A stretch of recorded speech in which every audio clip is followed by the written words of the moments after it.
Classics. I'm Granny, and I'm so happy you're here with me today. Today's tale is Anne of Green Gables by M. Montgomery.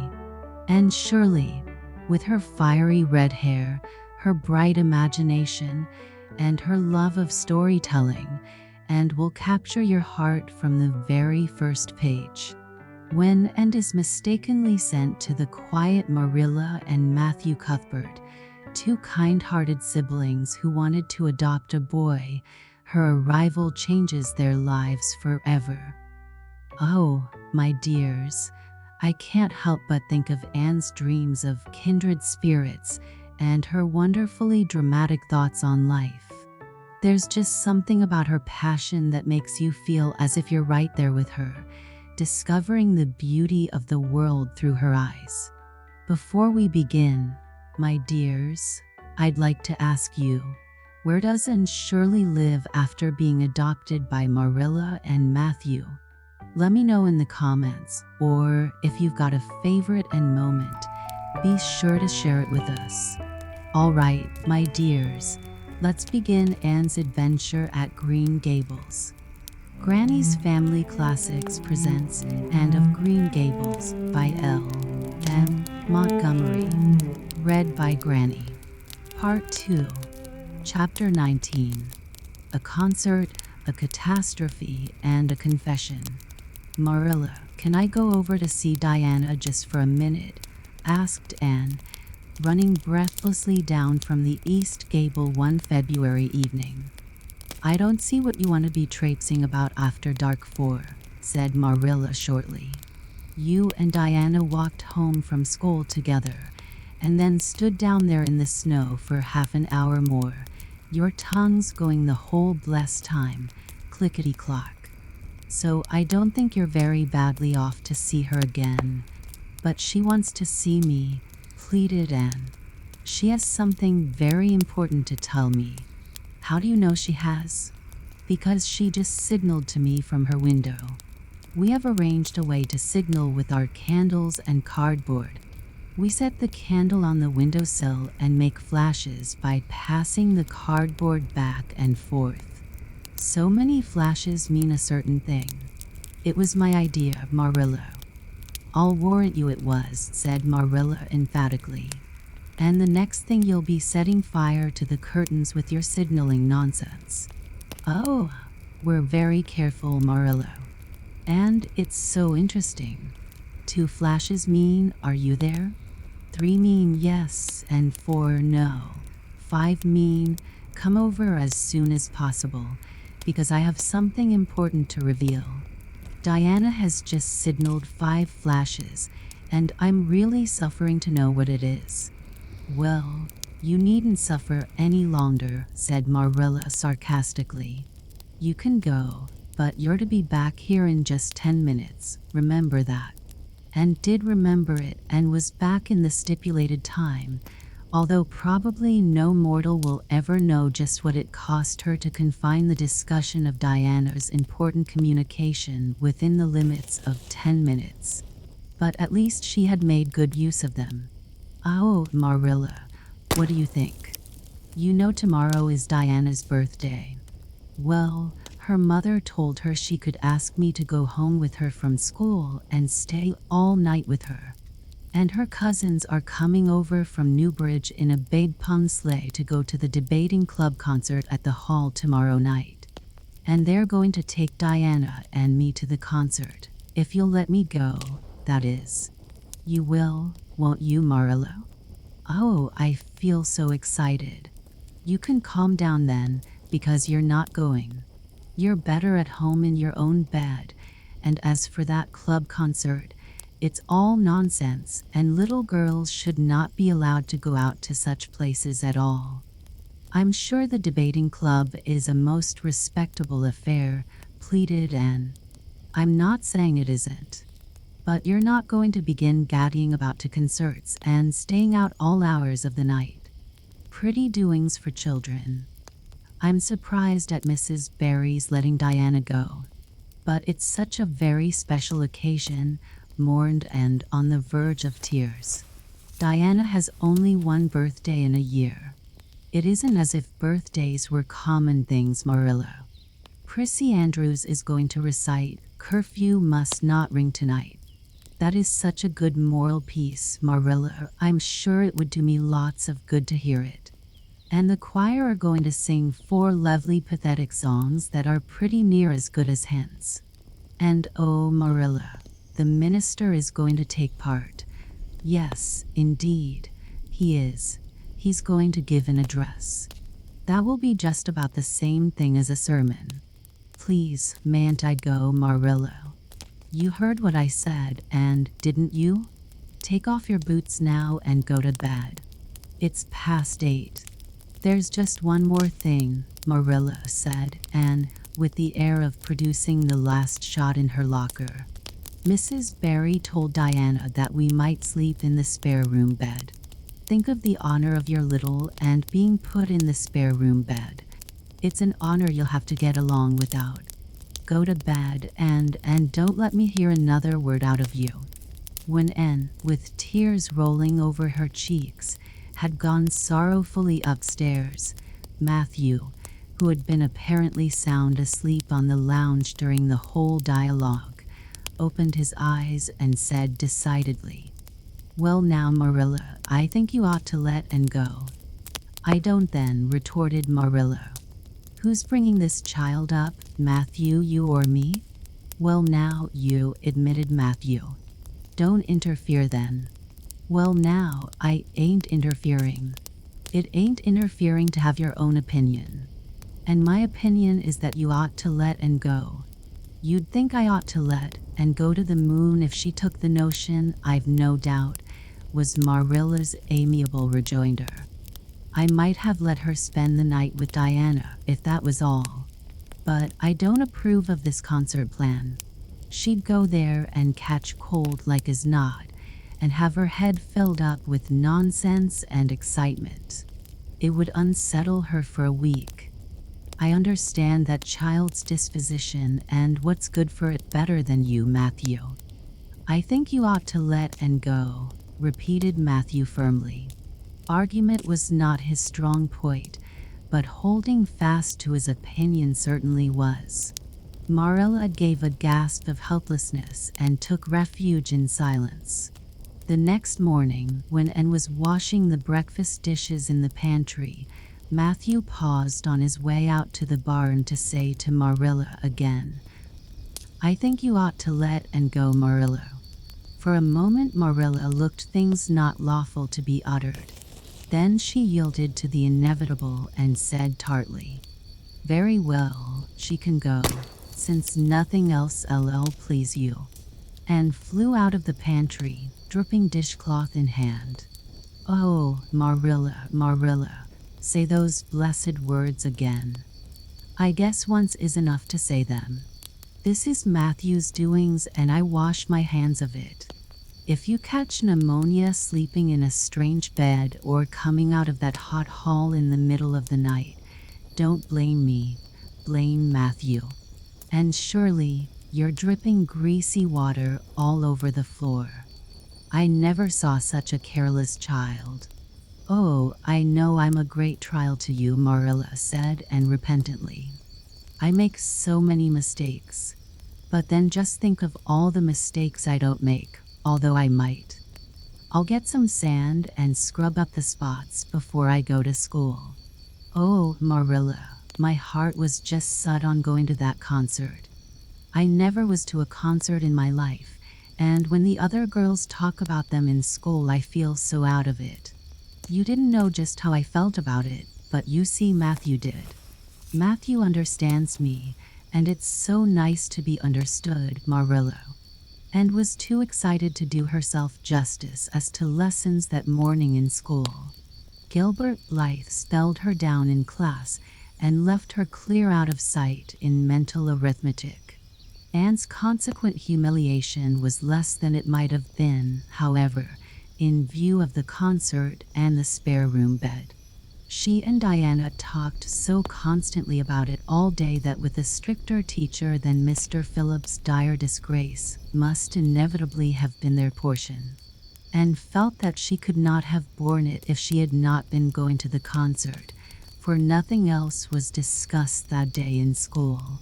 The Avonlea Debating Club, which met fortnightly all winter, had had several smaller free entertainments, but this was to be a big affair, admission 10 cents, in aid of the library.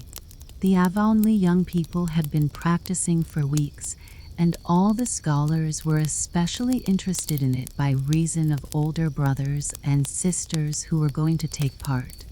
Everybody in school over 9 years of age expected to go, except Carrie Sloane, whose father shared Marilla's opinions about small girls going out to night concerts. Carrie Sloane cried into her grammar all the afternoon and felt that life was not worth living. And the real excitement began with the dismissal of school and increased therefrom in crescendo until it reached to a crash of positive ecstasy in the concert itself. They had a perfectly elegant tea, and then came the delicious occupation of dressing in Diana's little room upstairs. Diana did Anne's front hair in the new pompadour style, and Anne tied Diana's bows with the especial knack she possessed, and they experimented with at least half a dozen different ways of arranging their back hair. At last they were ready, cheeks scarlet and eyes glowing with excitement. True, Anne could not help a little pang when she contrasted her plain black tam and shapeless, tight-sleeved, homemade gray cloth coat with Diana's jaunty fur cap and smart little jacket. But she remembered in time that she had an imagination and could use it. Then Diana's cousins, the Mueys from Newbridge, came. They all crowded into the big pung sleigh, among straw and furry robes, and reveled in the drive to the hall, slipping along over the satin-smooth roads with the snow crisping under the runners. There was a magnificent sunset, and the snowy hills and deep blue water of the St. Lawrence Gulf seemed to rim in the splendor like a huge bowl of pearl and sapphire brimmed with wine and fire. Tinkles of sleigh bells and distant laughter, that seemed like the mirth of wood elves, came from every quarter. "Oh, Diana," breathed Anne, squeezing Diana's mittened hand under the fur robe. "Isn't it all like a beautiful dream? Do I really look the same as usual? I feel so different that it seems to me it must show in my looks." "You look awfully nice," said Diana, who, having just received a compliment from one of her cousins, felt that she ought to pass it on. "You've got the loveliest color." The program that night was a series of thrills for at least one listener in the audience, and assured Diana, every succeeding thrill was thrillier than the last. When Prissy Andrews, attired in a new pink silk waist with a string of pearls about her smooth white throat and real carnations in her hair, rumor whispered that the master had sent all the way to town for them for her, climbed the slimy ladder, dark without one ray of light, and shivered in luxurious sympathy when the choir sang far above the gentle daisies, and gazed at the ceiling as if it were frescoed with angels, when Sam Sloane proceeded to explain and illustrate how Sakari said hen, and laughed until people sitting near her laughed too, more out of sympathy with her than with amusement at a selection that was rather threadbare, even in Avonlea. And when Mr. Phillips gave Mark Antony's oration over the dead body of Caesar in the most heart-stirring tones, looking at Prissy Andrews at the end of every sentence, and felt that she could rise and mutiny on the spot if but one Roman citizen led the way. Only one number on the program failed to interest her. When Gilbert Blythe recited Bingen on the Rhine, and picked up Rhoda Murray's library book and read it until he had finished, when she sat rigidly stiff and motionless while Diana clapped her hands until they tingled. It was 11 when they got home, sated with dissipation, but with the exceeding sweet pleasure of talking it all over still to come. Everybody seemed asleep, and the house was dark and silent. Anne and Diana tiptoed into the parlor, a long, narrow room out of which the spare room opened. It was pleasantly warm and dimly lighted by the embers of a fire in the grate. "Let's undress here," said Diana. "It's so nice and warm. Hasn't it been a delightful time?" sighed Anne rapturously. "It must be splendid to get up and recite there." "Do you suppose we will ever be asked to do it, Diana?" "Yes, of course, someday. They're always wanting the big scholars to recite. Gilbert Blythe does often, and he's only 2 years older than us." "Oh, and how could you pretend not to listen to him?" When he came to the line, "There's another, not a sister," he looked right down at you. Diana said, and with dignity, "You are my bosom friend, but I cannot allow even you to speak to me of that person. Are you ready for bed? Let's run a race and see who'll get to the bed first." The suggestion appealed to Diana. The 2 little white-clad figures flew down the long room, through the spare room door, and bounded on the bed at the same moment. And then something moved beneath them. There was a gasp and a cry, and somebody said in muffled accents, "Merciful goodness." Anne and Diana were never able to tell just how they got off that bed and out of the room. They only knew that after one frantic rush they found themselves tiptoeing shiveringly upstairs. "Oh, who was it? What was it?" whispered Anne, her teeth chattering with cold and fright. "It was Aunt Josephine," said Diana, gasping with laughter. "Oh, and it was Aunt Josephine, however she came to be there. Oh, and I know she will be furious. It's dreadful, it's really dreadful, but did you ever know anything so funny, Anne?" "Who is your Aunt Josephine?" "She's Father's aunt, and she lives in Charlottetown. She's awfully old, 70 anyhow, and I don't believe she was ever a little girl. We were expecting her out for a visit, but not so soon. She's awfully prim and proper, and she'll scold dreadfully about this, I know. Well, we'll have to sleep with Minnie May, and you can't think how she kicks." Miss Josephine Barry did not appear at the early breakfast the next morning. Mrs. Barry smiled kindly at the 2 little girls. "Did you have a good time last night? I tried to stay awake until you came home, for I wanted to tell you Aunt Josephine had come and that you would have to go upstairs after all, but I was so tired I fell asleep. I hope you didn't disturb your Aunt Diana."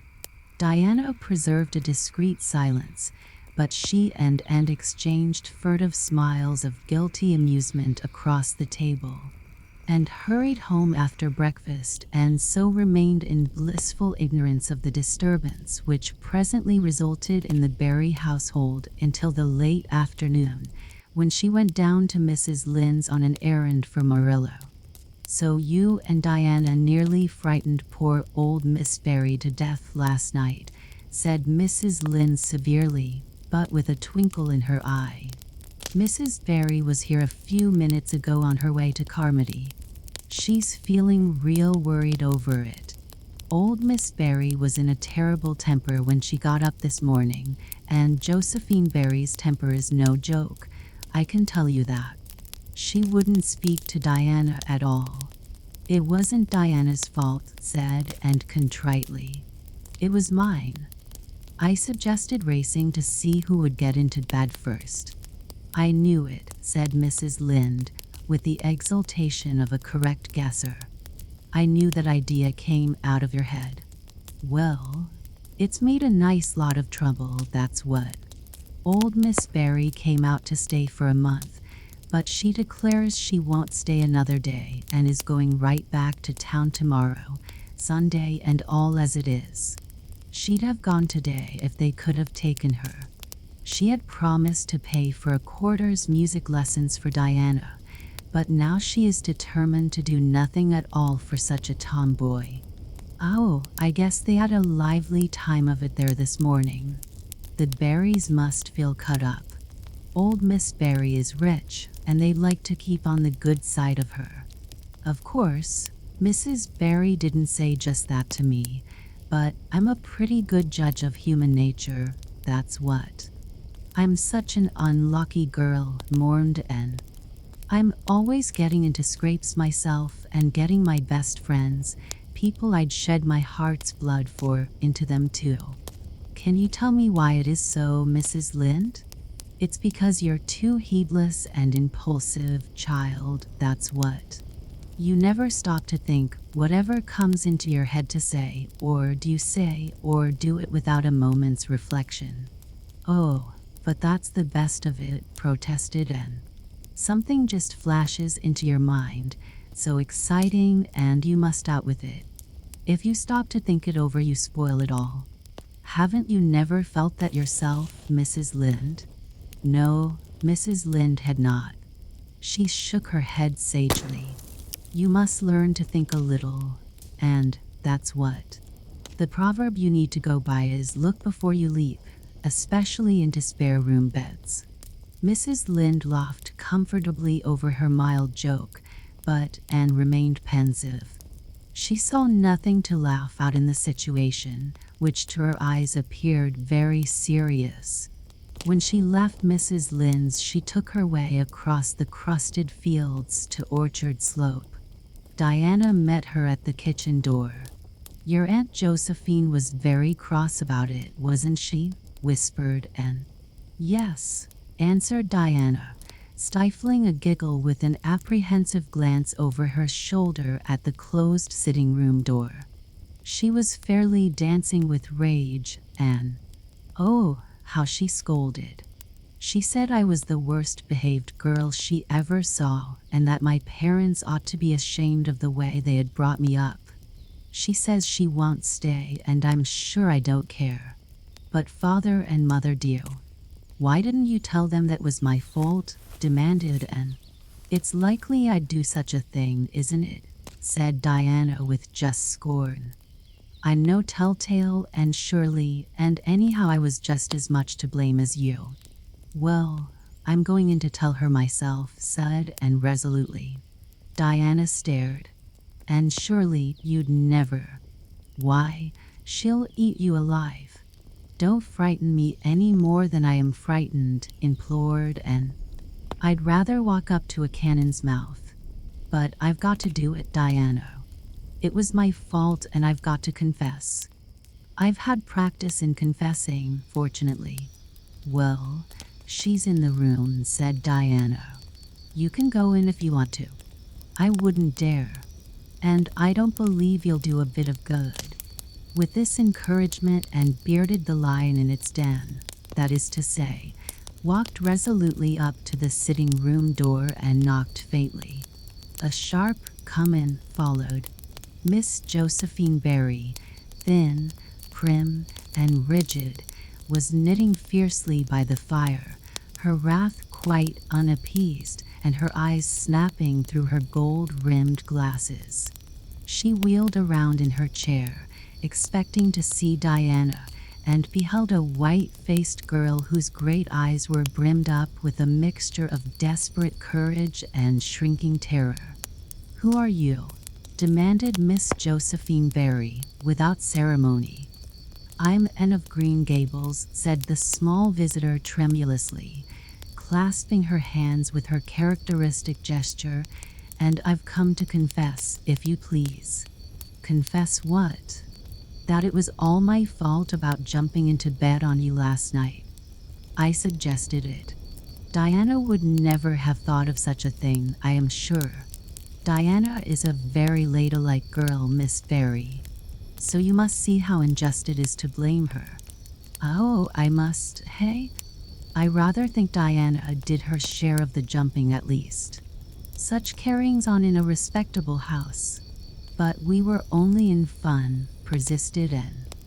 "I think you ought to forgive us, Miss Barry."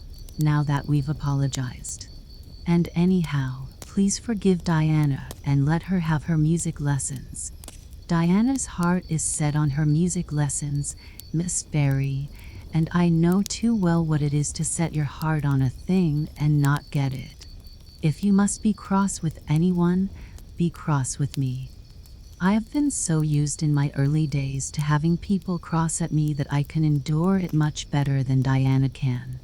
Much of the snap had gone out of the old lady's eyes by this time and was replaced by a twinkle of amused interest. But she still said severely, "I don't think it is any excuse for you that you were only in fun. Little girls never indulged in that kind of fun when I was young.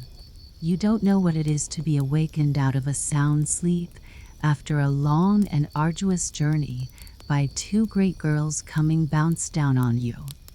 "I don't know, but I can imagine," said Anne eagerly. "I'm sure it must have been very disturbing. But then, there is our side of it too. Have you any imagination, Miss Barry? If you have, just put yourself in our place. We didn't know there was anybody in that bed, and you nearly scared us to death. It was simply awful the way we felt. And then we couldn't sleep in the spare room after being promised. I suppose you are used to sleeping in spare rooms. But just imagine what you would feel like if you were a little orphan girl who had never had such an honor."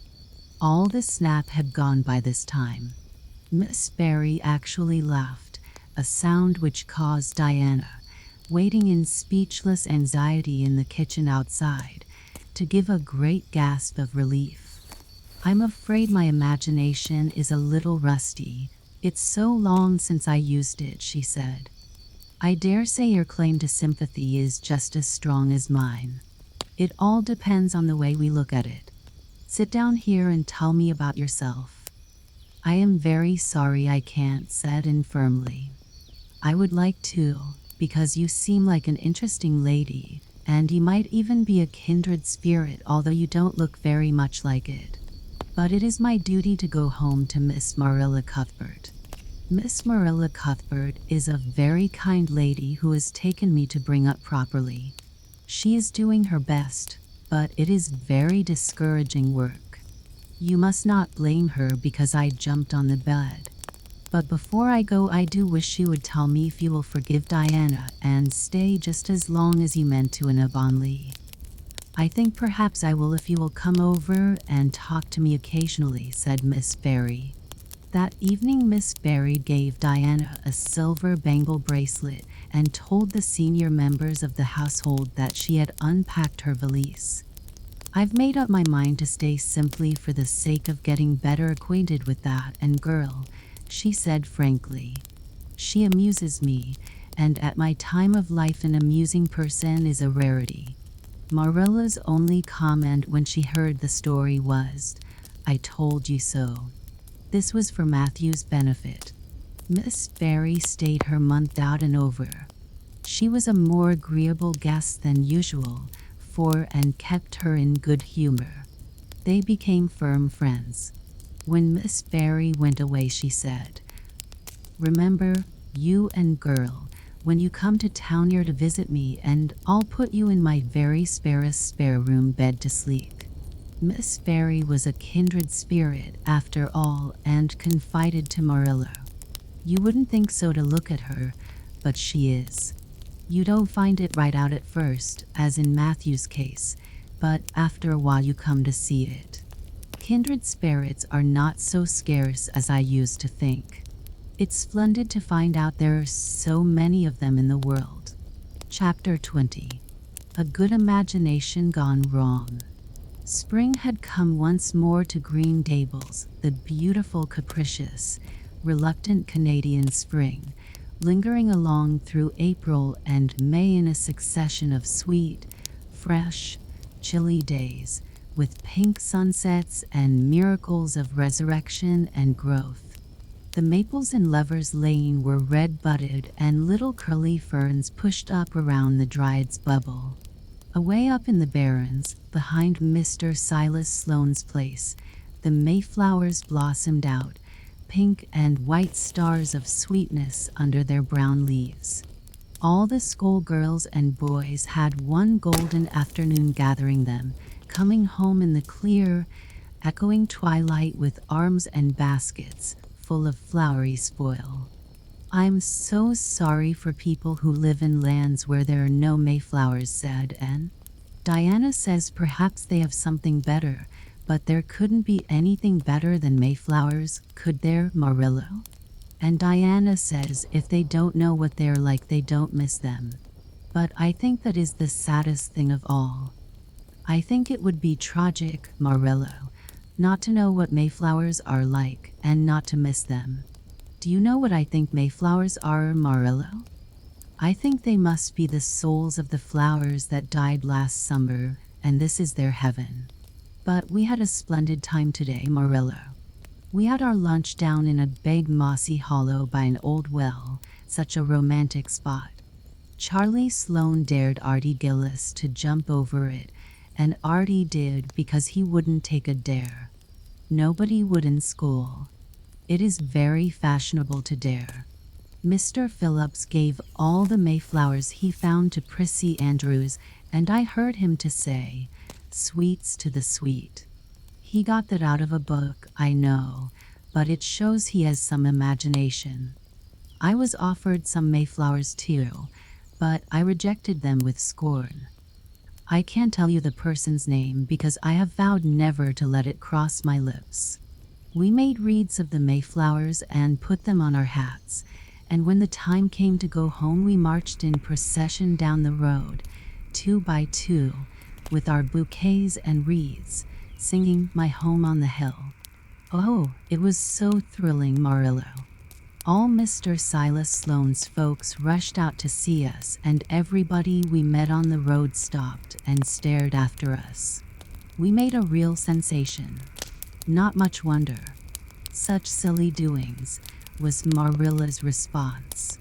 After the Mayflowers came the violets, and Violet Vale was empurpled with them, and walked through it on her way to school with reverent steps and worshipping eyes, as if she trod on holy ground. Somehow, she told Diana, "When I'm going through here, I don't really care whether anybody gets ahead of me in class or not. But when I'm up in school, it's all different, and I care as much as ever. There's such a lot of different Annis in me. I sometimes think that is why I'm such a troublesome person. If I was just the one, and it would be ever so much more comfortable, but then it wouldn't be half so interesting." One June evening, when the orchards were pink blossomed again, when the frogs were singing silverly sweet in the marshes about the head of the lake of shining waters, and the air was full of the savor of clover fields and balsamic fir woods, Anne was sitting by her gable window. She had been studying her lessons, but it had grown too dark to see the book, so she had fallen into wide-eyed reverie, looking out past the boughs of the Snow Queen, once more bestarred with its tufts of blossom. In all essential respects, the little gable chamber was unchanged. The walls were as white, the pincushion as hard, the chairs as stiffly and yellowly upright as ever. Yet the whole character of the room was altered. It was full of a new vital, pulsing personality that seemed to pervade it and to be quite independent of schoolgirl books and dresses and ribbons, and even of the cracked blue jug full of apple blossoms on the table. It was as if all the dreams, sleeping and waking, of its vivid occupant had taken a visible, although unmaterial form and had tapestried the bare room with splendid filmy tissues of rainbow and moonshine. Presently Marilla came briskly in with some of Anne's freshly ironed school aprons. She hung them over a chair and sat down with a short sigh. She had had one of her headaches that afternoon, and although the pain had gone, she felt weak and tuckered out, as she expressed it, and looked at her with eyes limpid with sympathy. "I do truly wish I could have had the headache in your place, Marilla. I would have endured it joyfully for your sake. I guess you did your part in attending to the work and letting me rest, said Marilla. You seem to have got on fairly well and made fewer mistakes than usual. Of course, it wasn't exactly necessary to starch Matthew's handkerchiefs. And most people, when they put a pie in the oven to warm up for dinner, take it out and eat it when it gets hot instead of leaving it to be burned to a crisp.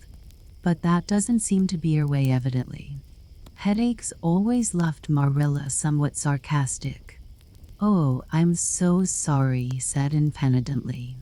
I never thought about that pie from the moment I put it in the oven till now, although I felt instinctively that there was something missing on the dinner table.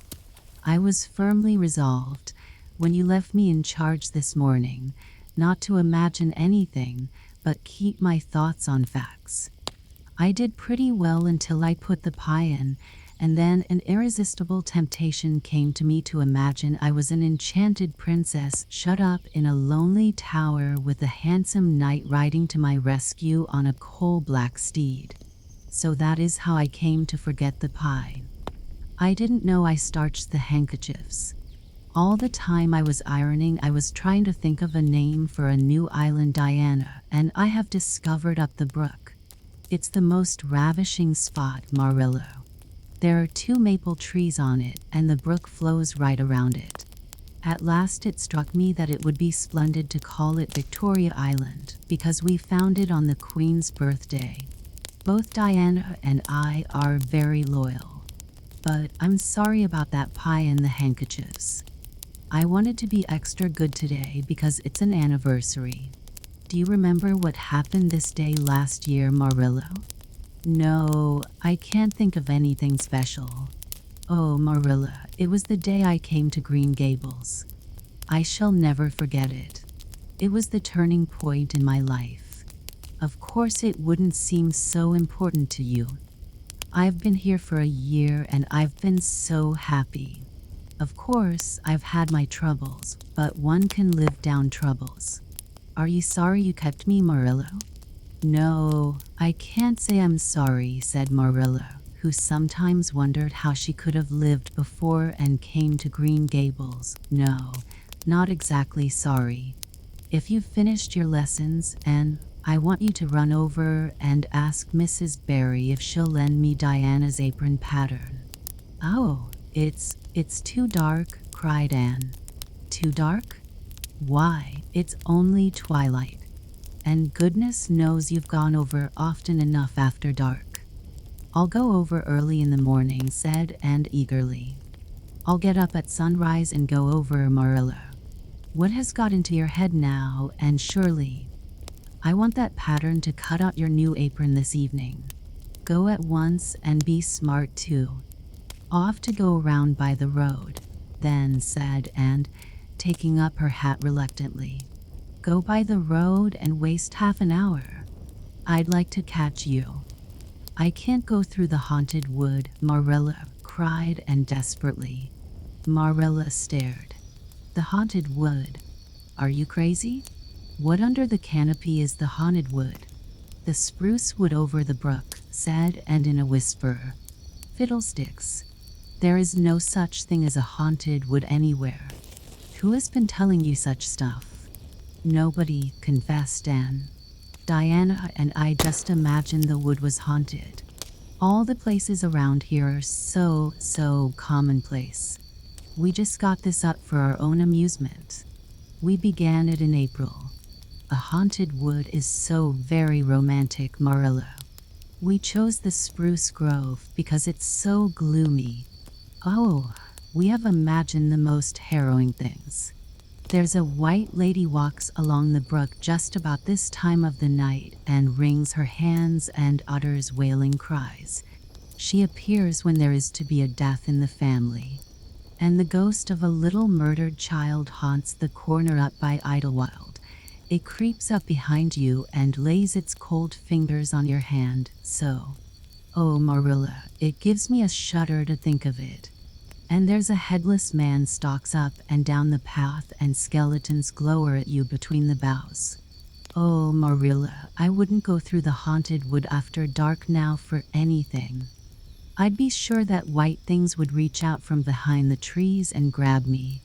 Did ever anyone hear the like? Ejaculated Marilla, who had listened in dumb amazement. Anne Shirley, do you mean to tell me you believe all that wicked nonsense of your own imagination? Not believe exactly, faltered Anne. At least, I don't believe it in daylight. But after dark, Marilla, it's different. That is when ghosts walk. There are no such things as ghosts, Anne. Oh, but there are, Marilla cried Anne eagerly. I know people who have seen them, and they're respectable people. Charlie Sloane says that his grandmother saw his grandfather driving home the cows one night after he'd been buried for a year. You know Charlie Sloane's grandmother wouldn't tell a story for anything. She's a very religious woman. And Mrs. Thomas's father was pursued home one night by a lamb of fire with its head cut off hanging by a strip of skin. He said he knew it was the spirit of his brother, and that it was a warning he would die within 9 days. He didn't, but he died 2 years after, so you see it was really true. And Ruby Gillis says. And Shirley, interrupted Marilla firmly, I never want to hear you talking in this fashion again. I've had my doubts about that imagination of yours right along, and if this is going to be the outcome of it, I won't countenance any such doings. You'll go right over to Barry's, and you'll go through that spruce grove, just for a lesson and a warning to you. And never let me hear a word out of your head about haunted woods again. And might plead and cry as she liked, and did, for her terror was very real. Her imagination had run away with her, and she held the spruce grove in mortal dread after nightfall. But Marilla was inexorable. She marched the shrinking ghost seer down to the spring and ordered her to proceed straightway over the bridge and into the dusky retreats of wailing ladies and headless specters beyond. Oh, Marilla, how can you be so cruel? Sobbed Anne. What would you feel like if a white thing did snatch me up and carry me off? I'll risk it, said Marilla unfeelingly. You know I always mean what I say. I'll cure you of imagining ghosts into places. March now. And marched. That is, she stumbled over the bridge and went shuddering up the horrible dim path beyond. And never forgot that walk. Bitterly did she repent the license she had given to her imagination. The goblins of her fancy lurked in every shadow about her, reaching out their cold, fleshless hands to grasp the terrified small girl who had called them into being. A white strip of birch bark blowing up from the hollow over the brown floor of the grove made her heart stand still. The long-drawn wail of 2 old boughs rubbing against each other brought out the perspiration in beads on her forehead. The swoop of bats in the darkness over her was as the wings of unearthly creatures. When she reached Mr. William Bell's field, she fled across it as if pursued by an army of white things, and arrived at the Barry kitchen door so out of breath that she could hardly gasp out her request for the apron pattern. Diana was away, so that she had no excuse to linger. The dreadful return journey had to be faced, and went back over it with shut eyes, preferring to take the risk of dashing her brains out among the boughs to that of seeing a white thing. When she finally stumbled over the log bridge, she drew one long, shivering breath of relief. Well, so nothing caught you, said Marilla unsympathetically. Oh, Marilla, chattered Anne, I'll be contented with commonplace places after this. Chapter 21. A new departure in flavorings. Dear me, there is nothing but meetings and partings in this world, as Mrs. Lynde says, remarked and plaintively, putting her slate and books down on the kitchen table on the last day of June and wiping her red eyes with a very damp handkerchief. Wasn't it fortunate, Marilla, that I took an extra handkerchief to school today? I had a presentiment that it would be needed. I never thought you were so fond of Mr. Phillips that you'd require 2 handkerchiefs to dry your tears just because he was going away, said Marilla. I don't think I was crying because I was really so very fond of him, reflected Anne. I just cried because all the others did. It was Ruby Gillis started it. Ruby Gillis has always declared she hated Mr. Phillips, but just as soon as he got up to make his farewell speech, she burst into tears. Then all the girls began to cry, one after the other. I tried to hold out, Marilla. I tried to remember the time Mr. Phillips made me sit with Gil, with a boy, and the time he spelled my name without an E on the blackboard, and how he said I was the worst dunce he ever saw at geometry and laughed at my spelling. And all the times he had been so horrid and sarcastic, but somehow I couldn't, Marilla, and I just had to cry too. Jane Andrews has been talking for a month about how glad she'd be when Mr. Phillips went away, and she declared she'd never shed a tear. Well, she was worse than any of us and had to borrow a handkerchief from her brother. Of course the boys didn't cry, because she hadn't brought one of her own, not expecting to need it. Oh, Marilla, it was heartrending. Mr. Phillips made such a beautiful farewell speech beginning, "The time has come for us to part." It was very affecting. And he had tears in his eyes too, Marilla. Oh, I felt dreadfully sorry and remorseful for all the times I'd talked in school and drawn pictures of him on my slate and made fun of him and Prissy. I can tell you I wished I'd been a model pupil like Minnie Andrews. She hadn't anything on her conscience. The girls cried all the way home from school. Carrie Sloane kept saying every few minutes, "The time has come for us to part," and that would start us off again whenever we were in any danger of cheering up. I do feel dreadfully sad, Marilla. But one can't feel quite in the depths of despair with 2 months vacation before them, can they, Marilla? And besides, we met the new minister and his wife coming from the station. For all I was feeling so bad about Mr. Phillips going away, I couldn't help taking a little interest in a new minister, could I? His wife is very pretty. Not exactly regally lovely, of course. It wouldn't do, I suppose, for a minister to have a regally lovely wife, because it might set a bad example. Mrs. Lynde says the minister's wife over at Newbridge sets a very bad example because she dresses so fashionably. Our new minister's wife was dressed in blue muslin with lovely puff sleeves and a hat trimmed with roses. Jane Andrews said she thought puffed sleeves were too worldly for a minister's wife, but I didn't make any such uncharitable remark, Marilla, because I know what it is to long for puffed sleeves. Besides, she's only been a minister's wife for a little while, so one should make allowances, shouldn't they? They're going to board with Mrs. Lynde until the manse is ready. If Marilla, in going down to Mrs. Lynde's that evening, was actuated by any motive save her avowed one of returning the quilting frames she had borrowed the preceding winter, it was an amiable weakness shared by most of the Avonlea people. Many a thing Mrs. Lynde had lent, sometimes never expecting to see it again, came home that night in charge of the borrowers thereof. A new minister, and moreover a minister with a wife, was a lawful object of curiosity in a quiet little country settlement where sensations were few and far between. Old Mr. Bentley, the minister whom Anne had found lacking in imagination, had been pastor of Avonlea for 18 years.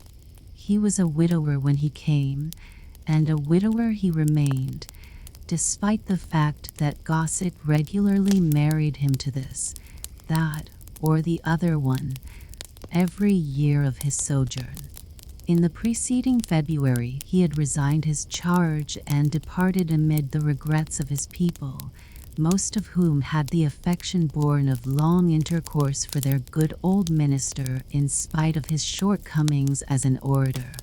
Since then, the Avonlea Church had enjoyed a variety of religious dissipation in listening to the many and various candidates and supplies who came Sunday after Sunday to preach on trial. These stood or fell by the judgment of the fathers and mothers in Israel, but a certain small, red-haired girl who sat meekly in the corner of the old Cuthbert pew also had her opinions about them and discussed the same in full with Matthew. Marilla always declining from principle to criticize ministers in any shape or form. "I don't think Mr. Smith would have done," Matthew, was Anne's final summing up. "Mrs. Lynde says his delivery was so poor, but I think his worst fault was just like Mr. Bentley's. He had no imagination. And Mr. Terry had too much. He let it run away with him just as I did mine in the matter of the haunted wood. Besides, Mrs. Lynde says his theology wasn't sound. Mr. Gresham was a very good man and a very religious man, but he told too many funny stories and made the people laugh in church. He was undignified, and you must have some dignity about a minister, mustn't you, Matthew? I thought Mr. Marshall was decidedly attractive, but Mrs. Lynde says he isn't married, or even engaged, because she made special inquiries about him, and she says it would never do to have a young unmarried minister in Avonlea, because he might marry in the congregation and that would make trouble. Mrs. Lynde is a very far-seeing woman, isn't she, Matthew?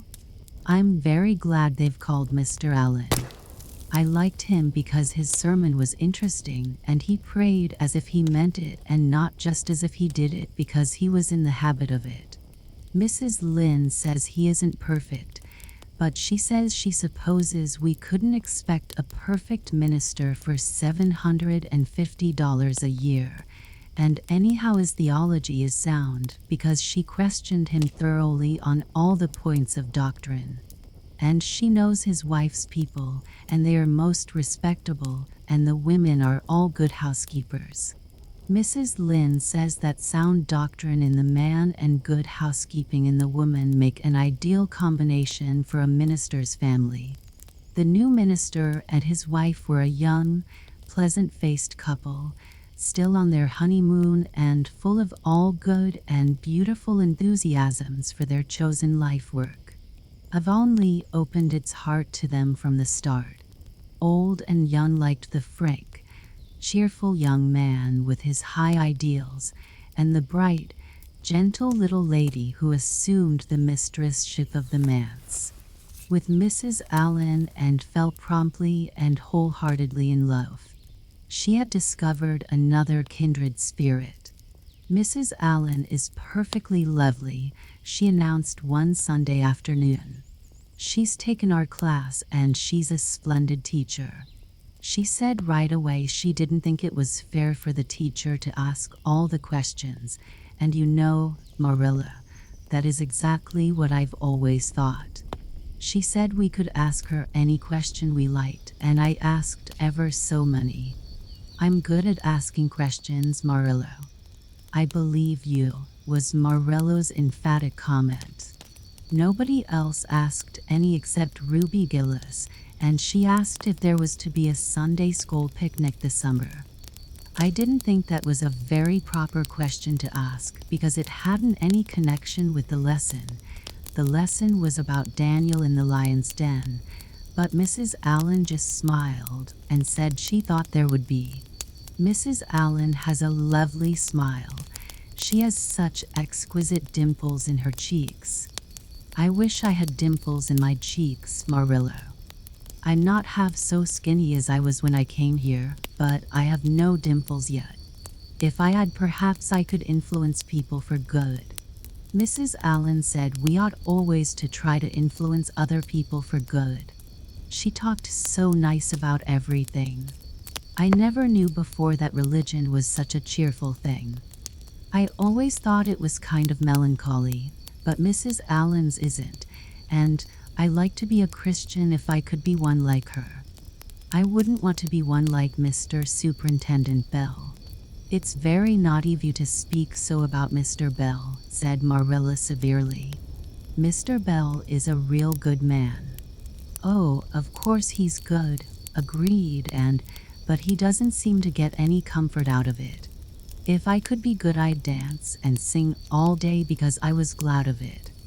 I suppose Mrs. Allen is too old to dance and sing, and of course it wouldn't be dignified in a minister's wife. But I can just feel she's glad she's a Christian, and that she'd be one even if she could get to heaven without it.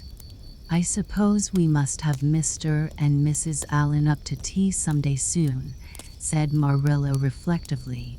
They've been most everywhere but here. Let me see. Next Wednesday would be a good time to have them.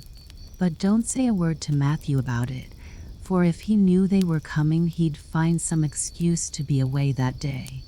He got so used to Mr. Bentley he didn't mind him, but he's going to find it hard to get acquainted with a new minister, and a new minister's wife will frighten him to death. I'll be as secret as the dead, assured Anne. But oh, Marilla, will you let me make a cake for the occasion? I'd love to do something for Mrs. Allen, and you know I can make a pretty good cake by this time. You can make a layer cake, promised Marilla. Monday and Tuesday great preparations went on at Green Gables. Having the minister and his wife to tea was a serious and important undertaking, and Marilla was determined not to be eclipsed by any of the Avonlea housekeepers, and was wild with excitement and delight. She talked it all over with Diana Tuesday night in the twilight, as they sat on the big red stones by the Dryad's Bubble and made rainbows in the water with little twigs dipped in fir balsam. Everything is ready, Diana, except my cake which I'm to make in the morning, and the baking powder biscuits which Marilla will make just before tea time. I assure you, Diana, that Marilla and I have had a busy 2 days of it. It's such a responsibility having a minister's family to tea. I never went through such an experience before. You should just see our pantry. It's a sight to behold. We're going to have jellied chicken and cold tongue. We're to have 2 kinds of jelly, red and yellow, and whipped cream and lemon pie and cherry pie, and 3 kinds of cookies and fruit cake, and Marilla's famous yellow plum preserves that she keeps especially for ministers, and pound cake and layer cake, and biscuits as aforesaid, and new bread and old both, in case the minister is dyspeptic and can't eat new. Mrs. Lynde says ministers are dyspeptic, but I don't think Mr. Allen has been a minister long enough for it to have had a bad effect on him. I just grow cold when I think of my layer cake.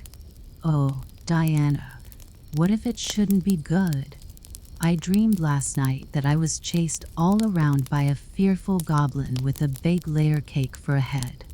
It'll be good, all right, assured Diana, who was a very comfortable sort of friend. I'm sure that piece of the one you made that we had for lunch in Idlewild 2 weeks ago was perfectly elegant. Yes, but cakes have such a terrible habit of turning out bad just when you especially want them to be good side and setting a particularly well balsam twig afloat. However, I suppose I shall just have to trust to Providence and be careful to put in the flour. Oh, look, Diana. What a lovely rainbow. Do you suppose the Dryad will come out after we go away and take it for a scarf? You know there is no such thing as a Dryad, said Diana. Diana's mother had found out about the haunted wood and had been decidedly angry over it. As a result, Diana had abstained from any further imitative flights of imagination and did not think it prudent to cultivate a spirit of belief even in harmless dryads. But it's so easy to imagine there is, said Anne. Every night before I go to bed, I look out of my window and wonder if the dryad is really sitting here, combing her locks with the spring for a mirror. Sometimes I look for her footprints in the dew in the morning. Oh, Diana, don't give up your faith in the dryad. Wednesday morning came, and got up at sunrise because she was too excited to sleep. She had caught a severe cold in the head by reason of her dabbling in the spring on the preceding evening, but nothing short of absolute pneumonia could have quenched her interest in culinary matters that morning. After breakfast, she proceeded to make her cake. When she finally shut the oven door upon it, she drew a long breath. "I'm sure I haven't forgotten anything this time, Marilla. But do you think it will rise? Just suppose perhaps the baking powder isn't good? I used it out of the new can, and Mrs. Lynde says you can never be sure of getting good baking powder nowadays when everything is so adulterated. Mrs. Lynde says the government ought to take the matter up, but she says we'll never see the day when a Tory government will do it. Marilla, what if that cake doesn't rise?" "We'll have plenty without it," was Marilla's unimpassioned way of looking at the subject. The cake did rise, however, and came out of the oven as light and feathery as golden foam. And, flashed with delight, clapped it together with layers of ruby jelly and, in imagination, saw Mrs. Allen eating it and possibly asking for another piece. "You'll be using the best tea set, of course, Marilla," she said. "Can I fix the table with ferns and wild roses?" "I think that's all nonsense," sniffed Marilla. "In my opinion, it's the eatables that matter and not flummery decorations." "Mrs. Barry had her table decorated," said Anne, who was not entirely guiltless of the wisdom of the serpent, and the minister paid her an elegant compliment. He said it was a feast for the eye as well as the palate.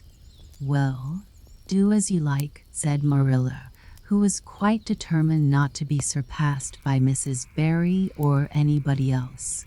"Only mind you leave enough room for the dishes and the food," and laid herself out to decorate in a manner and after a fashion that should leave Mrs. Barry's nowhere.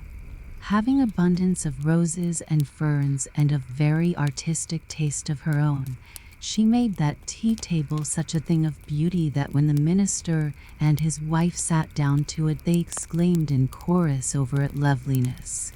"It's Anne's doings," said Marilla, grimly just, and felt that Mrs. Allen's approving smile was almost too much happiness for this world. Matthew was there, having been inveigled into the party only goodness and knew how.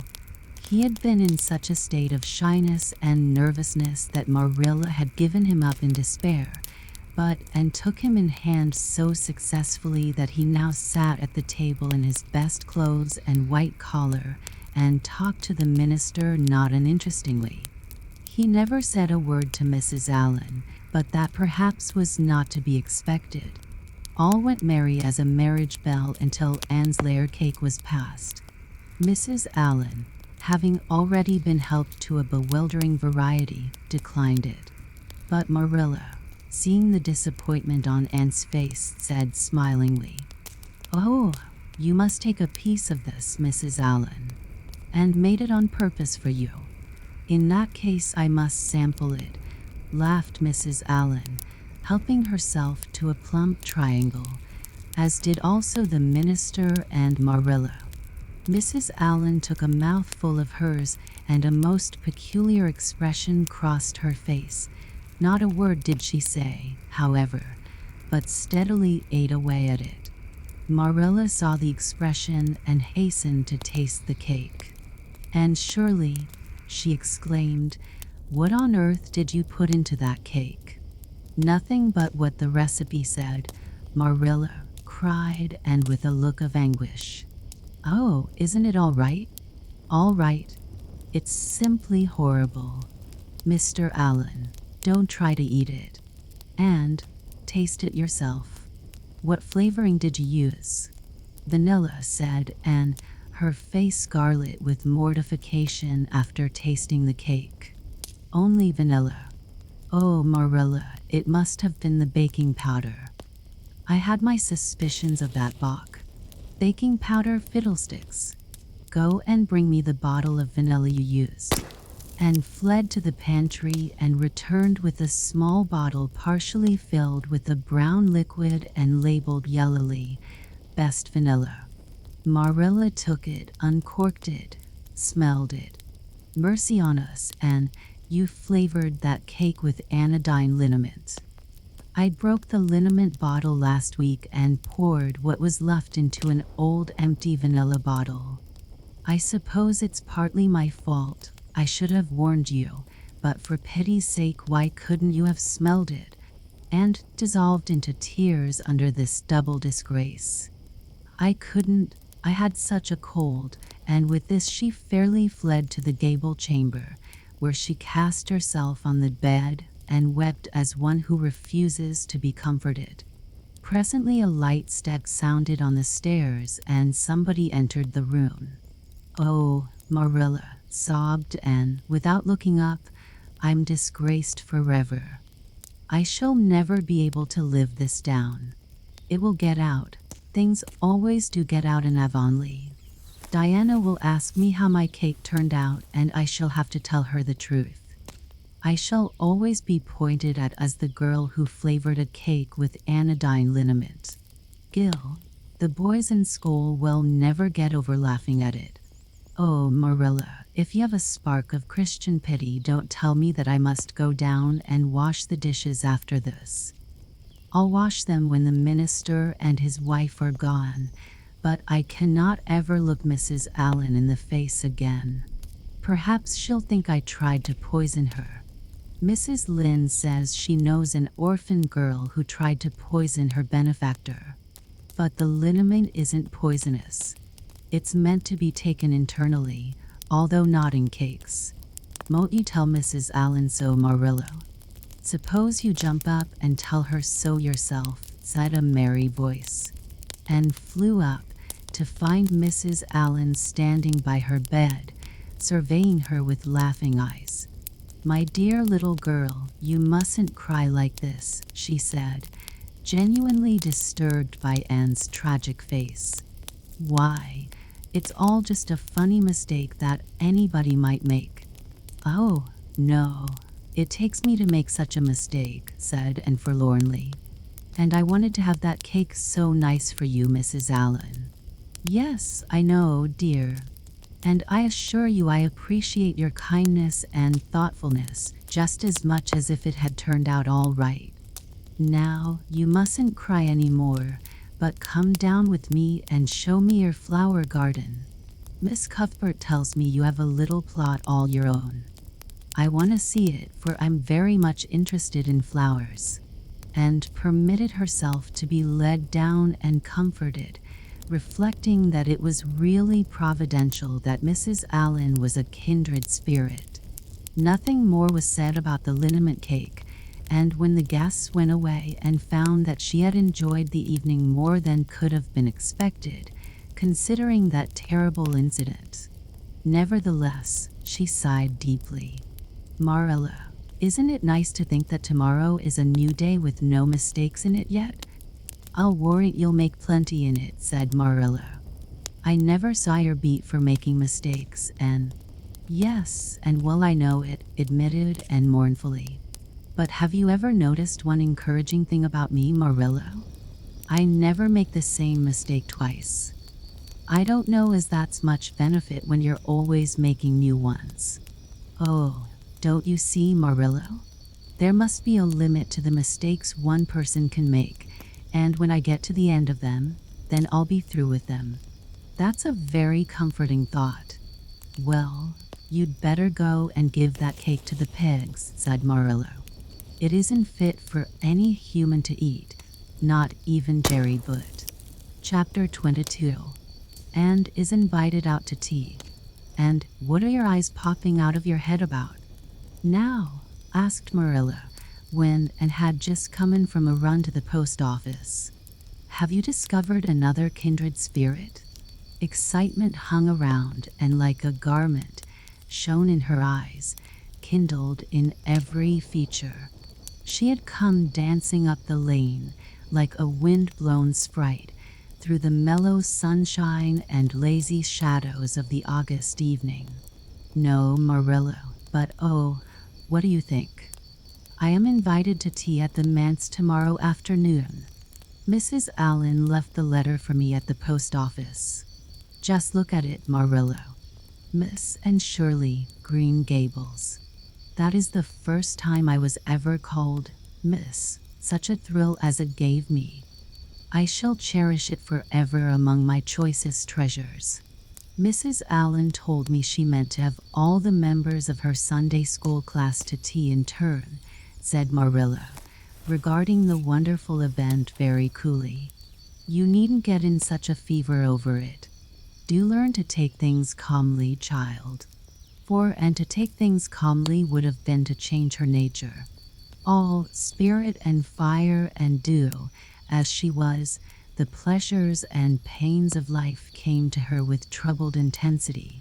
Marilla felt this and was vaguely troubled over it, realizing that the ups and downs of existence would probably bear hardly on this impulsive soul, and not sufficiently understanding that the equally great capacity for delight might more than compensate. Therefore Marilla conceived it to be her duty to drill, and into a tranquil uniformity of disposition, as impossible and alien to her as to a dancing sunbeam in one of the brook shallows. She did not make much headway, as she sorrowfully admitted to herself. The downfall of some dear hope or plan plunged Anne into deeps of affliction. The fulfillment thereof exalted her to dizzy realms of delight. Marilla had almost begun to despair of ever fashioning this waif of the world into her model little girl of demure manners and prim deportment. Neither would she have believed that she really liked and much better as she was, and went to bed that night speechless with misery because Matthew had said the wind was round northeast, and he feared it would be a rainy day tomorrow. The rustle of the poplar leaves about the house worried her. It sounded so like pattering raindrops, and the full, faraway roar of the Gulf, to which she listened delightedly at other times, loving its strange, sonorous, haunting rhythm, now seemed like a prophecy of storm and disaster to a small maiden who particularly wanted a fine day, and thought that the morning would never come. But all things have an end, even nights before the day on which you are invited to take tea at the manse. The morning, in spite of Matthew's predictions, was fine and spirits soared to their highest. Oh, Marilla, there is something in me today that makes me just love everybody I see, she exclaimed as she washed the breakfast dishes. You don't know how good I feel. Wouldn't it be nice if it could last? I believe I could be a model child if I were just invited out to tea every day. But oh, Marilla, it's a solemn occasion too. I feel so anxious. What if I shouldn't behave properly? You know I never had tea at a manse before, and I'm not sure that I know all the rules of etiquette, although I've been studying the rules given in the etiquette department of the Family Herald ever since I came here.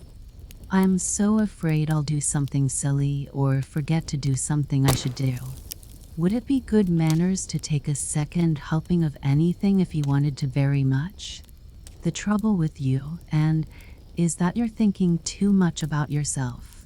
You should just think of Mrs. Allen and what would be nicest and most agreeable to her, said Marilla, hitting for once in her life on a very sound and pithy piece of advice.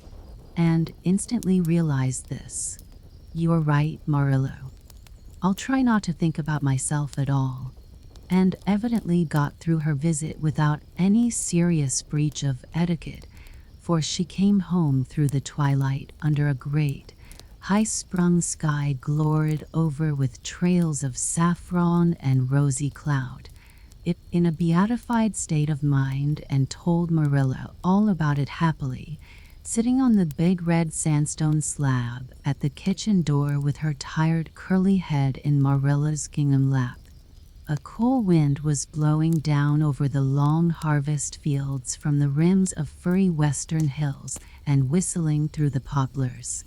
One clear star hung over the orchard, and the fireflies were flitting over in Lover's Lane, in and out among the ferns and rustling boughs. And watched them as she talked, and somehow felt that wind and stars and fireflies were all tangled up together into something unutterably sweet and enchanting. Oh, Marilla, I've had a most fascinating time. I feel that I have not lived in vain, and I shall always feel like that, even if I should never be invited to tea at a manse again. When I got there, Mrs. Allen met me at the door. She was dressed in the sweetest dress of pale pink organdy, with dozens of frills and elbow sleeves, and she looked just like a seraph. I really think I'd like to be a minister's wife when I grow up, Marilla. A minister mightn't mind my red hair because he wouldn't be thinking of such worldly things. But then of course one would have to be naturally good, and I'll never be that, so I suppose there's no use in thinking about it. Some people are naturally good, you know, and others are not. I'm one of the others. Mrs. Lynde says I'm full of original sin. No matter how hard I try to be good, I can never make such a success of it as those who are naturally good. It's a good deal like geometry, I expect. But don't you think the trying so hard ought to count for something? Mrs. Allen is one of the naturally good people. I love her passionately. You know, there are some people, like Matthew and Mrs. Allen, that you can love right off without any trouble. And there are others, like Mrs. Lynde, that you have to try very hard to love. You know you ought to love them because they know so much and are such active workers in the church, but you have to keep reminding yourself of it all the time or else you forget. There was another little girl at the manse to tea from the White Sands Sunday School. Her name was Lorette Bradley, and she was a very nice little girl. Not exactly a kindred spirit, you know, but still very nice. We had an elegant tea, and I think I kept all the rules of etiquette pretty well.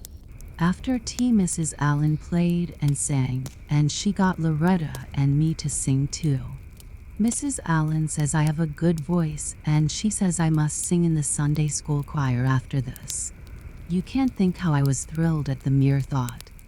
I've longed so to sing in the Sunday school choir, as Diana does, but I feared it was an honor I could never aspire to. Loretta had to go home early because there is a big concert in the White Sands Hotel tonight, and her sister is to recite at it. Loretta says that the Americans of the hotel give a concert every fortnight in aid of the Charlottetown Hospital, and they ask lots of the White Sands people to recite. Loretta said she expected to be asked herself someday. I just gazed at her in awe. After she had gone, Mrs. Allen and I had a heart-to-heart talk. I told her everything about Mrs. Thomas and the twins and Katie Maurice and Violetta and coming to Green Gables and my troubles over geometry. And would you believe it, Marilla? Mrs. Allen told me she was a dunce at geometry too. You don't know how that encouraged me. Mrs. Lynde came to the manse just before I left, and what do you think, Marilla? The trustees have hired a new teacher, and it's a lady. Her name is Miss Muriel Stacy. Isn't that a romantic name? Mrs. Lynde says they've never had a female teacher in Avonlea before, and she thinks it is a dangerous innovation. But I think it will be splendid to have a lady teacher, and I really don't see how I'm going to live through the 2 weeks before school begins. I'm so impatient to see her. Chapter 23. And comes to grief in an affair of honor, and had to live through more than 2 weeks as it happened. Almost a month having elapsed since the liniment cake episode, it was high time for her to get into fresh trouble of some sort. Little mistakes, such as absent-mindedly emptying a pan of skim milk into a basket of yarn balls in the pantry instead of into the pig's bucket, and walking clean over the edge of the log bridge into the brook wall wrapped in imaginative reverie, not really being worth counting. A week after the tea at the manse, Diana Barry gave a party. Small and select, and assured Marilla. Just the girls in our class. They had a very good time, and nothing untoward happened until after tea, when they found themselves in the berry garden, a little tired of all their games and ripe for any enticing form of mischief which might present itself. This presently took the form of daring. Daring was the fashionable amusement among the Avonlea small fry just then. It had begun among the boys, but soon spread to the girls, and all the silly things that were done in Avonlea that summer, because the doers thereof were dared. To do them would fill a book by themselves. First of all, Carrie Sloane dared Ruby Gillis to climb to a certain point in the huge old willow tree before the front door, which Ruby Gillis, albeit in mortal dread of the fat green caterpillars with which said tree was infested, and with the fear of her mother before her eyes if she should tear her new muslin dress, nimbly did, to the discomfiture of the aforesaid Carrie Sloane. Then Josie Pye dared Jane Andrews to hop on her left leg around the garden without stopping once or putting her right foot to the ground, which Jane Andrews gamely tried to do, but gave out at the third corner and had to confess herself defeated. Josie's triumph being rather more pronounced than good taste permitted, and Shirley dared her to walk along the top of the board fence which bounded the garden to the east. Now, to walk board fences requires more skill and steadiness of head and heel than one might suppose who has never tried it. But Josie Pye, if deficient in some qualities that make for popularity, had at least a natural and inborn gift, duly cultivated, for walking board fences. Josie walked the berry fence with an airy unconcern which seemed to imply that a little thing like that wasn't worth a dare. Reluctant admiration greeted her exploit, for most of the other girls could appreciate it, having suffered many things themselves in their efforts to walk fences. Josie descended from her perch, flashed with victory, and darted a defiant glance at Anne, and tossed her red braids. "I don't think it's such a very wonderful thing to walk a little, low, board fence," she said. "I knew a girl in Marysville who could walk the ridgepole of a roof." "I don't believe it," said Josie flatly. "I don't believe anybody could walk a ridgepole." "You couldn't, anyhow." "Couldn't I?" cried Anne rashly. "Then I dare you to do it," said Josie defiantly. "I dare you to climb up there and walk the ridgepole of Mr. Barry's kitchen roof." Anne turned pale, but there was clearly only one thing to be done.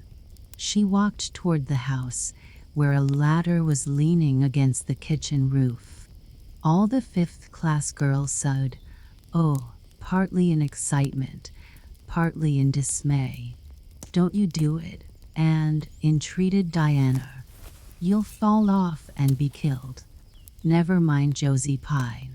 It isn't fair to dare anybody to do anything so dangerous." "I must do it. My honor is at stake," said Anne solemnly. "I shall walk that ridgepole, Diana, or perish in the attempt. If I am killed, you are to have my pearl bead ring." And climbed the ladder amid breathless silence, gained the ridgepole, balanced herself uprightly on that precarious footing, and started to walk along it, dizzily conscious that she was uncomfortably high up in the world, and that walking ridgepoles was not a thing in which your imagination helped you out much. Nevertheless, She managed to take several steps before the catastrophe came. Then she swayed, lost her balance, stumbled, staggered, and fell, sliding down over the sun-baked roof and crashing off it through the tangle of Virginia creeper beneath, all before the dismayed circle below could give a simultaneous, terrified shriek. If and had tumbled off the roof on the side up which she had ascended, Diana would probably have fallen heir to the pearl bead ring then and there. Fortunately, she fell on the other side, where the roof extended down over the porch so nearly to the ground that a fall therefrom was a much less serious thing. Nevertheless, when Diana and the other girls had rushed frantically around the house, except Ruby Gillis, who remained as if rooted to the ground and went into hysterics, they found Anne lying all white and limp among the wreck and ruin of the Virginia creeper. "And are you killed?" shrieked Diana, throwing herself on her knees beside her friend. "Oh, and, dear Anne, speak just one word to me and tell me if you're killed." To the immense relief of all the girls, and especially of Josie Pye, who, in spite of lack of imagination, had been seized with horrible visions of a future branded as the girl who was the cause of Anne Shirley's early and tragic death, and sat dizzily up and answered uncertainly, "No, Diana, I am not killed, but I think I am rendered unconscious." "Where?" sobbed Carrie Sloane. "Oh, where, Anne?" Before Anne could answer, Mrs. Barry appeared on the scene. At sight of her, Anne tried to scramble to her feet, but sank back again with a sharp little cry of pain. "What's the matter? Where have you hurt yourself?" demanded Mrs. Barry. "My ankle," gasped Anne. "Oh, Diana, please find your father and ask him to take me home. I know I can never walk there. And I'm sure I couldn't hop so far on one foot when Jane couldn't even hop around the garden." Marilla was out in the orchard picking a panful of summer apples when she saw Mr. Barry coming over the log bridge and up the slope, with Mrs. Barry beside him and a whole procession of little girls trailing after him. In his arms he carried Anne, whose head lay limply against his shoulder. At that moment Marilla had a revelation. In the sudden stab of fear that pierced her very heart, she realized what Anne had come to mean to her. She would have admitted that she liked Anne, nay, that she was very fond of Anne. But now she knew as she hurried wildly down the slope that Anne was dearer to her than anything else on earth. "Mr. Barry, what has happened to her?" she gasped, more white and shaken than the self-contained, sensible Marilla had been for many years. And herself answered, lifting her head, "Don't be very frightened, Marilla. I was walking the ridgepole and I fell off. I expect I have sprained my ankle, but, Marilla, I might have broken my neck. Let us look on the bright side of things. I might have known you'd go and do something of the sort when I let you go to that party," said Marilla, sharp and shrewish in her very relief. "Bring her in here, Mr. Barry, and lay her on the sofa. Mercy me, the child has gone and fainted." It was quite true. Overcome by the pain of her injury, and had one more of her wishes granted to her, she had fainted dead away. Matthew, hastily summoned from the harvest field, was straightway dispatched for the doctor, who in due time came, to discover that the injury was more serious than they had supposed. Anne's ankle was broken. That night, when Marilla went up to the east gable, where a white-faced girl was lying, a plaintive voice greeted her from the bed. "Aren't you very sorry for me, Marilla?" "It was your own fault," said Marilla, twitching down the blind and lighting a lamp. "And that is just why you should be sorry for me," said Anne, because the thought that it is all my own fault is what makes it so hard. If I could blame it on anybody, I would feel so much better. But what would you have done, Marilla, if you had been dared to walk a ridgepole? I'd have stayed on good firm ground and let them dare away. Such absurdity, said Marilla, and sighed. But you have such strength of mind, Marilla. I haven't.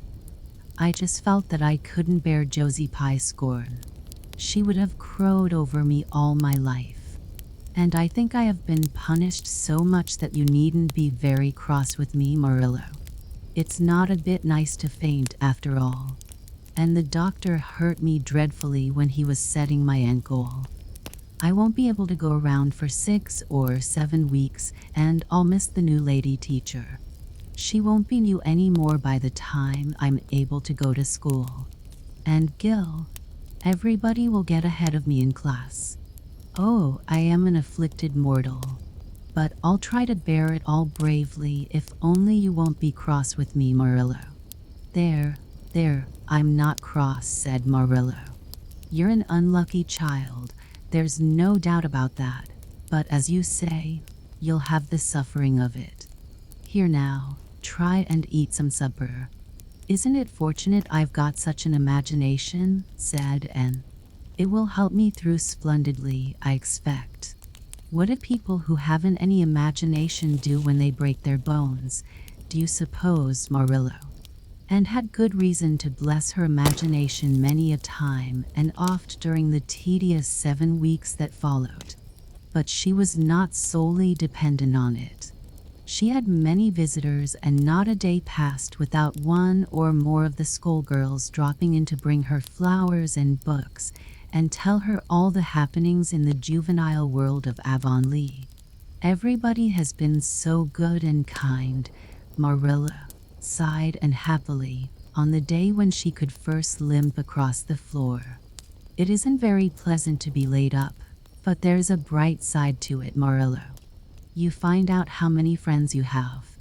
Why, even Superintendent Bell came to see me, and he's really a very fine man. Not a kindred spirit, of course, but still I like him, and I'm awfully sorry I ever criticized his prayers. I believe now he really does mean them, only he has got into the habit of saying them as if he didn't. He could get over that if he'd take a little trouble. I gave him a good broad hint. I told him how hard I tried to make my own little private prayers interesting. He told me all about the time he broke his ankle when he was a boy.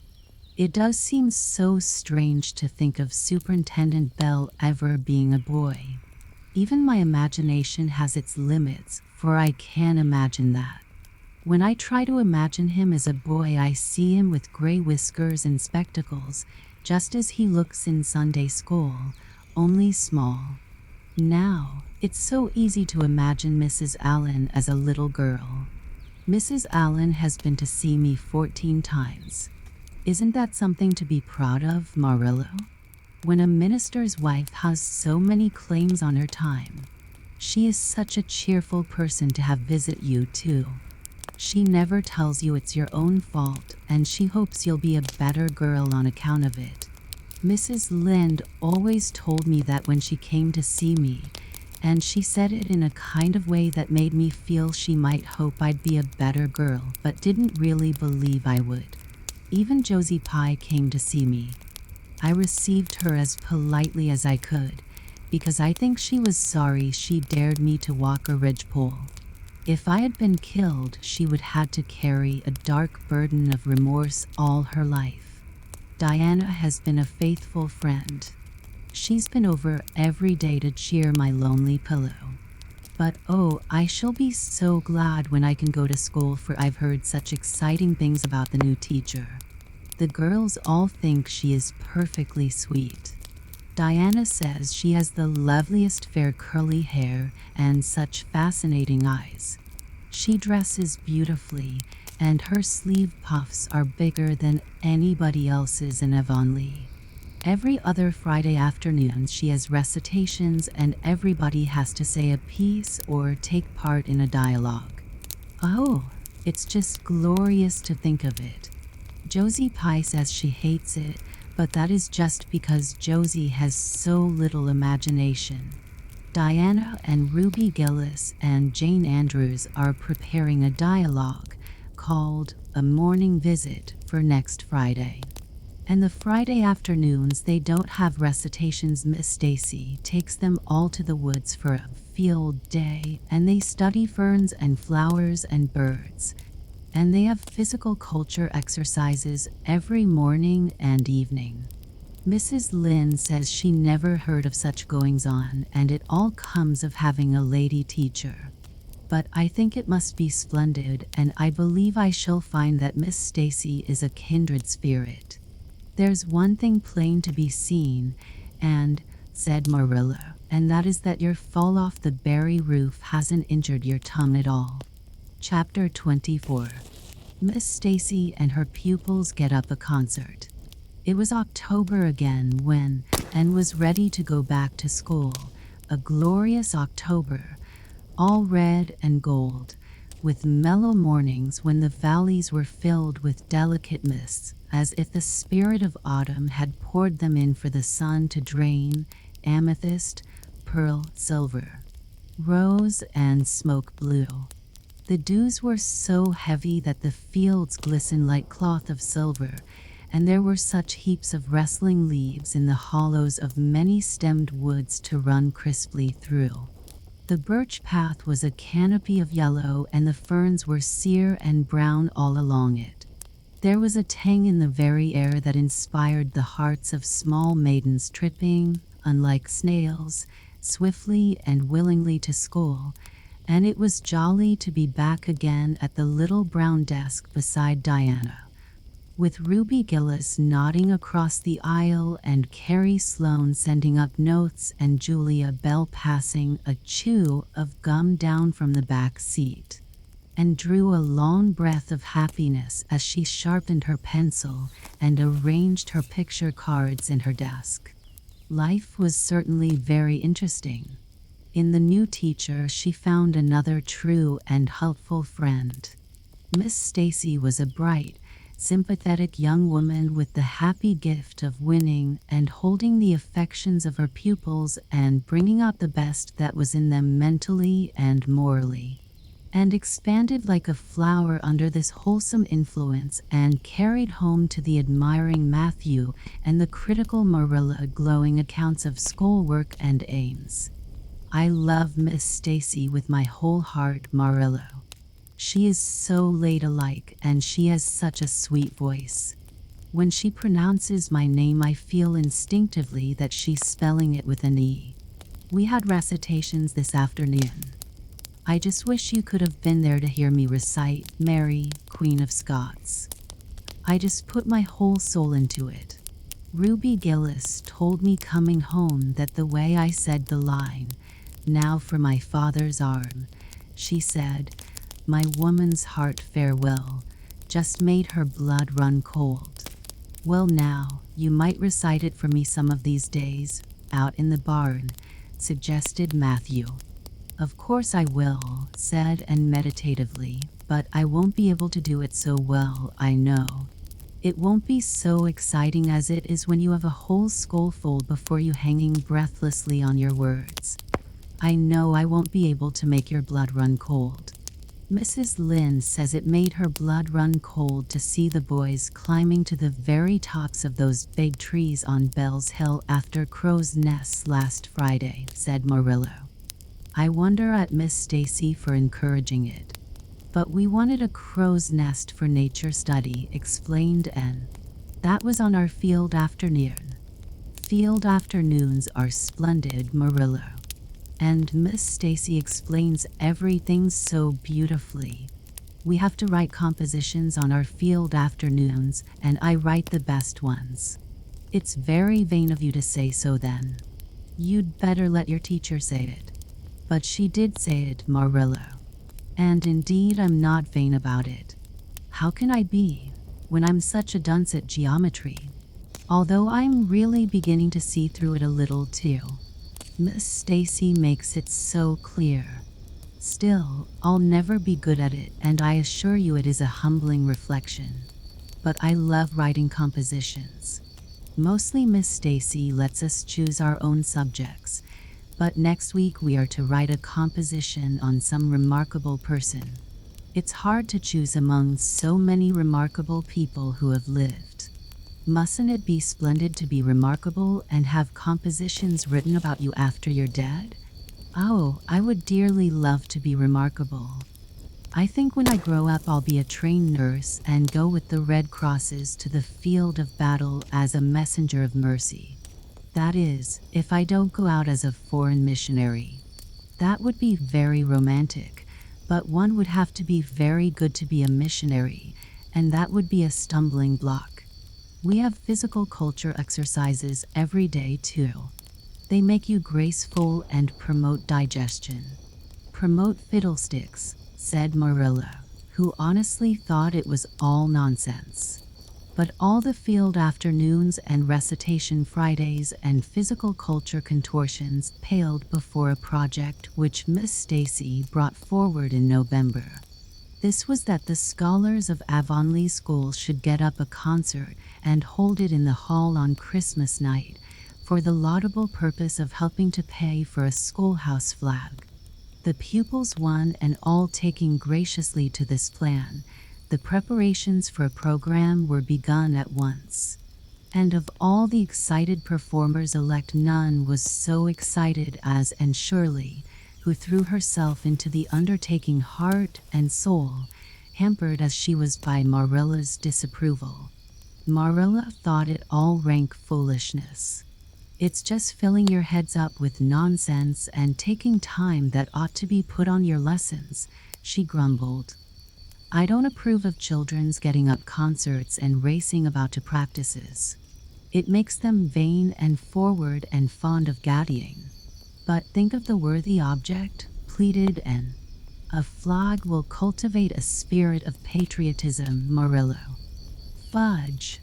There's precious little patriotism in the thoughts of any of you. All you want is a good time. Well, when you can combine patriotism and fun, isn't it all right?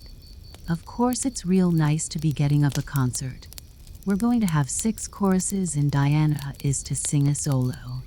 I'm in 2 dialogues, the Society for the Suppression of Gossip and the Fairy Queen.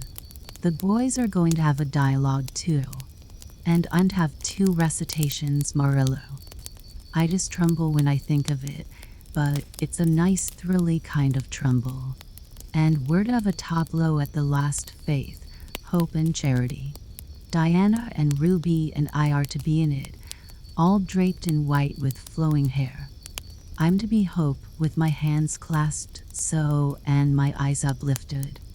I'm going to practice my recitations in the garret. Don't be alarmed if you hear me groaning. I have to groan heartrendingly in one of them, and it's really hard to get up a good artistic groan, Marilla. Josie Pye is sulky because she didn't get the part she wanted in the dialogue. She wanted to be the Fairy Queen. That would have been ridiculous, for who ever heard of a Fairy Queen as fat as Josie? Fairy Queens must be slender. Jane Andrews is to be the queen and I am to be one of her maids of honor. Josie says she thinks a red-haired fairy is just as ridiculous as a fat one, but I do not let myself mind what Josie says. I'm to have a wreath of white roses on my hair and Ruby Gillis is going to lend me her slippers because I haven't any of my own. It's necessary for fairies to have slippers, you know. You couldn't imagine a fairy wearing boots, could you? Especially with copper toes? We are going to decorate the hall with creeping spruce and fir mottos with pink tissue paper roses in them. And we are all to march in 2 by 2 after the audience is seated, while Emma White plays a march on the organ. Oh, Marilla, I know you are not so enthusiastic about it as I am, but don't you hope your little Anne will distinguish herself? All I hope is that you'll behave yourself. I'll be heartily glad when all this fuss is over and you'll be able to settle down. You are simply good for nothing just now with your head stuffed full of dialogues and groans and tableaux. As for your tongue, it's a marvel it's not clean worn out." And sighed and betook herself to the backyard, over which a young new moon was shining through the leafless poplar boughs from an apple-green western sky, and where Matthew was splitting wood, and perched herself on a block and talked the concert over with him, sure of an appreciative and sympathetic listener in this instance at least. "Well now, I reckon it's going to be a pretty good concert, and I expect you'll do your part fine," he said, smiling down into her eager, vivacious little face. And smiled back at him. Those two were the best of friends, and Matthew thanked his stars many a time and oft that he had nothing to do with bringing her up. That was Marilla's exclusive duty. If it had been his, he would have been worried over frequent conflicts between inclination and said duty. As it was, he was free to spoil and Marilla's phrasing as much as he liked. But it was not such a bad arrangement after all. A little appreciation sometimes does quite as much good as all the conscientious bringing up in the world. Chapter 25. Matthew insists on puffed sleeves. Matthew was having a bad 10 minutes of it. He had come into the kitchen in the twilight of a cold, gray December evening, and had sat down in the woodbox corner to take off his heavy boots, unconscious of the fact that and a bevy of her schoolmates were having a practice of the Fairy Queen in the sitting room. Presently they came trooping through the hall and out into the kitchen, laughing and chattering gaily. They did not see Matthew, who shrank bashfully back into the shadows beyond the woodbox with a boot in one hand and a bootjack in the other, and he watched them shyly for the aforesaid 10 minutes as they put on caps and jackets and talked about the dialogue and the concert, and stood among them, bright-eyed and animated as they. But Matthew suddenly became conscious that there was something about her different from her mates. And what worried Matthew was that the difference impressed him as being something that should not exist, and had a brighter face and bigger, starrier eyes and more delicate features than the other. Even shy, unobservant Matthew had learned to take note of these things, but the difference that disturbed him did not consist in any of these respects. Then in what did it consist? Matthew was haunted by this question long after the girls had gone, arm in arm, down the long, hard-frozen lane and had bade Ken herself to her books.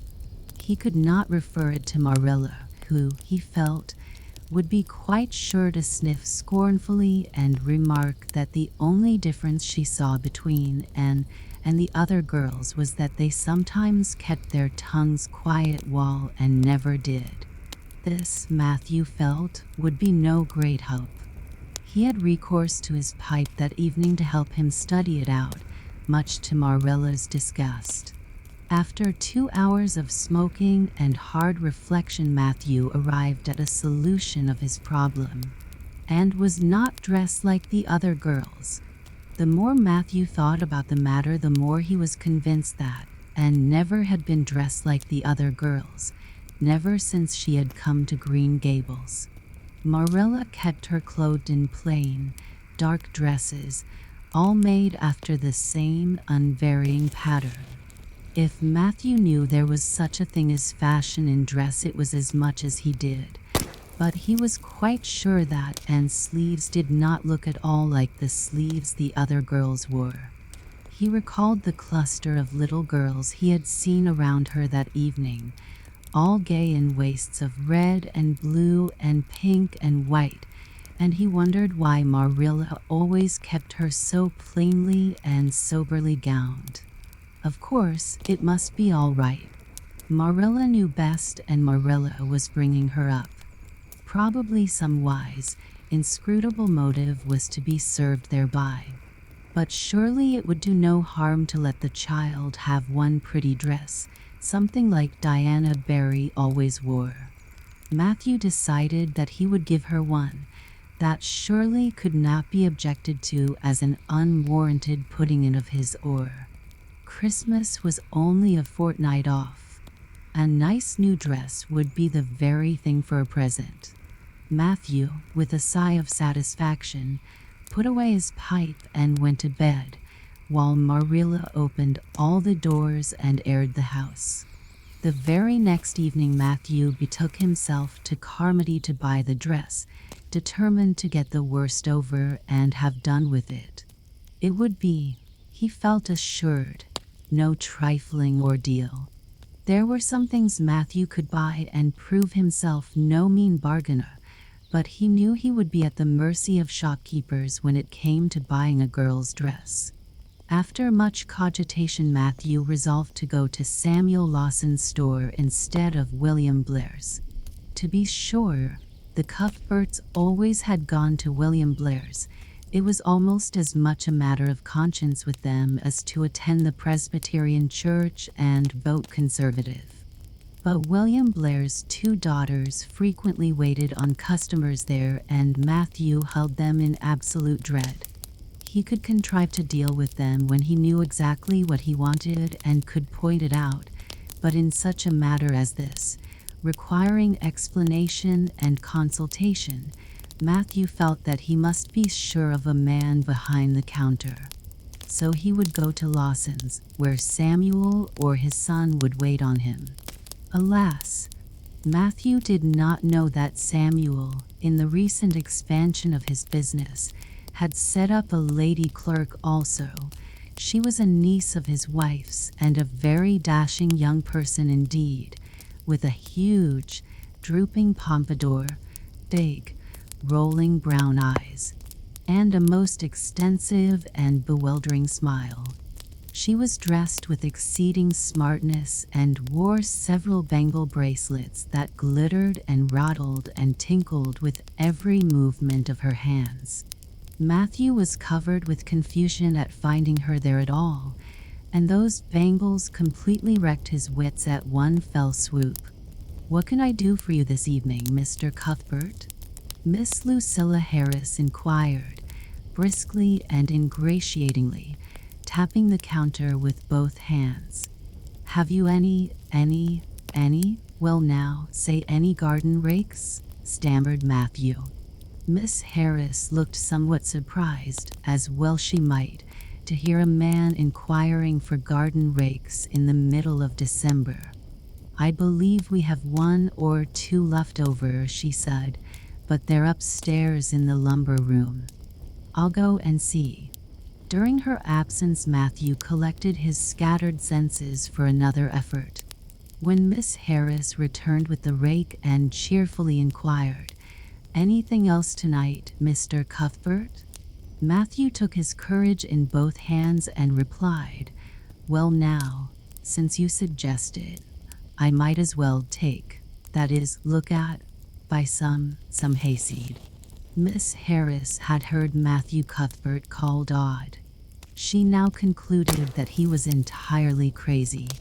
"We only keep hayseed in the spring," she explained loftily. "We've none on hand just now." "Oh, certainly, just as you say," stammered unhappy Matthew, seizing the rake and making for the door. At the threshold he recollected that he had not paid for it, and he turned miserably back. While Miss Harris was counting out his change, he rallied his powers for a final desperate attempt. "Well now, if it isn't too much trouble, I might as well. That is, I'd like to look at some sugar." "White or brown?" queried Miss Harris patiently. "Oh, well now, brown," said Matthew feebly. "There's a barrel of it over there," said Miss Harris, shaking her bangles at it. "It's the only kind we have." "Oh, I'll take 20 pounds of it," said Matthew, with beads of perspiration standing on his forehead. Matthew had driven halfway home before he was his own man again. It had been a gruesome experience, but it served him right, he thought, for committing the heresy of going to a strange store.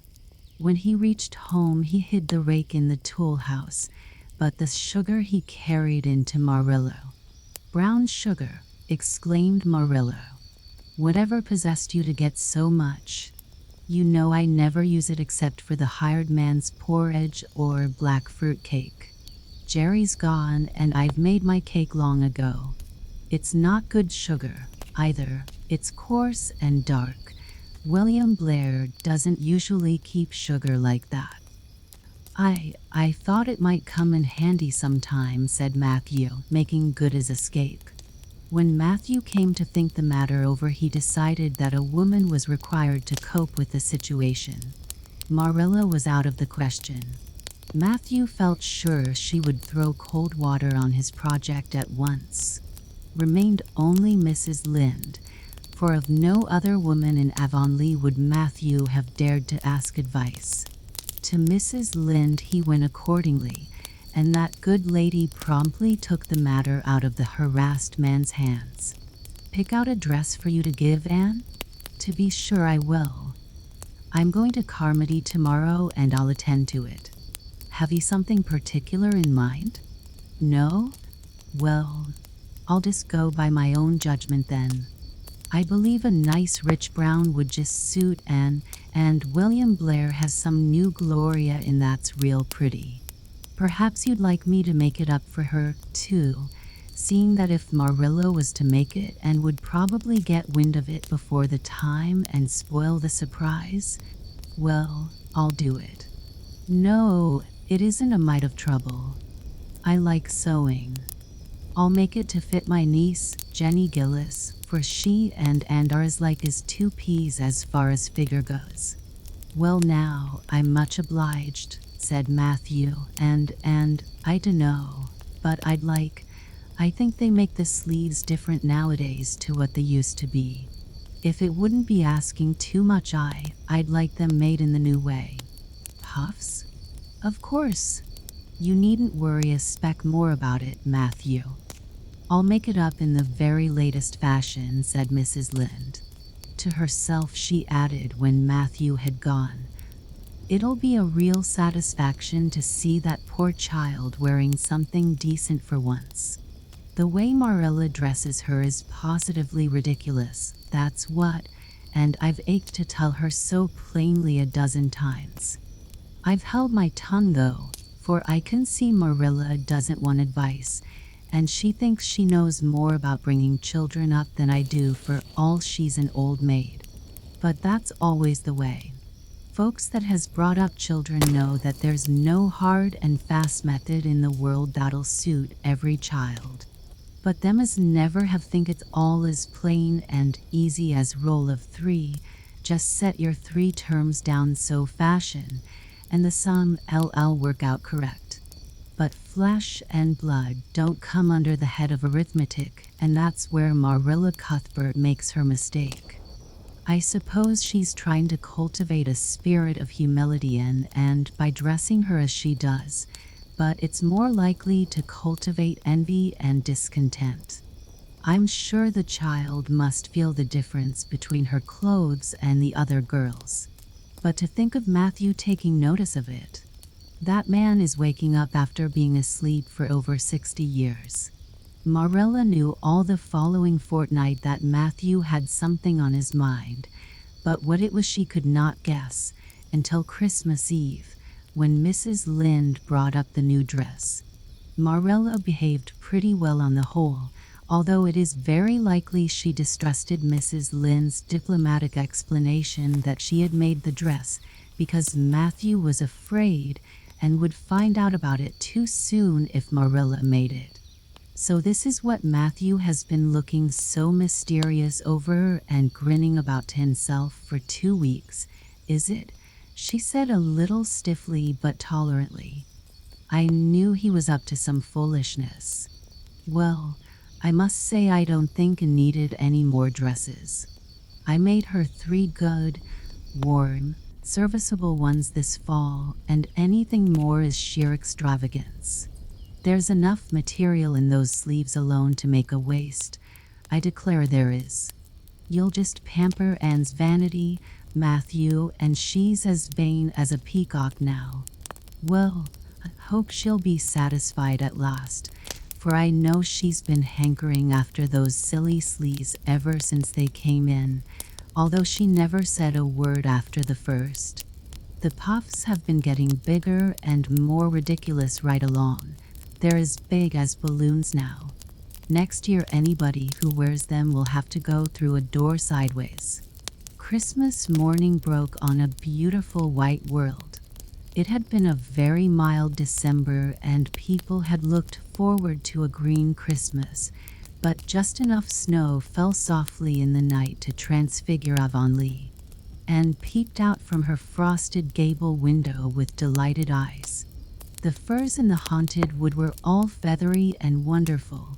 The birches and wild cherry trees were outlined in pearl. The plowed fields were stretches of snowy dimples, and there was a crisp tang in the air that was glorious. Anne ran downstairs singing until her voice re-echoed through Green Gables. Merry Christmas, Marilla. Merry Christmas, Matthew. Isn't it a lovely Christmas? I'm so glad it's white. Any other kind of Christmas doesn't seem real, does it? I don't like green Christmases. They're not green. They're just nasty faded browns and grays. What makes people call them green? Why, Matthew, is that for me? Oh, Matthew. Matthew had sheepishly unfolded the dress from its paper swathings and held it out with a deprecatory glance at Marilla, who feigned to be contemptuously filling the teapot, but nevertheless watched the scene out of the corner of her eye with a rather interested air, and took the dress and looked at it in reverent silence. Oh, how pretty it was, a lovely soft brown gloria with all the gloss of silk, a skirt with dainty frills and shirrings, a waist elaborately pin-tucked in the most fashionable way, with a little ruffle of filmy lace at the neck. But the sleeves, they were the crowning glory. Long elbow cuffs, and above them 2 beautiful puffs divided by rows of shirring and bows of brown silk ribbon. That's a Christmas present for you, and, said Matthew shyly. Why, and don't you like it? Well now. For Anne's eyes had suddenly filled with tears. Like it? Oh, Matthew. And laid the dress over a chair and clasped her hands. Matthew, it's perfectly exquisite. Oh, I can never thank you enough. Look at those sleeves. Oh, it seems to me this must be a happy dream. Well, let us have breakfast, interrupted Marilla. I must say, and I don't think you needed the dress, but since Matthew has got it for you, see that you take good care of it. There's a hair ribbon Mrs. Lynde left for you. It's brown, to match the dress. Come now, sit in. I don't see how I'm going to eat breakfast, said Anne rapturously. Breakfast seems so commonplace at such an exciting moment. I'd rather feast my eyes on that dress. I'm so glad that puff sleeves are still fashionable. It did seem to me that I'd never get over it if they went out before I had a dress with them. I'd never have felt quite satisfied, you see. It was lovely of Mrs. Lynde to give me the ribbon too. I feel that I ought to be a very good girl indeed. It's at times like this I'm sorry I'm not a model little girl, and I always resolve that I will be in future. But somehow it's hard to carry out your resolutions when irresistible temptations come. Still, I really will make an extra effort after this. When the commonplace breakfast was over, Diana appeared, crossing the white log bridge in the hollow, a gay little figure in her crimson ulster, and flew down the slope to meet her. Merry Christmas, Diana. And oh, it's a wonderful Christmas. I've something splendid to show you. Matthew has given me the loveliest dress with such sleeves. I couldn't even imagine any nicer. I've got something more for you, said Diana breathlessly. Here, this box. Aunt Josephine sent us out a big box with ever so many things in it, and this is for you. I'd have brought it over last night, but it didn't come until after dark, and I never feel very comfortable coming through the haunted wood in the dark now. And opened the box and peeped in. First a card with "For the N Girl and Merry Christmas" written on it, and then a pair of the daintiest little kid slippers with beaded toes and satin bows and glistening buckles. "Oh," said Aunt Diana, "this is too much. I must be dreaming." "I call it providential," said Diana. "You won't have to borrow ruby slippers now, and that's a blessing, for they're 2 sizes too big for you, and it would be awful to hear of fairy shuffling." Josie Pye would be delighted. Mind you, Rob Wright went home with Gertie Pye from the practice night before last. Did you ever hear anything equal to that? All the Avonlea scholars were in a fever of excitement that day, for the hall had to be decorated and a last grand rehearsal held. The concert came off in the evening and was a pronounced success. The little hall was crowded. All the performers did excellently well, but Anne was the bright particular star of the occasion, as even envy, in the shape of Josie Pye, dared not deny. "Oh, hasn't it been a brilliant evening?" sighed Anne, when it was all over and she and Diana were walking home together under a dark, starry sky. "Everything went off very well," said Diana practically. "I guess we must have made as much as $10. Mind you, Mr. Allen is going to send an account of it to the Charlottetown papers." "Oh, Diana, will we really see our names in print? It makes me thrill to think of it." "Your solo was perfectly elegant, Diana. I felt prouder than you did when it was encored. I just said to myself, it is my dear bosom friend who is so honored. Well, your recitations just brought down the house, and that sad one was simply splendid." "Oh, I was so nervous, Diana. When Mr. Allen called out my name, I really cannot tell how I ever got up on that platform. I felt as if a million eyes were looking at me and through me, and for one dreadful moment I was sure I couldn't begin at all. Then I thought of my lovely puff sleeves and took courage. I knew that I must live up to those sleeves, Diana. So I started in, and my voice seemed to be coming from ever so far away. I just felt like a parrot. It's providential that I practiced those recitations so often up in the garret, or I'd never have been able to get through. Did I groan all right?" "Yes, indeed, you groaned lovely," assured Diana. "I saw old Mrs. Sloane wiping away tears when I sat down. It was splendid to think I had touched somebody's heart. It's so romantic to take part in a concert, isn't it?" "Oh, it's been a very memorable occasion indeed." "Wasn't the boys' dialogue fine?" said Diana. "Gilbert Blythe was just splendid. And I do think it's awful mean the way you treat Gil. Wait till I tell you.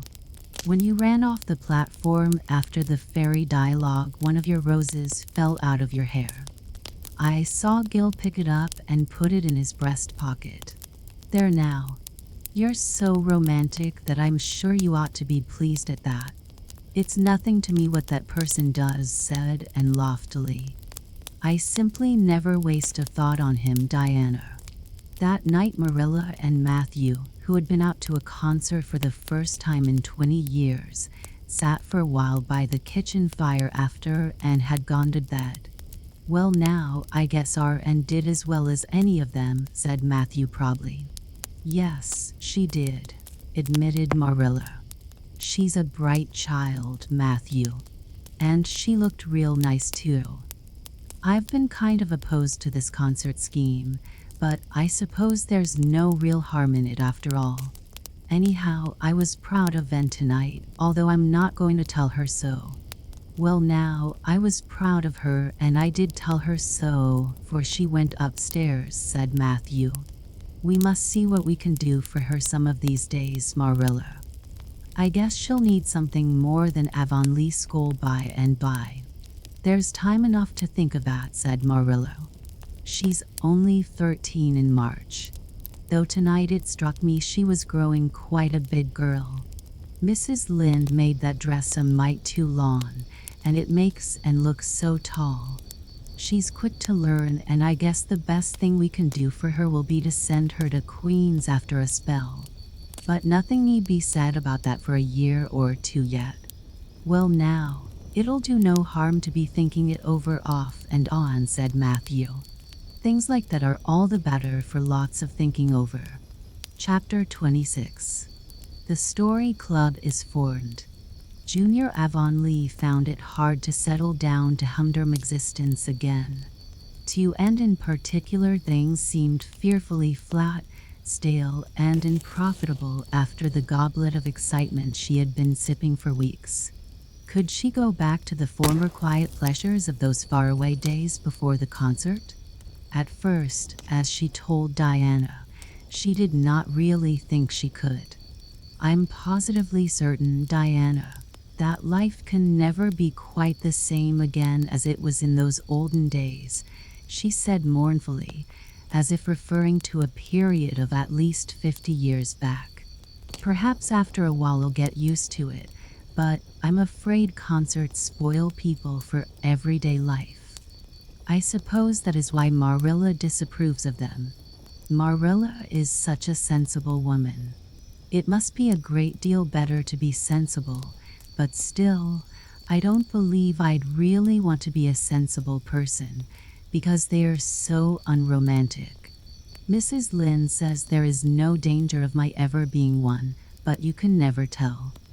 I feel just now that I may grow up to be sensible yet, but perhaps that is only because I'm tired. I simply couldn't sleep last night for ever so long. I just lay awake and imagine the concert over and over again. That's one splendid thing about such affairs.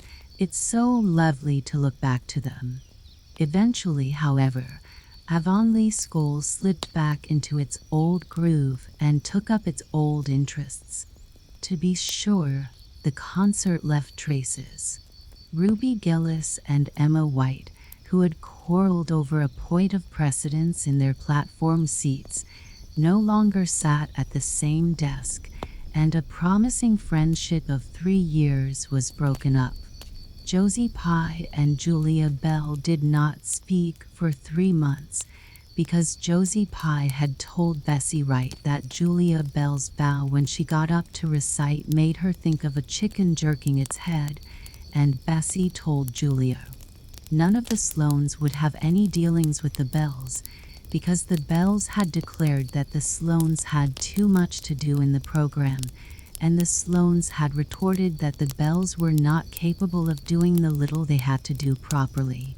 Finally, Charlie Sloane fought Moody Spurgeon McPherson because Moody Spurgeon had said that Anne Shirley put on airs about her recitations, and Moody Spurgeon was licked. Consequently, Moody Spurgeon's sister, Ella May, would not speak to Anne Shirley all the rest of the winter. With the exception of these trifling frictions, work in Miss Stacy's little kingdom went on with regularity and smoothness. The winter weeks slipped by. It was an unusually mild winter, with so little snow that Anne and Diana could go to school nearly every day by way of the birch path. On Anne's birthday, they were tripping lightly down it, keeping eyes and ears alert amid all their chatter, for Miss Stacy had told them that they must soon write a composition on a winter's walk in the woods, and it behooved them to be observant. "Just think, Diana, I'm 13 years old today," remarked Anne in an odd voice. "I can scarcely realize that I'm in my teens." When I woke this morning, it seemed to me that everything must be different. You've been 13 for a month, so I suppose it doesn't seem such a novelty to you as it does to me. It makes life seem so much more interesting. In 2 more years, I'll be really grown up. It's a great comfort to think that I'll be able to use big words then without being laughed at. Ruby Gillis says she means to have a beau as soon as she's 15, said Diana. Ruby Gillis thinks of nothing but beaux, said Anne disdainfully. She's actually delighted when anyone writes her name up in a take notice for all she pretends to be so mad. But I'm afraid that is an uncharitable speech. Mrs. Allen says we should never make uncharitable speeches, but they do slip out so often before you think, don't they? I simply can't talk about Josie Pye without making an uncharitable speech, so I never mention her at all. You may have noticed that. I'm trying to be as much like Mrs. Allen as I possibly can, for I think she's perfect. Mr. Allen thinks so too. Mrs. Lynn says he just worships the ground she treads on, and she doesn't really think it right for a minister to set his affections so much on a mortal being. But then, Diana, even ministers are human and have their besetting sins just like everybody else. I had such an interesting talk with Mrs. Allen about besetting sins last Sunday afternoon. There are just a few things it's proper to talk about on Sundays, and that is one of them. My besetting sin is imagining too much and forgetting my duties. I'm striving very hard to overcome it, and now that I'm really 13, perhaps I'll get on better. In 4 more years, we'll be able to put our hair up, said Diana. Alice Bell is only 16 and she is wearing hers up, but I think that's ridiculous. I shall wait until I'm 17. If I had Alice Bell's crooked nose, said and decidedly, I wouldn't, but there. I won't say what I was going to because it was extremely uncharitable. Besides, I was comparing it with my own nose, and that's vanity.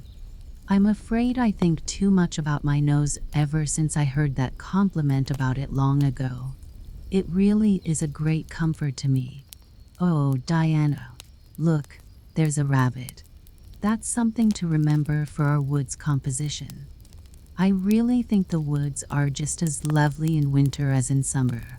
They're so white and still, as if they were asleep and dreaming pretty dreams.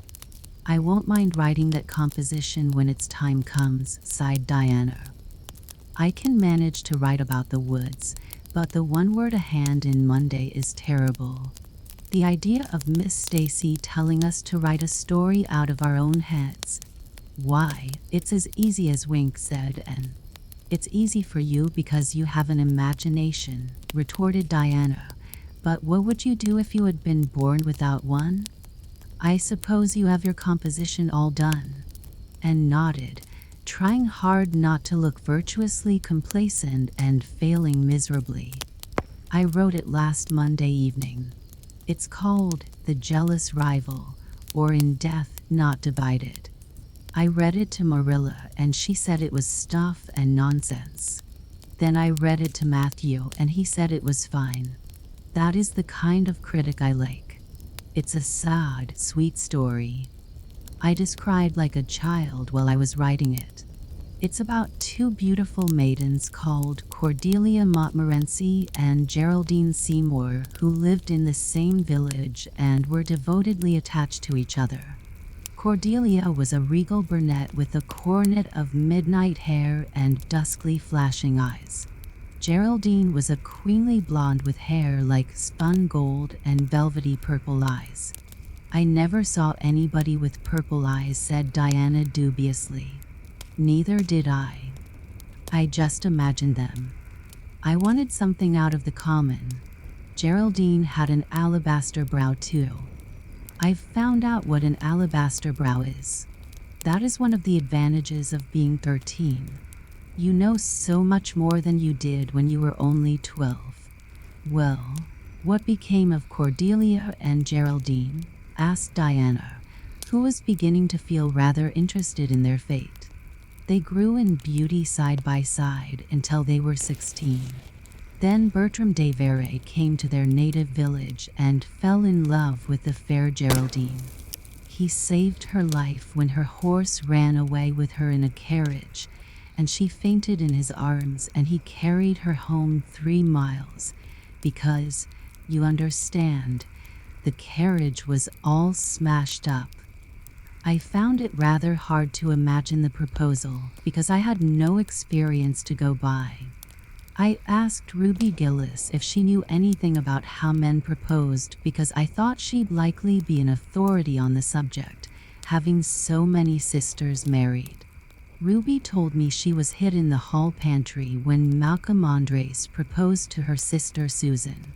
She said Malcolm told Susan that his dad had given him the farm in his own name and then said, "What do you say, darling pet, if we get hitched this fall?" And Susan said, "Yes, no, I don't know, let me see." And there they were, engaged as quick as that. But I didn't think that sort of a proposal was a very romantic one, so in the end I had to imagine it out as well as I could. I made it very flowery and poetical, and Bertram went on his knees, although Ruby Gillis says it isn't done nowadays. Geraldine accepted him in a speech a page long. I can tell you I took a lot of trouble with that speech. I rewrote it 5 times, and I look upon it as my masterpiece. Bertram gave her a diamond ring and a ruby necklace and told her they would go to Europe for a wedding tour, for he was immensely wealthy. But then, alas, shadows began to darken over their path. Cordelia was secretly in love with Bertram herself, and when Geraldine told her about the engagement, she was simply furious, especially when she saw the necklace and the diamond ring. All her affection for Geraldine turned to bitter hate, and she vowed that she should never marry Bertram. But she pretended to be Geraldine's friend the same as ever. One evening they were standing on the bridge over a rushing turbulent stream, and Cordelia, thinking they were alone, pushed Geraldine over the brink with a wild, mocking, "Ha, ha, ha." But Bertram saw it all, and he at once plunged into the current, exclaiming, "I will save thee, my peerless Geraldine." But alas, he had forgotten he couldn't swim, and they were both drowned, clasped in each other's arms. Their bodies were washed ashore soon afterwards. They were buried in the one grave, and their funeral was most imposing, Diana. It's so much more romantic to end a story up with a funeral than a wedding. As for Cordelia, she went insane with remorse and was shut up in a lunatic asylum. I thought that was a poetical retribution for her crime. How perfectly lovely, sighed Diana, who belonged to Matthew's school of critics. I don't see how you can make up such thrilling things out of your own head, Anne. I wish my imagination was as good as yours. It would be if you'd only cultivate it, said Anne cheeringly. I've just thought of a plan, Diana. Let you and me have a story club all our own and write stories for practice. I'll help you along until you can do them by yourself. You ought to cultivate your imagination, you know. Miss Stacy says so. Only we must take the right way. I told her about the haunted wood, but she said we went the wrong way about it in that. This was how the story club came into existence. It was limited to Diana and Anne at first, but soon it was extended to include Jane Andrews and Ruby Gillis and 1 or 2 others who felt that their imaginations needed cultivating. No boys were allowed in it, although Ruby Gillis opined that their admission would make it more exciting, and each member had to produce 1 story a week. It's extremely interesting, Anne told Marilla. Each girl has to read her story out loud, and then we talk it over. We're going to keep them all sacredly and have them to read to our descendants. We each write under a nom de plume. Mine is Rosamond Montmorency. All the girls do pretty well. Ruby Gillis is rather sentimental. She puts too much love-making into her stories, and you know too much is worse than too little. Jane never puts any because she says it makes her feel so silly when she had to read it out loud. Jane's stories are extremely sensible. Then Diana puts too many murders into hers. She says most of the time she doesn't know what to do with the people, so she kills them off to get rid of them. I mostly always have to tell them what to write about, but that isn't hard for I've millions of ideas. I think this story writing business is the foolishest yet, scoffed Marilla. You'll get a pack of nonsense into your heads and waste time that should be put on your lessons. Reading stories is bad enough, but writing them is worse. But we're so careful to put a moral into them all, Marilla explained, and I insist upon that. All the good people are rewarded and all the bad ones are suitably punished. I'm sure that must have a wholesome effect. The moral is the great thing. Mr. Allen says so. I read one of my stories to him and Mrs. Allen, and they both agreed that the moral was excellent. Only they laughed in the wrong places. I like it better when people cry. Jane and Ruby almost always cry when I come to the pathetic parts. Diana wrote her Aunt Josephine about our club, and her Aunt Josephine wrote back that we were to send her some of our stories. So we copied out 4 of our very best and sent them. Miss Josephine Barry wrote back that she had never read anything so amusing in her life. That kind of puzzled us because the stories were all very pathetic and almost everybody died. But I'm glad Miss Barry liked them. It shows our club is doing some good in the world. Mrs. Allen says that ought to be our object in everything. I do really try to make it my object, but I forget so often when I'm having fun. I hope I shall be a little like Mrs. Allen when I grow up. Do you think there is any prospect of it, Marilla? I shouldn't say there was a great deal, was Marilla's encouraging answer. I'm sure Mrs. Allen was never such a silly, forgetful little girl as you are. No, but she wasn't always so good as she is now either, said Anne seriously. She told me so herself. That is, she said she was a dreadful mischief when she was a girl and was always getting into scrapes. I felt so encouraged when I heard that. Is it very wicked of me, Marilla, to feel encouraged when I hear that other people have been bad and mischievous? Mrs. Lynde says it is. Mrs. Lynde says she always feels shocked when she hears of anyone ever having been naughty, no matter how small they were. Mrs. Lynde says she once heard a minister confess that when he was a boy he stole a strawberry tart out of his aunt's pantry, and she never had any respect for that minister again. Now, I wouldn't have felt that way. I'd have thought that it was real noble of him to confess it, and I'd have thought what an encouraging thing it would be for small boys nowadays who do naughty things and are sorry for them to know that perhaps they may grow up to be ministers in spite of it. That's how I'd feel, Marilla. The way I feel at present, Anne said Marilla, is that it's high time you had those dishes washed. You've taken half an hour longer than you should with all your chattering. Learn to work first and talk afterwards. Chapter 27. Vanity and Vexation of Spirit. Marilla, walking home one late April evening from an aid meeting, realized that the winter was over and gone with the thrill of delight that spring never fails to bring to the oldest and saddest as well as to the youngest and merriest.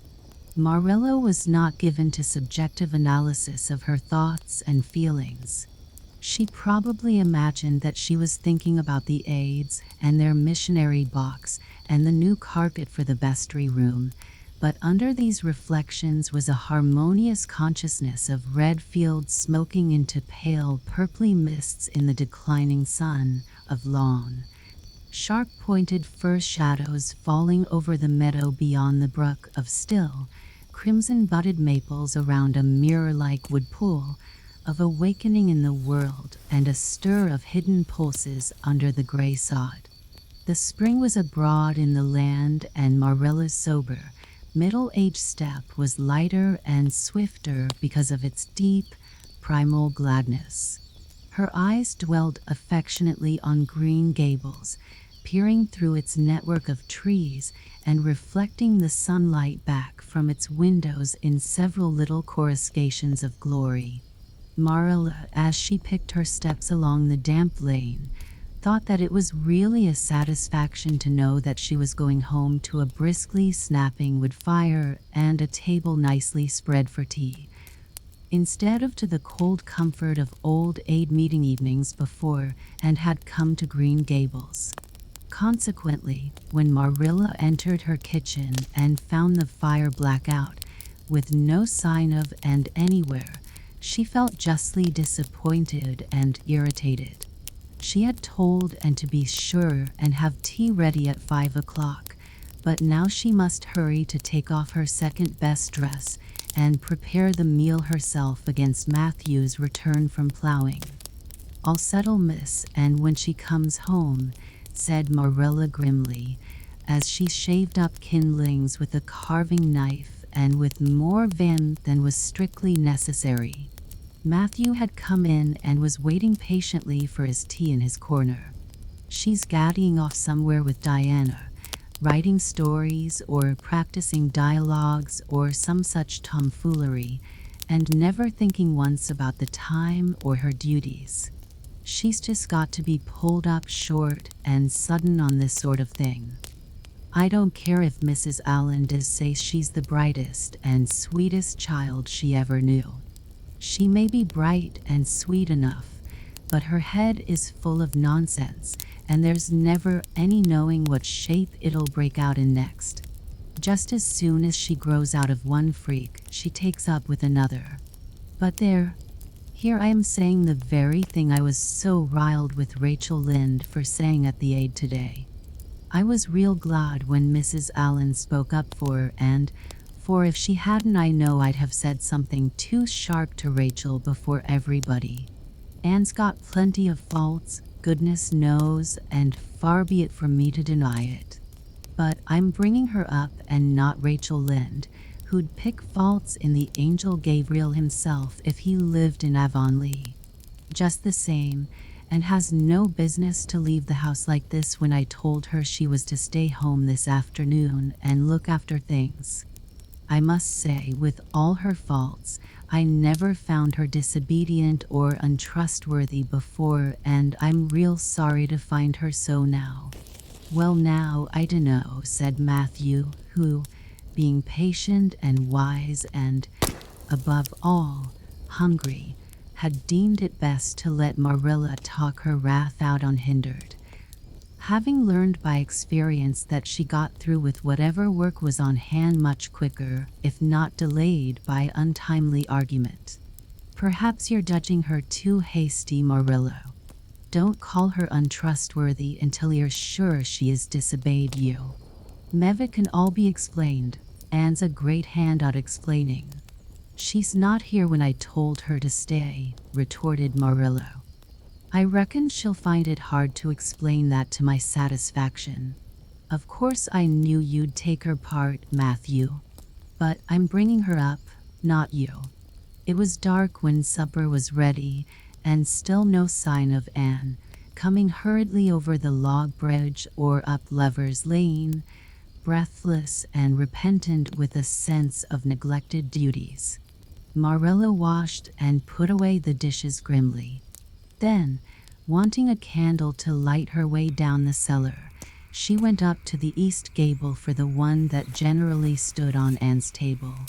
Lighting it, she turned around to see and herself lying on the bed, face downward among the pillows. "Mercy on us," said astonished Marilla. "Have you been asleep, Anne?" "No," was the muffled reply. "Are you sick then?" demanded Marilla anxiously, going over to the bed. and cowered deeper into her pillows as if desirous of hiding herself forever from mortal eyes. "No, but please, Marilla, go away and don't look at me. I'm in the depths of despair, and I don't care who gets head in class or writes the best composition or sings in the Sunday school choir anymore. Little things like that are of no importance now, because I don't suppose I'll ever be able to go anywhere again. My career is closed. Please, Marilla, go away and don't look at me." Did anyone ever hear the like? The mystified Marilla wanted to know. "Anne Shirley, whatever is the matter with you? What have you done? Get right up this minute and tell me. This minute, I say. There now, what is it?" Anne had slid to the floor in despairing obedience. "Look at my hair, Marilla," she whispered. Accordingly, Marilla lifted her candle and looked scrutinizingly at Anne's hair, flowing in heavy masses down her back. It certainly had a very strange appearance. "Anne Shirley, what have you done to your hair?" "Why, it's green. Green it might be called, if it were any earthly color, a queer, dull, bronzy green, with streaks here and there of the original red to heighten the ghastly effect." Never in all her life had Marilla seen anything so grotesque as Anne's hair at that moment. "Yes, it's green," moaned Anne. "I thought nothing could be as bad as red hair. But now I know it's 10 times worse to have green hair. Oh, Marilla, you little know how utterly wretched I am. I little know how you got into this fix, but I mean to find out," said Marilla. "Come right down to the kitchen. It's too cold up here, and tell me just what you've done. I've been expecting something queer for some time.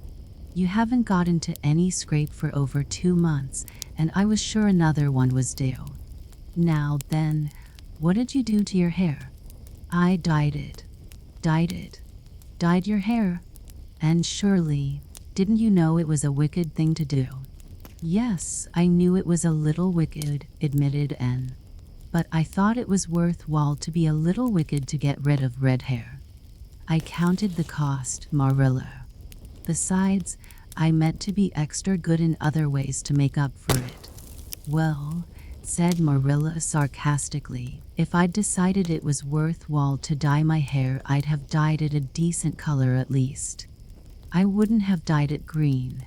"But I didn't mean to dye it green," Marilla protested and dejectedly. "If I was wicked, I meant to be wicked to some purpose. He said it would turn my hair a beautiful raven black. He positively assured me that it would. How could I doubt his word, Marilla? I know what it feels like to have your word doubted. And Mrs. Allen says we should never suspect anyone of not telling us the truth unless we have proof that they're not. I have proof now. Green hair is proof enough for anybody. But I hadn't then, and I believed every word he said implicitly." "Who said? Who are you talking about?" "The peddler that was here this afternoon. I bought the dye from him. And Shirley, how often have I told you never to let one of those Italians in the house? I don't believe in encouraging them to come around at all." "Oh, I didn't let him in the house. I remembered what you told me, and I went out, carefully shut the door, and looked at his things on the step. Besides, he wasn't an Italian, he was a German Jew. He had a big box full of very interesting things, and he told me he was working hard to make enough money to bring his wife and children out from Germany. He spoke so feelingly about them that it touched my heart. I wanted to buy something from him to help him in such a worthy object. Then all at once I saw the bottle of hair dye. The peddler said it was warranted to dye any hair a beautiful raven black and wouldn't wash off. In a trice I saw myself with beautiful raven black hair, and the temptation was irresistible. But the price of the bottle was 75 cents, and I had only 50 cents left out of my chicken money. I think the peddler had a very kind heart, for he said that, seeing it was me, he'd sell it for 50 cents, and that was just giving it away. So I bought it, and as soon as he had gone I came up here and applied it with an old hairbrush as the directions said. I used up the whole bottle, and oh Marilla, when I saw the dreadful color it turned my hair I repented of being wicked, I can tell you. And I've been repenting ever since. Well, I hope you'll repent to good purpose, said Marilla severely, and that you've got your eyes open to where your vanity has led you, and goodness knows what's to be done. I suppose the first thing is to give your hair a good washing and see if that will do any good. Accordingly, Anne washed her hair, scrubbing it vigorously with soap and water, but for all the difference it made she might as well have been scouring its original red. The peddler had certainly spoken the truth when he declared that the dye wouldn't wash off, however his veracity might be impeached in other respects. Oh, Marilla, what shall I do? Questioned Anne in tears. I can never live this down. People have pretty well forgotten my other mistakes, the liniment cake and setting Diana drunk and flying into a temper with Mrs. Lynde. But they'll never forget this. They will think I am not respectable.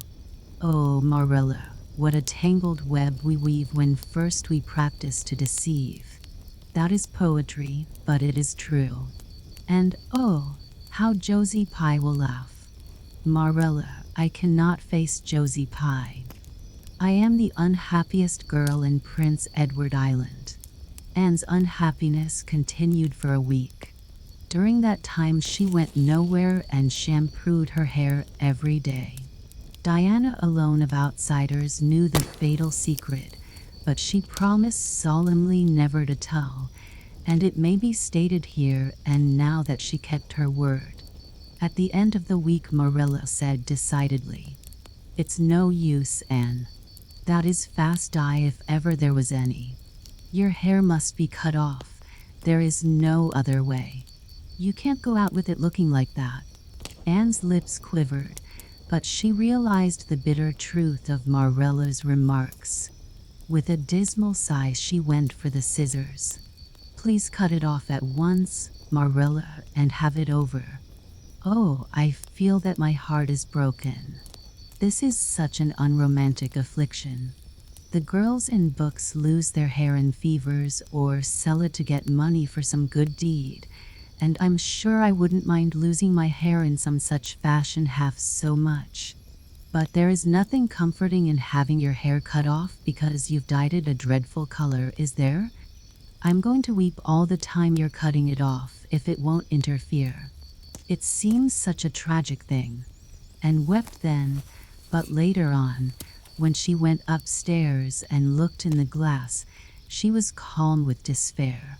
Marilla had done her work thoroughly, and it had been necessary to shingle the hair as closely as possible. The result was not becoming, to state the case as mildly as may be, and promptly turned her glass to the wall. "I'll never look at myself again until my hair grows," she exclaimed passionately. Then she suddenly righted the glass. "Yes, I will too. I'd do penance for being wicked that way. I'll look at myself every time I come to my room and see how ugly I am. And I won't try to imagine it away either. I never thought I was vain about my hair, of all things, but now I know I was, in spite of its being red, because it was so long and thick and curly. I expect something will happen to my nose next." Anne's clipped head made a sensation in school on the following Monday, but to her relief nobody guessed the real reason for it, not even Josie Pye, who, however, did not fail to inform and that she looked like a perfect scarecrow. "I didn't say anything when Josie said that to me, and confided that evening to Marilla, who was lying on the sofa after one of her headaches, because I thought it was part of my punishment and I ought to bear it patiently. It's hard to be told you look like a scarecrow, and I wanted to say something back. But I didn't. I just swept her one scornful look and then I forgave her. It makes you feel very virtuous when you forgive people, doesn't it? I mean to devote all my energies to being good after this, and I shall never try to be beautiful again. Of course it's better to be good.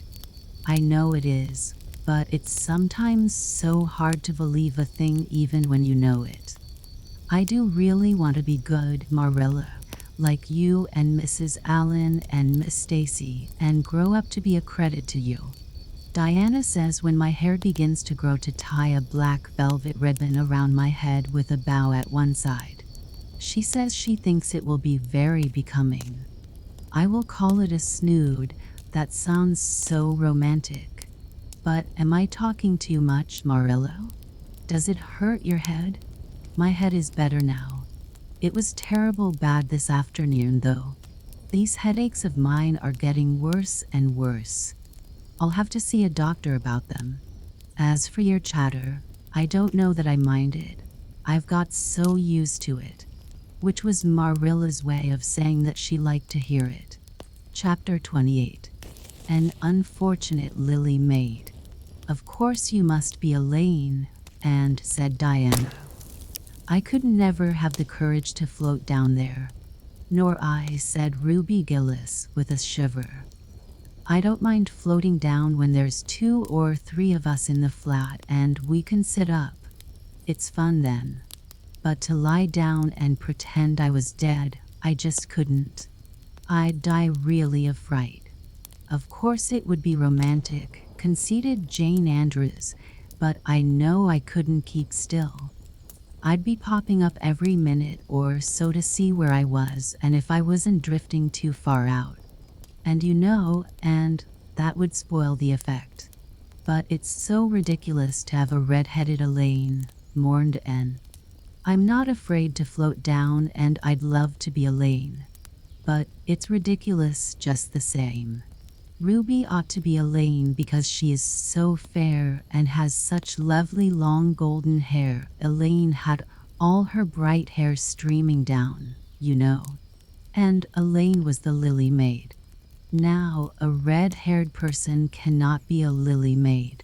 Your complexion is just as fair as Ruby's, said Diana earnestly, and your hair is ever so much darker than it used to be before you cut it.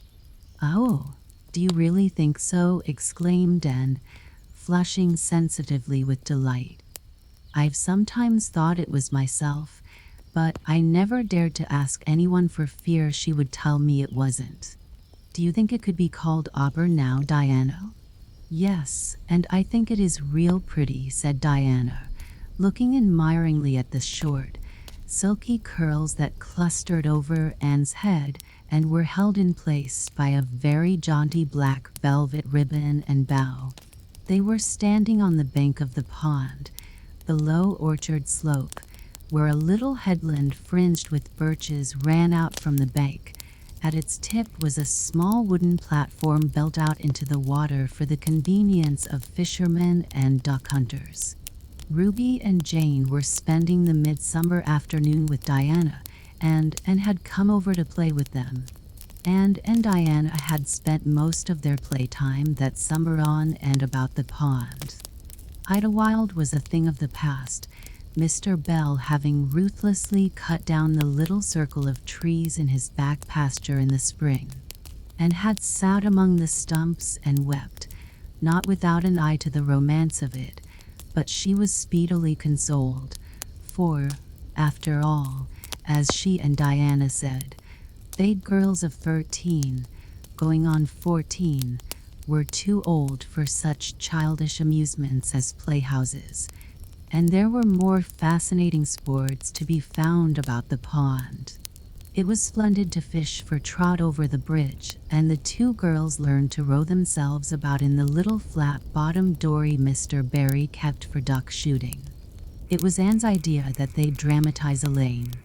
They had studied Tennyson's poem in school the preceding winter, the superintendent of education having prescribed it in the English course for the Prince Edward Island schools.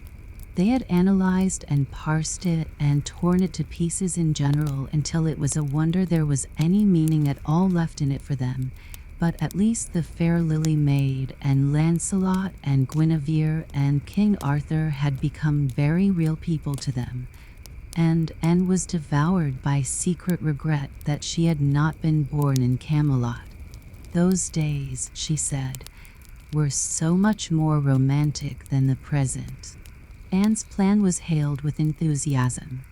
The girls had discovered that if the flat were pushed off from the landing place, it would drift down with the current under the bridge and finally strand itself on another headland lower down, which ran out at a curve in the pond. They had often gone down like this, and nothing could be more convenient for playing Elaine.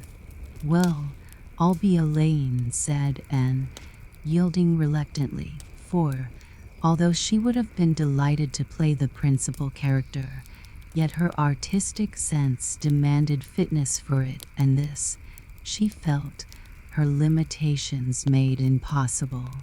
"Ruby, you must be King Arthur, and Jane will be Guinevere, and Diana must be Lancelot. But first you must be the brothers and the father.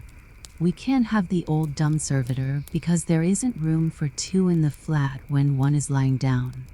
We must pall the barge all its length in black as samite. That old black shawl of your mother's will be just the thing, Diana."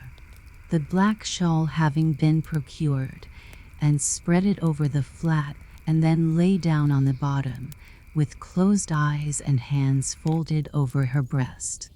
"Oh, she does look really dead," whispered Ruby Gillis nervously, watching the still, white little face under the flickering shadows of the birches.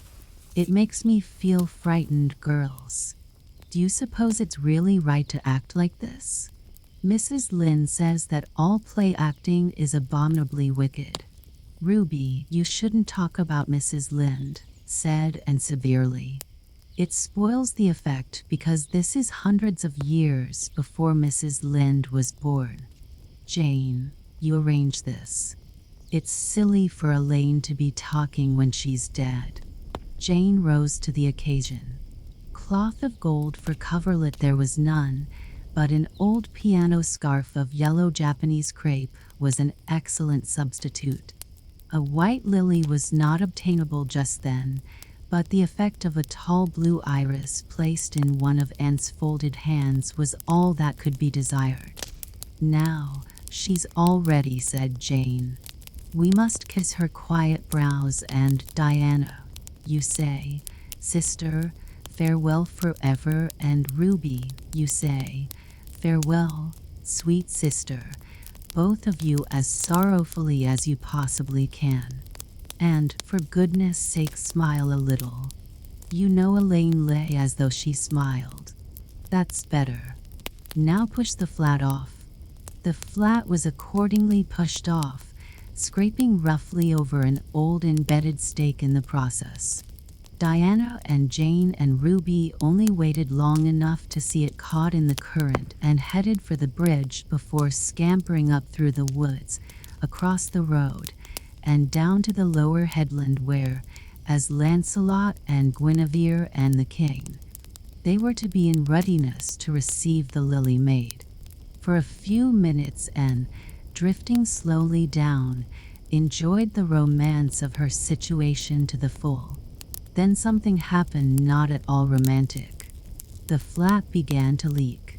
In a very few moments it was necessary for Elaine to scramble to her feet, pick up her cloth of gold coverlet and pall of blackest samite, and gaze blankly at a big crack in the bottom of her barge through which the water was literally pouring.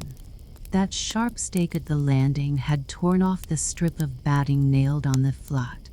And did not know this, but it did not take her long to realize that she was in a dangerous plight. At this rate the flat would fill and sink long before it could drift to the lower headland. Where were the oars? Left behind at the landing. and gave one gasping little scream which nobody ever heard. She was white to the lips, but she did not lose her self-possession. There was one chance, just one. I was horribly frightened, she told Mrs. Allen the next day, and it seemed like years while the flat was drifting down to the bridge and the water rising in it every moment. I prayed, Mrs. Allen, most earnestly, but I didn't shut my eyes to pray, for I knew the only way God could save me was to let the flat float close enough to one of the bridge piles for me to climb up on it. You know, the piles are just old tree trunks and there are lots of knots and old branch stubs on them. It was proper to pray, but I had to do my part by watching out and right while I knew it. I just said, "Dear God, please take the flat close to a pile and I'll do the rest," over and over again. Under such circumstances, you don't think much about making a flowery prayer. But mine was answered, for the flat bumped right into a pile for a minute and I flung the scarf and the shawl over my shoulder and scrambled up on a big providential stub. And there I was, Mrs. Allen, clinging to that slippery old pile with no way of getting up or down. It was a very unromantic position, but I didn't think about that at the time. You don't think much about romance when you have just escaped from a watery grave. I said a grateful prayer at once, and then I gave all my attention to holding on tight, for I knew I should probably have to depend on human aid to get back to dry land. The flat drifted under the bridge and then promptly sank in midstream. Ruby, Jane, and Diana, already awaiting it on the lower headland, saw it disappear before their very eyes and had not a doubt but that and had gone down with it. For a moment they stood still, white as sheets, frozen with horror at the tragedy. Then, shrieking at the tops of their voices, they started on a frantic run up through the woods, never pausing as they crossed the main road to glance the way of the bridge. And, clinging desperately to her precarious foothold, saw their flying forms and heard their shrieks. Help would soon come, but meanwhile her position was a very uncomfortable one. The minutes passed by, each seeming an hour to the unfortunate Lily maid. Why didn't somebody come? Where had the girls gone? Suppose they had fainted, one and all. Suppose nobody ever came. Suppose she grew so tired and cramped that she could hold on no longer, and looked at the wicked green depths below her, wavering with long, oily shadows, and shivered. Her imagination began to suggest all manner of gruesome possibilities to her. Then, just as she thought she really could not endure the ache in her arms and wrists another moment, Gilbert Blythe came rowing under the bridge in Harmon Andrews's dory. Gilbert glanced up and, much to his amazement, beheld a little white scornful face looking down upon him with big, frightened, but also scornful gray eyes. "Anne Shirley, how on earth did you get there?" he exclaimed. Without waiting for an answer, he pulled close to the pile and extended his hand. There was no help for it, and, clinging to Gilbert Blythe's hand, scrambled down into the dory, where she sat, drabbled and furious, in the stern with her arms full of dripping shawl and wet crepe. It was certainly extremely difficult to be dignified under the circumstances. "What has happened?" Anne asked Gilbert, taking up his oars. "We were playing Elaine," explained Anne frigidly, without even looking at her rescuer, "and I had to drift down to Camelot in the barge, I mean the flat. The flat began to leak and I climbed out on the pile. The girls went for help. Will you be kind enough to row me to the landing?" Gilbert obligingly rowed to the landing and Anne, disdaining assistance, sprang nimbly on shore. "I'm very much obliged to you," she said haughtily as she turned away. But Gilbert had also sprung from the boat and now laid a detaining hand on her arm. "And," he said hurriedly, "look here. Can't we be good friends? I'm awfully sorry I made fun of your hair that time. I didn't mean to vex you, and I only meant it for a joke. Besides, it's so long ago. I think your hair is awfully pretty now, honest I do. Let's be friends." For a moment Anne hesitated. She had an odd, newly awakened consciousness under all her outraged dignity that the half-shy, half-eager expression in Gilbert's hazel eyes was something that was very good to see. Her heart gave a quick, queer little beat. But the bitterness of her old grievance promptly stiffened up her wavering determination. That scene of 2 years before flashed back into her recollection as vividly as if it had taken place yesterday. Gilbert had called her carrots and had brought about her disgrace before the whole school. Her resentment, which to other and older people might be as laughable as its cause, was in no whit allayed and softened by time seemingly. She hated Gilbert Blythe. She would never forgive him. "No," she said coldly, "I shall never be friends with you, Gilbert Blythe, and I don't want to be." "All right." Gilbert sprang into his skiff with an angry color in his cheeks. "I'll never ask you to be friends again, Anne Shirley. And I don't care either." He pulled away with swift, defiant strokes and went up the steep, ferny little path under the maples. She held her head very high, but she was conscious of an odd feeling of regret. She almost wished she had answered Gilbert differently. Of course, he had insulted her terribly, but still, altogether, and rather thought it would be a relief to sit down and have a good cry. She was really quite unstrung, for the reaction from her fright and cramped clinging was making itself felt. Halfway up the path, she met Jane and Diana rushing back to the pond in a state narrowly removed from positive frenzy. They had found nobody at Orchard Slope, both Mr. and Mrs. Barry being away. Here Ruby Gillis had succumbed to hysterics and was left to recover from them as best she might, while Jane and Diana flew through the haunted wood and across the brook to Green Gables. There they had found nobody either, for Marilla had gone to Carmody and Matthew was making hay in the back field. "Oh," and gasped Diana, fairly falling on the former's neck and weeping with relief and delight. "Oh, and we thought you were drowned, and we felt like murderers because we had made you be Elaine. And Ruby is in hysterics. Oh, and how did you escape?" "I climbed up on one of the piles," explained Anne wearily, "and Gilbert Blythe came along in Mr. Andrews's dory and brought me to land." "Oh, Anne, how splendid of him." "Why, it's so romantic," said Jane, finding breath enough for utterance at last. "Of course you'll speak to him after this." "Of course I won't," flashed Anne, with a momentary return of her old spirit.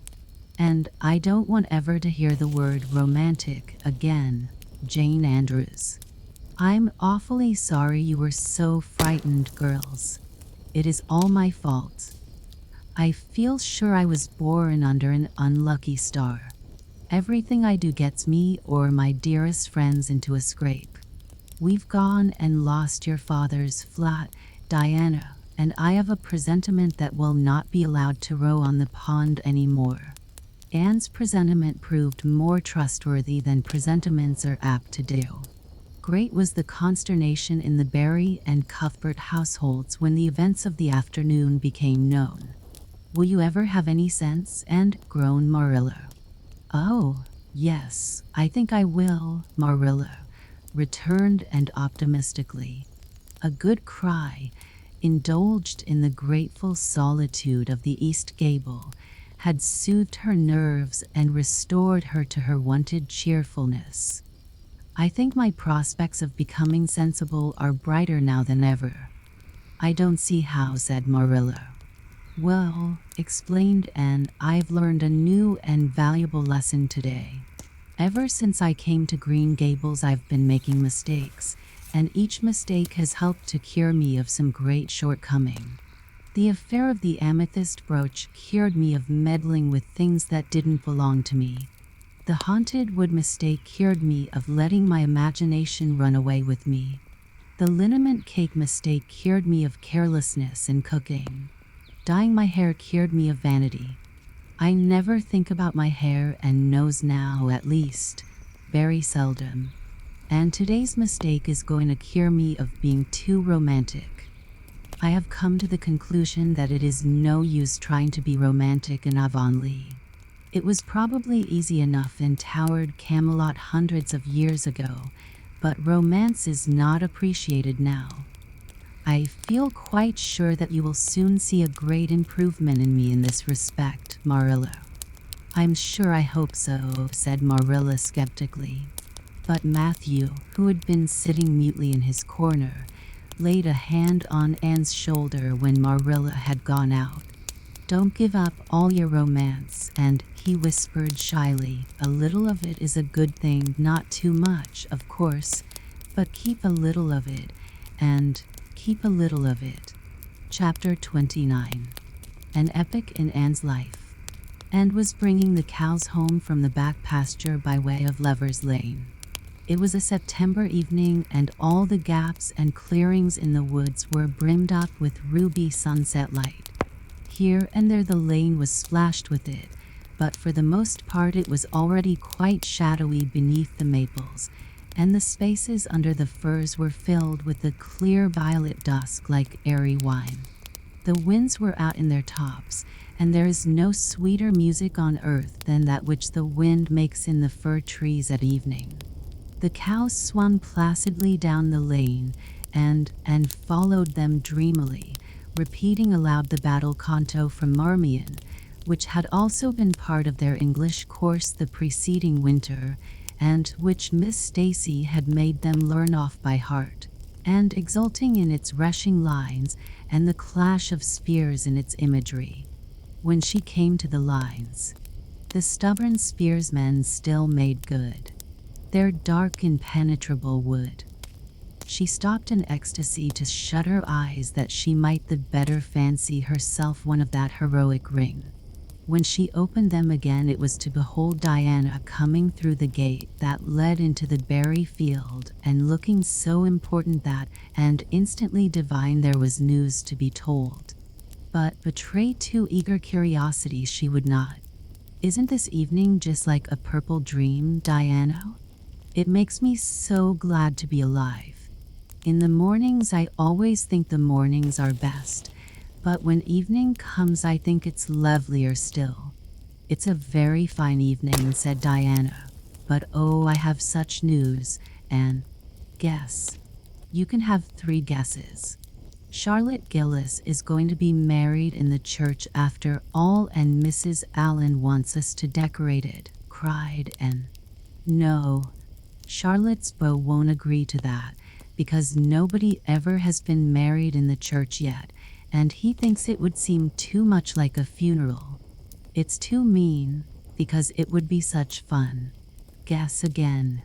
Jane's mother is going to let her have a birthday party?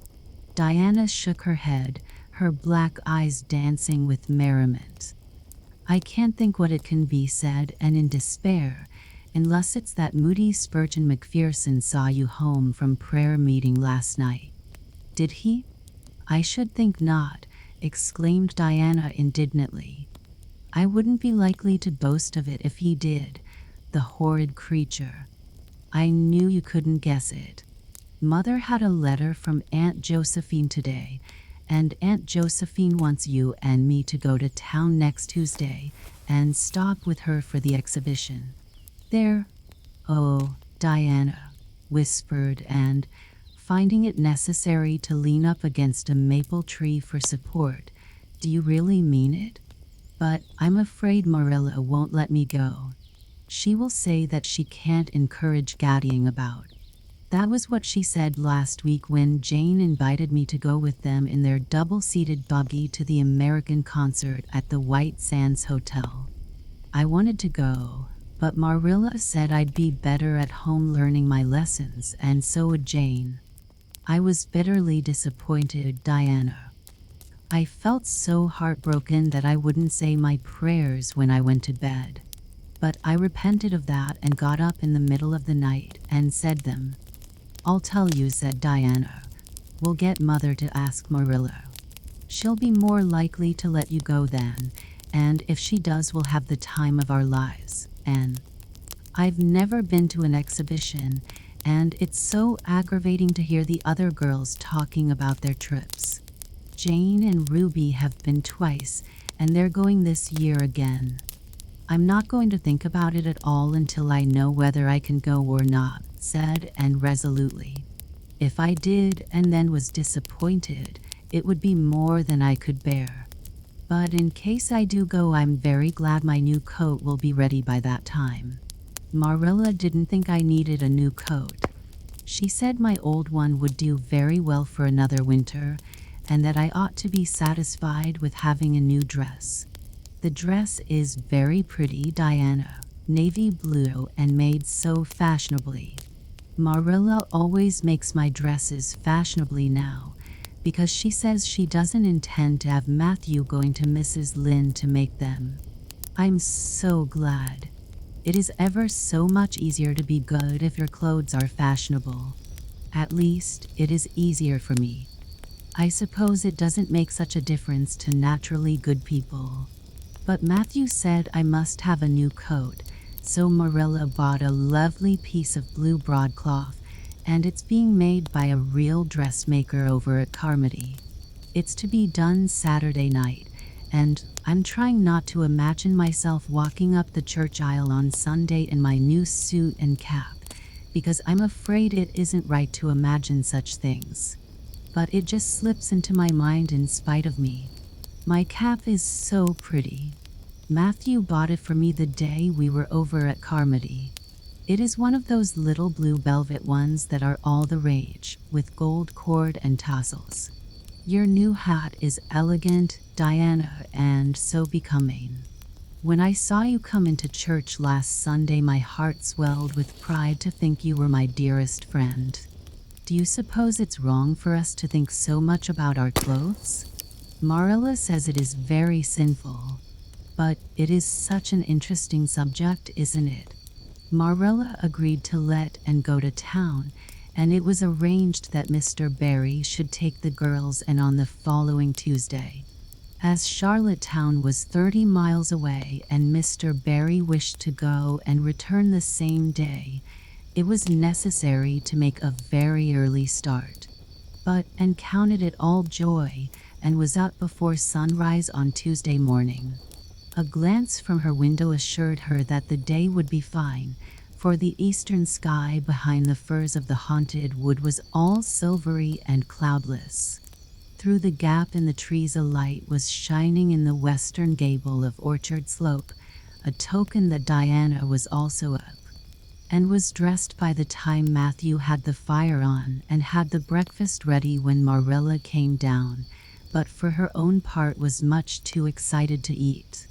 After breakfast, the jaunty new cap and jacket were donned, and hastened over the brook and up through the firs to Orchard Slope. Mr. Barry and Diana were waiting for her, and they were soon on the road. It was a long drive, but Anne and Diana enjoyed every minute of it. It was delightful to rattle along over the moist roads in the early red sunlight that was creeping across the shorn harvest fields. The air was fresh and crisp, and little smoke blue mists curled through the valleys and floated off from the hills. Sometimes the road went through woods where maples were beginning to hang out scarlet banners. Sometimes it crossed rivers on bridges that made Anne's flesh cringe with the old, half-delightful fear. Sometimes it wound along a harbor shore and passed by a little cluster of weather-gray fishing huts. Again it mounted to hills whence a far sweep of curving upland or misty blue sky could be seen, but wherever it went there was much of interest to discuss. It was almost noon when they reached town and found their way to Beechwood. It was quite a fine old mansion, set back from the street in a seclusion of green elms and branching beeches. Miss Barry met them at the door with a twinkle in her sharp black eyes. "So you've come to see me at last, you and girl," she said. "Mercy, child, how you have grown. You're taller than I am, I declare. And you're ever so much better looking than you used to be, too. But I dare say you know that without being told." "Indeed I didn't," said Anne radiantly. "I know I'm not so freckled as I used to be, so I've much to be thankful for, but I really hadn't dared to hope there was any other improvement." "I'm so glad you think there is, Miss Barry." Miss Barry's house was furnished with great magnificence, as Anne told Marilla afterward. The two little country girls were rather abashed by the splendor of the parlor where Miss Barry left them when she went to see about dinner. "Isn't it just like a palace?" whispered Diana. "I never was in Aunt Josephine's house before, and I'd no idea it was so grand. I just wish Julia Bell could see this. She puts on such airs about her mother's parlor. Velvet carpet, side and luxuriously, and silk curtains. I've dreamed of such things, Diana. But you know I don't believe I feel very comfortable with them after all. There are so many things in this room, and all so splendid that there is no scope for imagination. That is one consolation when you are poor. There are so many more things you can imagine about." Their sojourn in town was something that Anne and Diana dated from for years. From first to last it was crowded with delights. On Wednesday Miss Barry took them to the exhibition grounds and kept them there all day. It was splendid, and related to Marilla later on. "I never imagined anything so interesting. I don't really know which department was the most interesting. I think I liked the horses and the flowers and the fancy work best. Josie Pye took first prize for knitted lace. I was real glad she did. And I was glad that I felt glad, for it shows I'm improving, don't you think, Marilla, when I can rejoice in Josie's success?" Mr. Harmon Andrews took second prize for Gravenstein apples and Mr. Bell took first prize for a pig. Diana said she thought it was ridiculous for a Sunday school superintendent to take a prize in pigs, but I don't see why. Do you? She said she would always think of it after this when he was praying so solemnly. Clara Louise McPherson took a prize for painting, and Mrs. Lynde got first prize for homemade butter and cheese. So Avonlea was pretty well represented, wasn't it? Mrs. Lynde was there that day, and I never knew how much I really liked her until I saw her familiar face among all those strangers. There were thousands of people there, Marilla. It made me feel dreadfully insignificant. And Miss Barry took us up to the grandstand to see the horse races. Mrs. Lynde wouldn't go. She said horse racing was an abomination, and she, being a church member, thought it her bounden duty to set a good example by staying away. But there were so many there I don't believe Mrs. Lynde's absence would ever be noticed. I don't think, though, that I ought to go very often to horse races, because they are awfully fascinating. Diana got so excited that she offered to bet me 10 cents that the red horse would win. I didn't believe he would, but I refused to bet because I wanted to tell Mrs. Allen all about everything, and I felt sure it wouldn't do to tell her that. It's always wrong to do anything you can't tell the minister's wife. It's as good as an extra conscience to have a minister's wife for your friend. And I was very glad I didn't bet, because the red horse did win, and I would have lost 10 cents. So you see that virtue was its own reward. We saw a man go up in a balloon. I'd love to go up in a balloon, Marilla. It would be simply thrilling. And we saw a man selling fortunes. You paid him 10 cents and a little bird picked out your fortune for you. Miss Barry gave Diana and me 10 cents each to have our fortunes told. Mine was that I would marry a dark-complected man who was very wealthy, and I would go across water to live. I looked carefully at all the dark men I saw after that, but I didn't care much for any of them, and anyhow I suppose it's too early to be looking out for him yet. Oh, it was a never-to-be-forgotten day, Marilla. I was so tired I couldn't sleep at night. Miss Barry put us in the spare room, according to promise. It was an elegant room, Marilla, but somehow sleeping in a spare room isn't what I used to think it was. That's the worst of growing up, and I'm beginning to realize it. The things you wanted so much when you were a child don't seem half so wonderful to you when you get them. Thursday, the girls had a drive in the park, and in the evening Miss Barry took them to a concert in the Academy of Music, where a noted prima donna was to sing. And the evening was a glittering vision of delight. Oh, Marilla, it was beyond description. I was so excited I couldn't even talk, so you may know what it was like.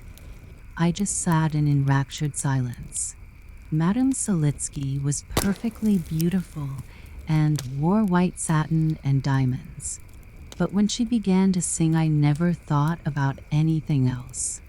Oh, I can't tell you how I felt. But it seemed to me that it could never be hard to be good anymore. I felt like I do when I look up to the stars. Tears came into my eyes, but, oh, they were such happy tears. I was so sorry when it was all over, and I told Miss Barry I didn't see how I was ever to return to common life again. She said she thought if we went over to the restaurant across the street and had an ice cream it might help me. That sounded so prosaic, but to my surprise I found it true. The ice cream was delicious, Marilla, and it was so lovely and dissipated to be sitting there eating it at 11 o'clock at night. Diana said she believed she was born for city life. Miss Barry asked me what my opinion was, but I said I would have to think it over very seriously before I could tell her what I really thought. So I thought it over after I went to bed. That is the best time to think things out. And I came to the conclusion, Marilla, that I wasn't born for city life and that I was glad of it. It's nice to be eating ice cream at brilliant restaurants at 11 o'clock at night once in a while, but as a regular thing I'd rather be in the East Gable at 11, sound asleep, but kind of knowing even in my sleep that the stars were shining outside and that the wind was blowing in the firs across the brook. I told Miss Barry so at breakfast the next morning, and she laughed. Miss Barry generally laughed at anything I said, even when I said the most solemn things. I don't think I liked it, Marilla, because I wasn't trying to be funny, but she's a most hospitable lady and treated us royally. Friday brought going home time, and Mr. Barry drove in for the girls. Well, hope you've enjoyed yourselves, said Miss Barry as she bade them goodbye. Indeed we have, said Diana. And you and girl? I've enjoyed every minute of the time, said Anne, throwing her arms impulsively about the old woman's neck and kissing her wrinkled cheek. Diana would never have dared to do such a thing and felt rather aghast at Anne's freedom. But Miss Barry was pleased, and she stood on her veranda and watched the buggy out of sight. Then she went back into her big house with a sigh. It seemed very lonely, lacking those fresh young lives. Miss Barry was a rather selfish old lady, if the truth must be told, and had never cared much for anybody but herself. She valued people only as they were of service to her or amused her, and had amused her, and consequently stood high in the old lady's good graces. But Miss Fairy found herself thinking less about Anne's quaint speeches than of her fresh enthusiasms, her transparent emotions, her little winning ways, and the sweetness of her eyes and lips. "I thought Marilla Cuthbert was an old fool when I heard she'd adopted a girl out of an orphan asylum," she said to herself, "but I guess she didn't make much of a mistake after all. If I'd a child like and in the house all the time, I'd be a better and happier woman." And Diana found the drive home as pleasant as the drive in, pleasanter, indeed, since there was the delightful consciousness of home waiting at the end of it. It was sunset when they passed through White Sands and turned into the shore road. Beyond, the Avonlea hills came out darkly against the saffron sky. Behind them the moon was rising out of the sea that grew all radiant and transfigured in her light. Every little cove along the curving road was a marvel of dancing ripples. The waves broke with a soft swish on the rocks below them, and the tang of the sea was in the strong, fresh air. "Oh, but it's good to be alive and to be going home," breathed Anne. When she crossed the log bridge over the brook, the kitchen light of Green Gables winked her a friendly welcome back, and through the open door shone the hearth fire, sending out its warm red glow athwart the chilly autumn night. And ran blithely up the hill and into the kitchen, where a hot supper was waiting on the table. "So you've got back?" said Marilla, folding up her knitting. "Yes, and oh, it's so good to be back," said Anne joyously. "I could kiss everything, even to the clock." "Marilla, a broiled chicken. You don't mean to say you cooked that for me?" "Yes, I did," said Marilla. "I thought you'd be hungry after such a drive and need something real appetizing. Hurry and take off your things, and we'll have supper as soon as Matthew comes in. I'm glad you've got back, I must say. It's been fearful lonesome here without you, and I never put in 4 longer days." After supper, Anne sat before the fire between Matthew and Marilla and gave them a full account of her visit. "I've had a splendid time," she concluded happily, "and I feel that it marks an epoch in my life. But the best of it all was the coming home." Chapter 30. The Queen's class is organized. Marilla laid her knitting on her lap and leaned back in her chair. Her eyes were tired, and she thought vaguely that she must see about having her glasses changed the next time she went to town, for her eyes had grown tired very often of late. It was nearly dark, for the full November twilight had fallen around Green Gables, and the only light in the kitchen came from the dancing red flames in the stove, and was curled up Turk fashion on the hearth rug, gazing into that joyous glow where the sunshine of 100 summers was being distilled from the maple cordwood. She had been reading, but her book had slipped to the floor, and now she was dreaming with a smile on her parted lips. Glittering castles in Spain were shaping themselves out of the mists and rainbows of her lively fancy. Adventures wonderful and enthralling were happening to her in Cloudland. Adventures that always turned out triumphantly and never involved her in scrapes like those of actual life. Marilla looked at her with a tenderness that would never have been suffered to reveal itself in any clearer light than that soft mingling of fireshine and shadow. The lesson of a love that should display itself easily in spoken word and open look was one Marilla could never learn. But she had learned to love this slim, gray-eyed girl with an affection all the deeper and stronger from its very undemonstrativeness. Her love made her afraid of being unduly indulgent, indeed. She had an uneasy feeling that it was rather sinful to set one's heart so intensely on any human creature as she had set hers on, and perhaps she performed a sort of unconscious penance for this by being stricter and more critical than if the girl had been less dear to her. Certainly, Anne herself had no idea how Marilla loved her. She sometimes thought wistfully that Marilla was very hard to please and distinctly lacking in sympathy and understanding. But she always checked the thought reproachfully, remembering what she owed to Marilla. "And," said Marilla abruptly, "Miss Stacy was here this afternoon when you were out with Diana," and came back from her other world with a start and a sigh. "Was she? Oh, I'm so sorry I wasn't in. Why didn't you call me, Marilla?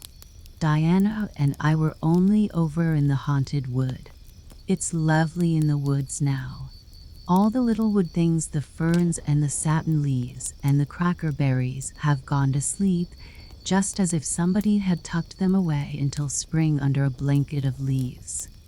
I think it was a little gray fairy with a rainbow scarf that came tiptoeing along the last moonlight night and did it. Diana wouldn't say much about that, though. Diana has never forgotten the scolding her mother gave her about imagining ghosts into the haunted wood. It had a very bad effect on Diana's imagination. It blighted it. Mrs. Lynde says Myrtle Bell is a blighted being. I asked Ruby Gillis why Myrtle was blighted, and Ruby said she guessed it was because her young man had gone back on her. Ruby Gillis thinks of nothing but young men, and the older she gets, the worse she is. Young men are all very well in their place, but it doesn't do to drag them into everything, does it? Diana and I are thinking seriously of promising each other that we will never marry, but be nice old maids and live together forever. Diana hasn't quite made up her mind, though, because she thinks perhaps it would be nobler to marry some wild, dashing, wicked young man and reform him. Diana and I talk a great deal about serious subjects now, you know. We feel that we are so much older than we used to be that it isn't becoming to talk of childish matters. It's such a solemn thing to be almost 14, Marilla. Miss Stacy took all us girls who are in our teens down to the brook last Wednesday and talked to us about it. She said we couldn't be too careful what habits we formed and what ideals we acquired in our teens, because by the time we were 20 our characters would be developed and the foundation laid for our whole future life. And she said if the foundation was shaky we could never build anything really worthwhile on it. Diana and I talked the matter over coming home from school. We felt extremely solemn, Marilla. And we decided that we would try to be very careful indeed and form respectable habits and learn all we could and be as sensible as possible, so that by the time we were 20 our characters would be properly developed. It's perfectly appalling to think of being 20, Marilla. It sounds so fearfully old and grown up. But why was Miss Stacy here this afternoon? That is what I want to tell you. And if you'll ever give me a chance to get a word in edgewise. She was talking about you, about me, and looked rather scared. Then she flushed and exclaimed, "Oh, I know what she was saying. I meant to tell you, Marilla, honestly I did, but I forgot. Miss Stacy caught me reading Ben-Hur in school yesterday afternoon when I should have been studying my Canadian history. Jane Andrews lent it to me. I was reading it at dinner hour, and I had just got to the chariot race when school went in. I was simply wild to know how it turned out, although I felt sure Ben-Hur must win, because it wouldn't be poetical justice if he didn't, so I spread the history open on my desk lid and then tucked Ben-Hur between the desk and my knee. I just looked as if I were studying Canadian history, you know, while all the while I was reveling in Ben-Hur.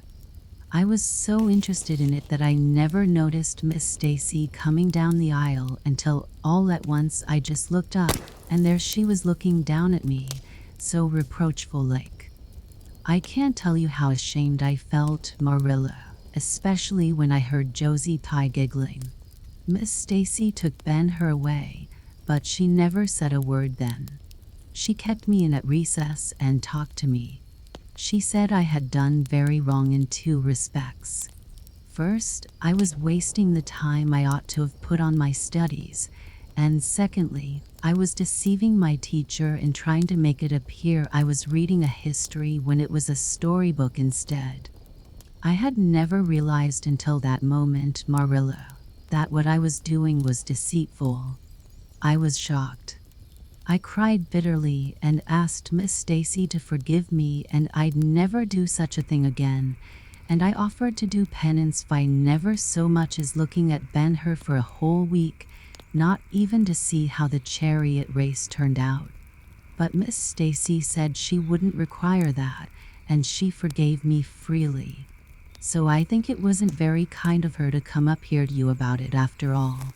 Miss Stacy never mentioned such a thing to me, and it's only your guilty conscience that's the matter with you. You have no business to be taking storybooks to school. You read too many novels anyhow. When I was a girl, I wasn't so much as allowed to look at a novel. Oh, how can you call Ben-Hur a novel when it's really such a religious book? Protested Anne. Of course, it's a little too exciting to be proper reading for Sunday, and I only read it on weekdays. And I never read any book now unless either Miss Stacy or Mrs. Allen thinks it is a proper book for a girl 13 3/4 to read. Miss Stacy made me promise that. She found me reading a book one day called The Lurid Mystery of the Haunted Hall. It was one Ruby Gillis had lent me, and oh, Marilla, it was so fascinating and creepy. It just curdled the blood in my veins. But Miss Stacy said it was a very silly, unwholesome book, and she asked me not to read any more of it or any like it. I didn't mind promising not to read any more like it, but it was agonizing to give back that book without knowing how it turned out. But my love for Miss Stacy stood the test, and I did. It's really wonderful, Marilla, what you can do when you're truly anxious to please a certain person. Well, I guess I'll light the lamp and get to work, said Marilla. I see plainly that you don't want to hear what Miss Stacy had to say. You're more interested in the sound of your own tongue than in anything else.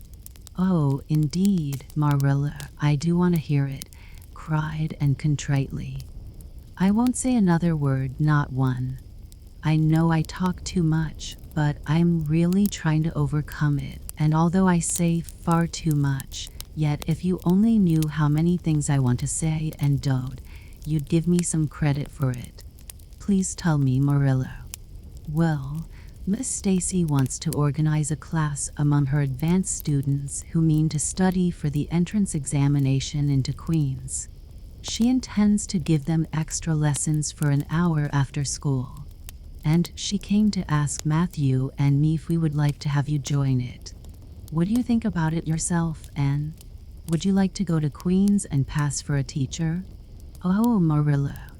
Anne straightened to her knees and clasped her hands.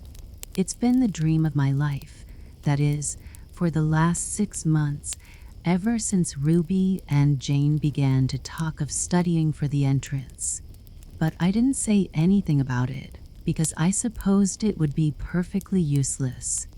I'd love to be a teacher, but won't it be dreadfully expensive? Mr. Andrews says it cost him $150 to put Prissy through, and Prissy wasn't a dunce in geometry. I guess you needn't worry about that part of it. When Matthew and I took you to bring up, we resolved we would do the best we could for you and give you a good education. I believe in a girl being fitted to earn her own living whether she ever has to or not. You'll always have a home at Green Gables as long as Matthew and I are here, But nobody knows what is going to happen in this uncertain world, and it's just as well to be prepared. So you can join the Queen's class if you like, Anne. Oh, Marilla, thank you. Anne flung her arms about Marilla's waist and looked up earnestly into her face. I'm extremely grateful to you and Matthew, and I'll study as hard as I can and do my very best to be a credit to you. I warn you not to expect much in geometry, but I think I can hold my own in anything else if I work hard. I dare say you'll get along well enough. Miss Stacy says you are bright and diligent. Not for worlds would Marilla have told, and just what Miss Stacy had said about her, that would have been to pamper vanity. You needn't rush to any extreme of killing yourself over your books. There is no hurry. You won't be ready to try the entrance for a year and a half yet. But it's well to begin in time and be thoroughly grounded, Miss Stacy says. I shall take more interest than ever in my studies now, said Anne blissfully, because I have a purpose in life. Mr. Allen says everybody should have a purpose in life and pursue it faithfully. Only he says we must first make sure that it is a worthy purpose. I would call it a worthy purpose to want to be a teacher like Miss Stacy, wouldn't you, Marilla? I think it's a very noble profession. The Queen's class was organized in due time. Gilbert Blythe, Anne Shirley, Ruby Gillis, Jane Andrews, Josie Pye, Charlie Sloane, and Moody Spurgeon McPherson joined it. Diana Barry did not, as her parents did not intend to send her to Queen's. This seemed nothing short of a calamity to Anne. Never, since the night on which Minnie May had the croup, had she and Diana been separated in anything. On the evening when the Queen's class first remained in school for the extra lessons, Anne saw Diana go slowly out with the others, to walk home alone through the birch path and violet vale. It was all the former could do to keep her seat and refrain from rushing impulsively after her chum. A lump came into her throat, and she hastily retired behind the pages of her uplifted Latin grammar to hide the tears in her eyes. Not for worlds would Anne have had Gilbert Blythe or Josie Pye see those tears. But, oh Marilla, I really felt that I had tasted the bitterness of death, as Mr. Allen said in his sermon last Sunday, when I saw Diana go out alone. She said mournfully that night, I thought how splendid it would have been if Diana had only been going to study for the entrance, too. But we can't have things perfect in this imperfect world, as Mrs. Lynde says.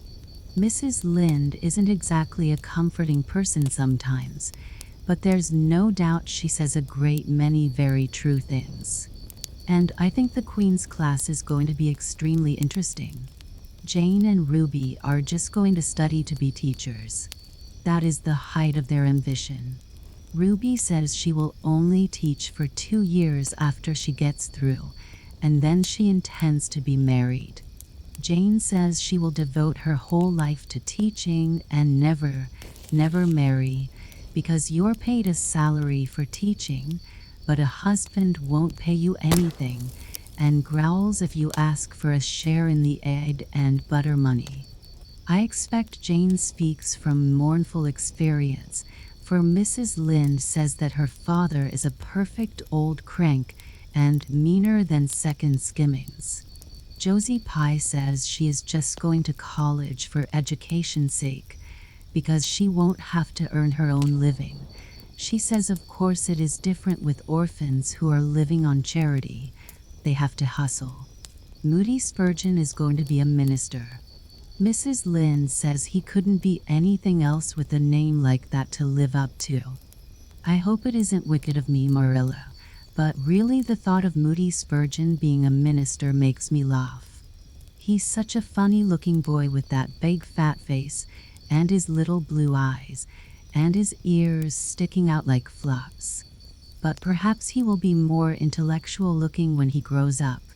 Charlie Sloane says he's going to go into politics and be a member of Parliament, but Mrs. Lynde says he'll never succeed at that because the Sloanes are all honest people, and it's only rascals that get on in politics nowadays. What is Gilbert Blythe going to be?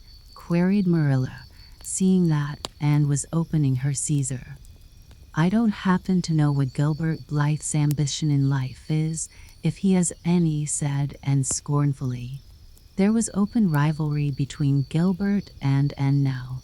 Previously the rivalry had been rather one-sided, but there was no longer any doubt that Gilbert was as determined to be first in class as Anne was.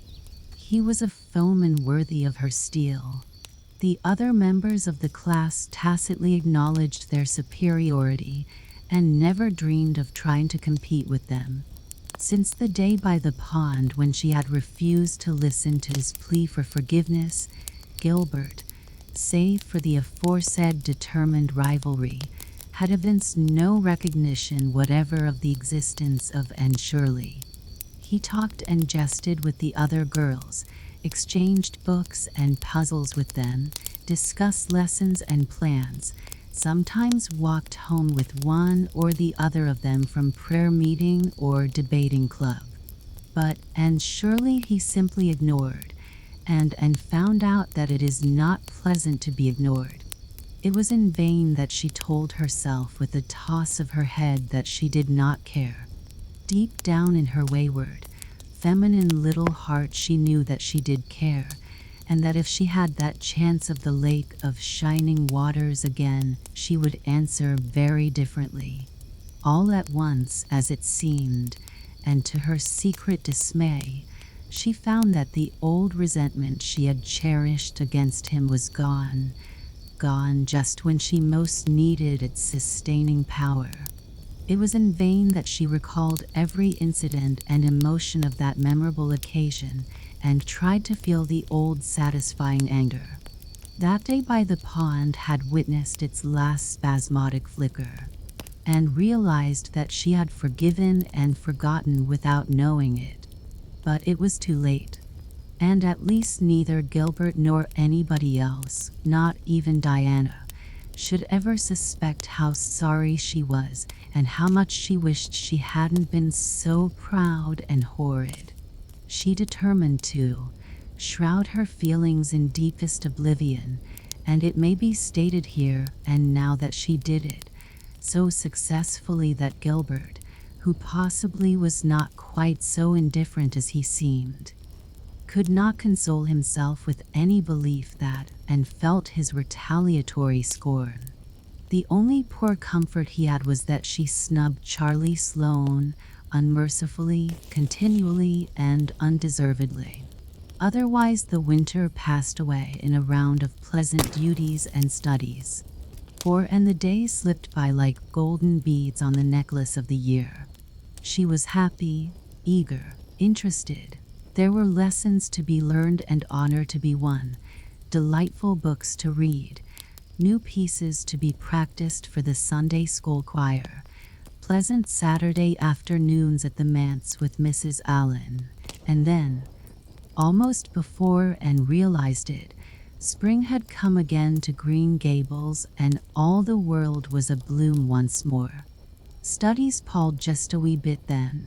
The Queen's class, left behind in school while the others scattered to green lanes and leafy woodcuts and meadow byways, looked wistfully out of the windows and discovered that Latin verbs and French exercises had somehow lost the tang and zest they had possessed in the crisp winter months. Even and Gilbert lagged and grew indifferent. Teacher and taught were alike glad when the term was ended and the glad vacation days stretched rosily before them. "But you've done good work this past year," Miss Stacy told them on the last evening, "and you deserve a good, jolly vacation.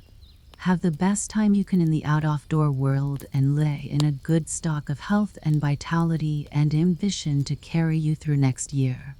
It will be the tug of war, you know, the last year before the entrance. Are you going to be back next year, Miss Stacy?" asked Josie Pye. Josie Pye never scrupled to ask questions. In this instance, the rest of the class felt grateful to her. None of them would have dared to ask it of Miss Stacy, but all wanted to. For there had been alarming rumors running at large through the school for some time that Miss Stacy was not coming back the next year, that she had been offered a position in the grade school of her own home district and meant to accept.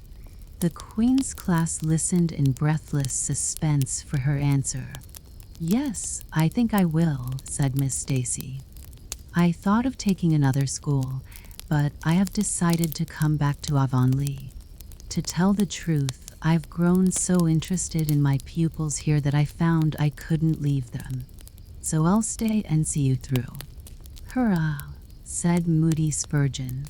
Moody Spurgeon had never been so carried away by his feelings before, and he blushed uncomfortably every time he thought about it for a week. "Oh, I'm so glad," said Anne with shining eyes. "Dear Stacy, it would be perfectly dreadful if you didn't come back. I don't believe I could have the heart to go on with my studies at all if another teacher came here." When Anne got home that night, she stacked all her textbooks away in an old trunk in the attic, locked it, and threw the key into the blanket box. "I'm not even going to look at a school book in vacation," she told Marilla.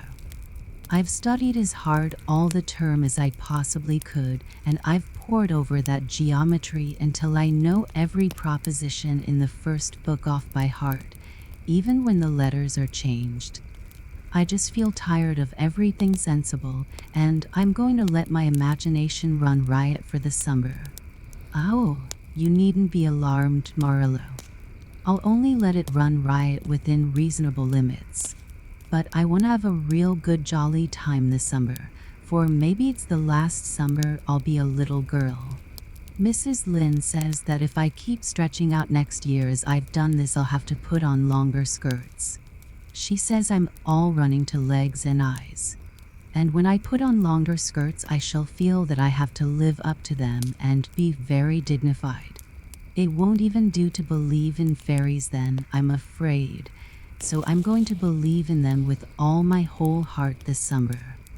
I think we're going to have a very gay vacation. Ruby Gillis is going to have a birthday party soon, and there's the Sunday school picnic and the missionary concert next month. And Mr. Barry says that some evening he'll take Diana and me over to the White Sands Hotel and have dinner there. They have dinner there in the evening, you know. Jane Andrews was over once last summer, and she says it was a dazzling sight to see the electric lights and the flowers and all the lady guests in such beautiful dresses. Jane says it was her first glimpse into high life, and she'll never forget it to her dying day." Mrs. Lynde came up the next afternoon to find out why Marilla had not been at the aid meeting on Thursday. When Marilla was not at aid meeting, people knew there was something wrong at Green Gables. "Matthew had a bad spell with his heart Thursday," Marilla explained, "and I didn't feel like leaving him. Oh, yes, he's all right again now, but he takes them spells oftener than he used to, and I'm anxious about him. The doctor says he must be careful to avoid excitement. That's easy enough, for Matthew doesn't go about looking for excitement by any means and never did, but he's not to do any very heavy work either, and you might as well tell Matthew not to breathe as not to work. Come and lay off your things, Rachel. You'll stay to tea? Well, seeing you're so pressing, perhaps I might as well stay," said Mrs. Rachel, who had not the slightest intention of doing anything else. Mrs. Rachel and Marilla sat comfortably in the parlor while Anne got the tea and made hot biscuits that were light and white enough to defy even Mrs. Rachel's criticism. "I must say, Anne has turned out a real smart girl," admitted Mrs. Rachel, as Marilla accompanied her to the end of the lane at sunset. "She must be a great help to you." "She is," said Marilla, and she's real steady and reliable now. I used to be afraid she'd never get over her feather-brained ways, but she has, and I wouldn't be afraid to trust her in anything now.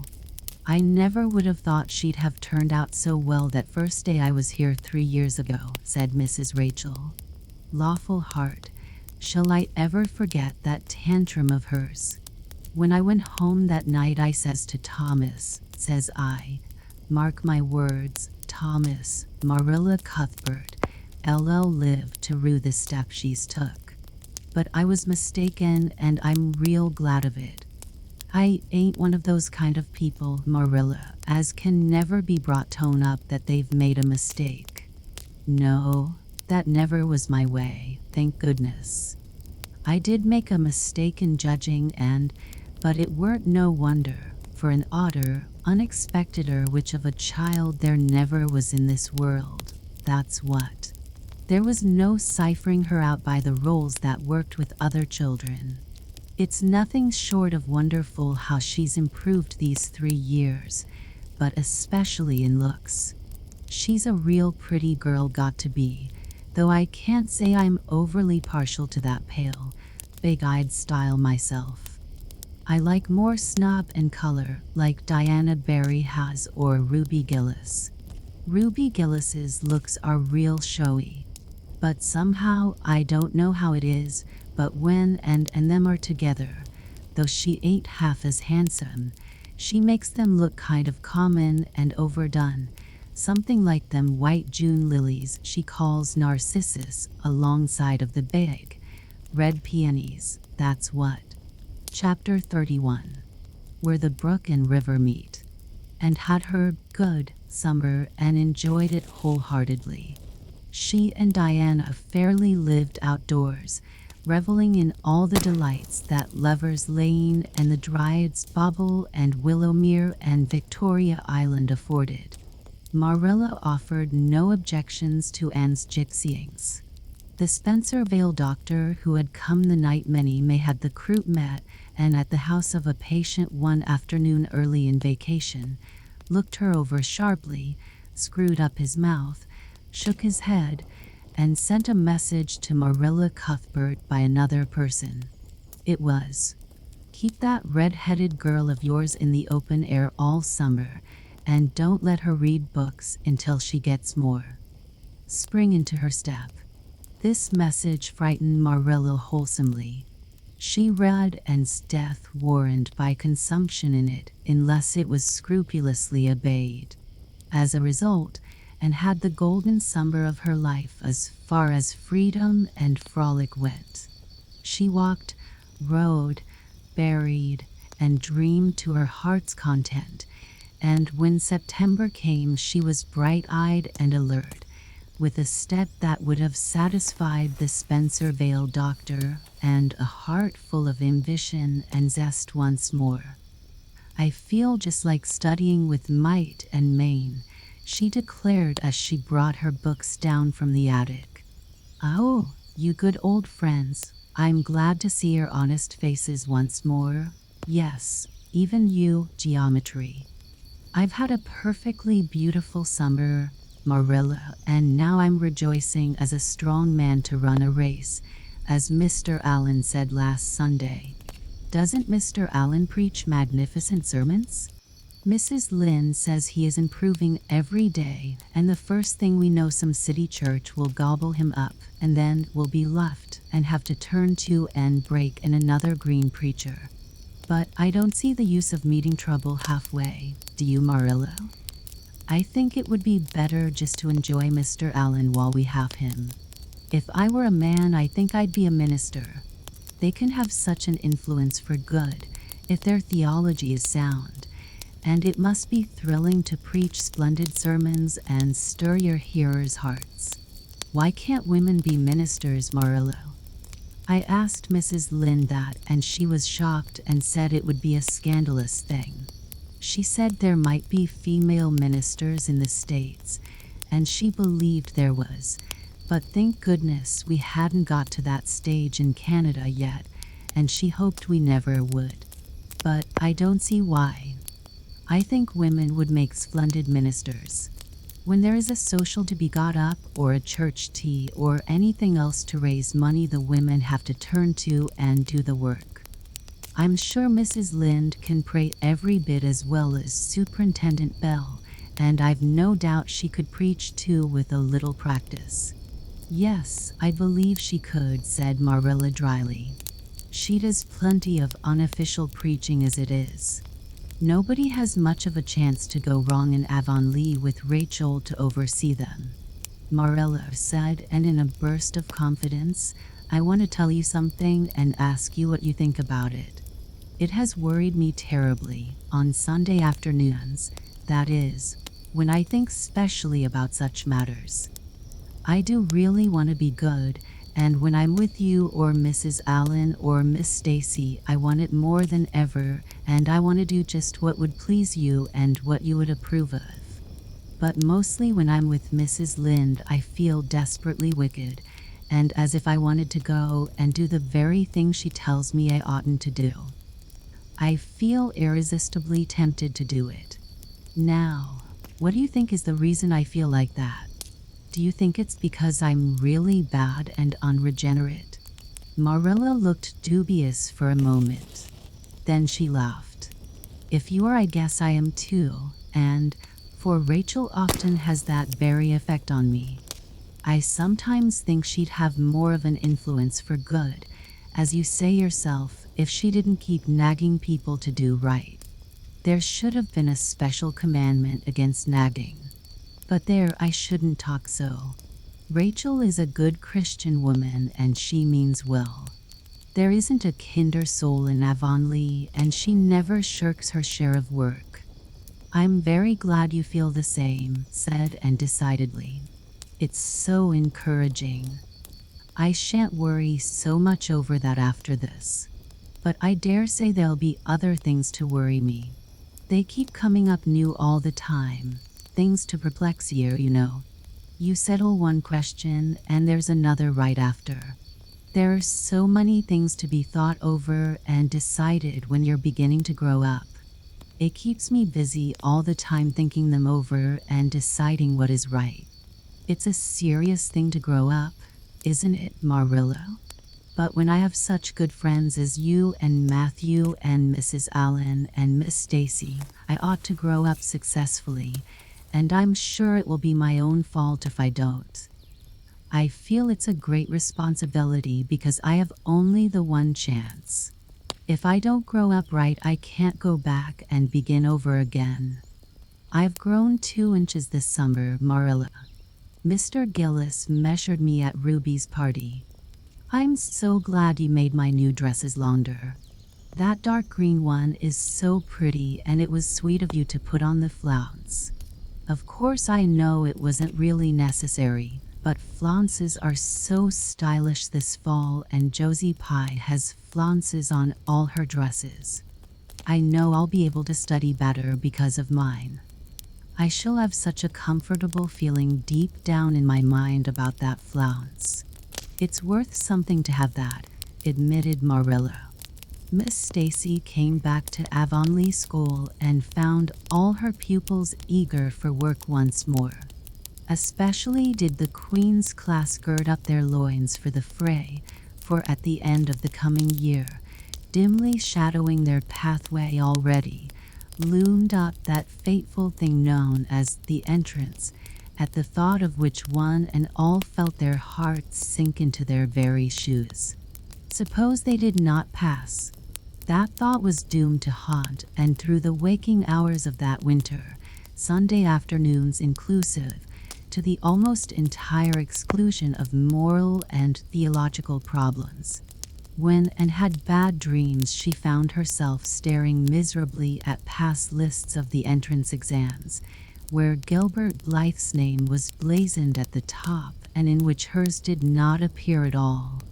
But it was a jolly, busy, happy, swift-flying winter. Schoolwork was as interesting, class rivalry as absorbing as of yore. New worlds of thought, feeling, and ambition, fresh, fascinating fields of unexplored knowledge seemed to be opening out before Anne's eager eyes. Hills peeped o'er hill and Alps on Alps arose. Much of all this was due to Miss Stacy's tactful, careful, broad-minded guidance. She led her class to think and explore and discover for themselves and encouraged straying from the old beaten paths to a degree that quite shocked Mrs. Lynde and the school trustees, who viewed all innovations on established methods rather dubiously. Apart from her studies and expanded socially, for Marilla, mindful of the Spencer Vale doctor's dictum, no longer vetoed occasional outings. The debating club flourished and gave several concerts. There were 1 or 2 parties, almost verging on grown-up affairs. There were sleigh drives and skating frolics galore. Between times and grew, shooting up so rapidly that Marilla was astonished one day, when they were standing side by side, to find the girl was taller than herself. "Why, and how you've grown," she said, almost unbelievingly. A sigh followed on the words. Marilla felt a queer regret over Anne's inches. The child she had learned to love had vanished somehow, and here was this tall, serious-eyed girl of 15, with the thoughtful brows and the proudly poised little head, in her place. Marilla loved the girl as much as she had loved the child, but she was conscious of a queer, sorrowful sense of loss. And that night, when Anne had gone to prayer meeting with Diana, Marilla sat alone in the wintry twilight and indulged in the weakness of a cry. Matthew, coming in with a lantern, caught her at it and gazed at her in such consternation that Marilla had to laugh through her tears. "I was thinking about Anne," she explained. "She's got to be such a big girl, and she'll probably be away from us next winter. I'll miss her terrible." "She'll be able to come home often," comforted Matthew, to whom Anne was as yet and always would be the little, eager girl he had brought home from Bright River on that June evening 4 years before. "The branch railroad will be built to Carmody by that time. It won't be the same thing as having her here all the time," sighed Marilla gloomily, determined to enjoy her luxury of grief uncomforted. But there, men can't understand these things. There were other changes in, and no less real than the physical change. For one thing, she became much quieter. Perhaps she thought all the more and dreamed as much as ever, but she certainly talked less. Marilla noticed and commented on this also. "You don't chatter half as much as you used to, and nor use half as many big words. What has come over you?" Anne colored and laughed a little, as she dropped her book and looked dreamily out of the window, where big fat red buds were bursting out on the creeper in response to the lure of the spring sunshine. "I don't know, I don't want to talk as much," she said, denting her chin thoughtfully with her forefinger.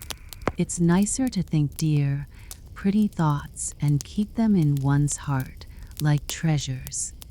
I don't like to have them laughed at or wondered over. And somehow I don't want to use big words anymore. It's almost a pity, isn't it, now that I'm really growing big enough to say them if I did want to.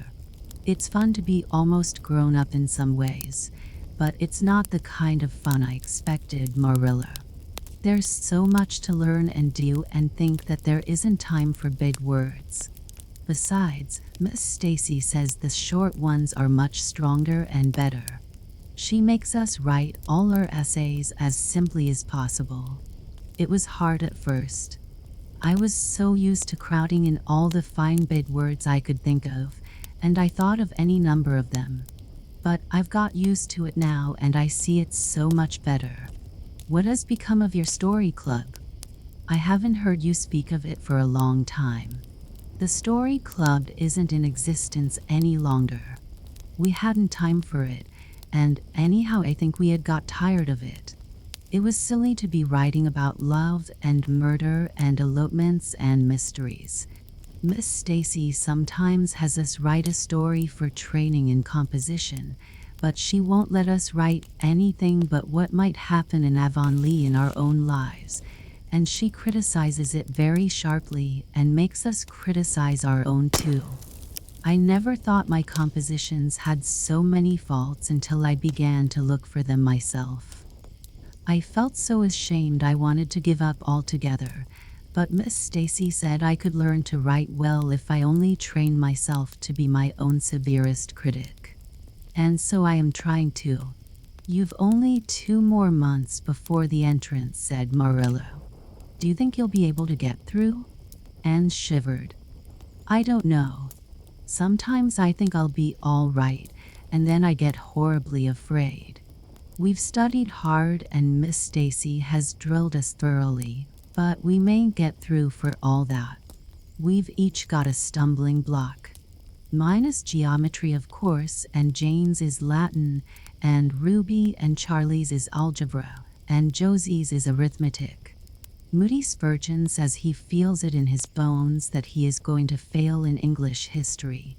Miss Stacy is going to give us examinations in June just as hard as we'll have at the entrance and mark us just as strictly, so we'll have some idea. I wish it was all over, Marilla. It haunts me. Sometimes I wake up in the night and wonder what I'll do if I don't pass. Why? Go to school next year and try again, said Marilla unconcernedly. Oh, I don't believe I'd have the heart for it. It would be such a disgrace to fail, especially if the others passed. And I get so nervous in an examination that I'm likely to make a mess of it. I wish I had nerves like Jane Andrews. Nothing rattles her. And sighed and, dragging her eyes from the witcheries of the spring world, the beckoning day of breeze and blue, and the green things upspringing in the garden, buried herself resolutely in her book. There would be other springs, but if she did not succeed in passing the entrance, and felt convinced that she would never recover sufficiently to enjoy them. Chapter 32. The pass list is out. With the end of June came the close of the term and the close of Miss Stacy's role in Avonlea School. Anne and Diana walked home that evening feeling very sober indeed. Red eyes and damp handkerchiefs bore convincing testimony to the fact that Miss Stacy's farewell words must have been quite as touching as Mr. Phillips's had been under similar circumstances 3 years before.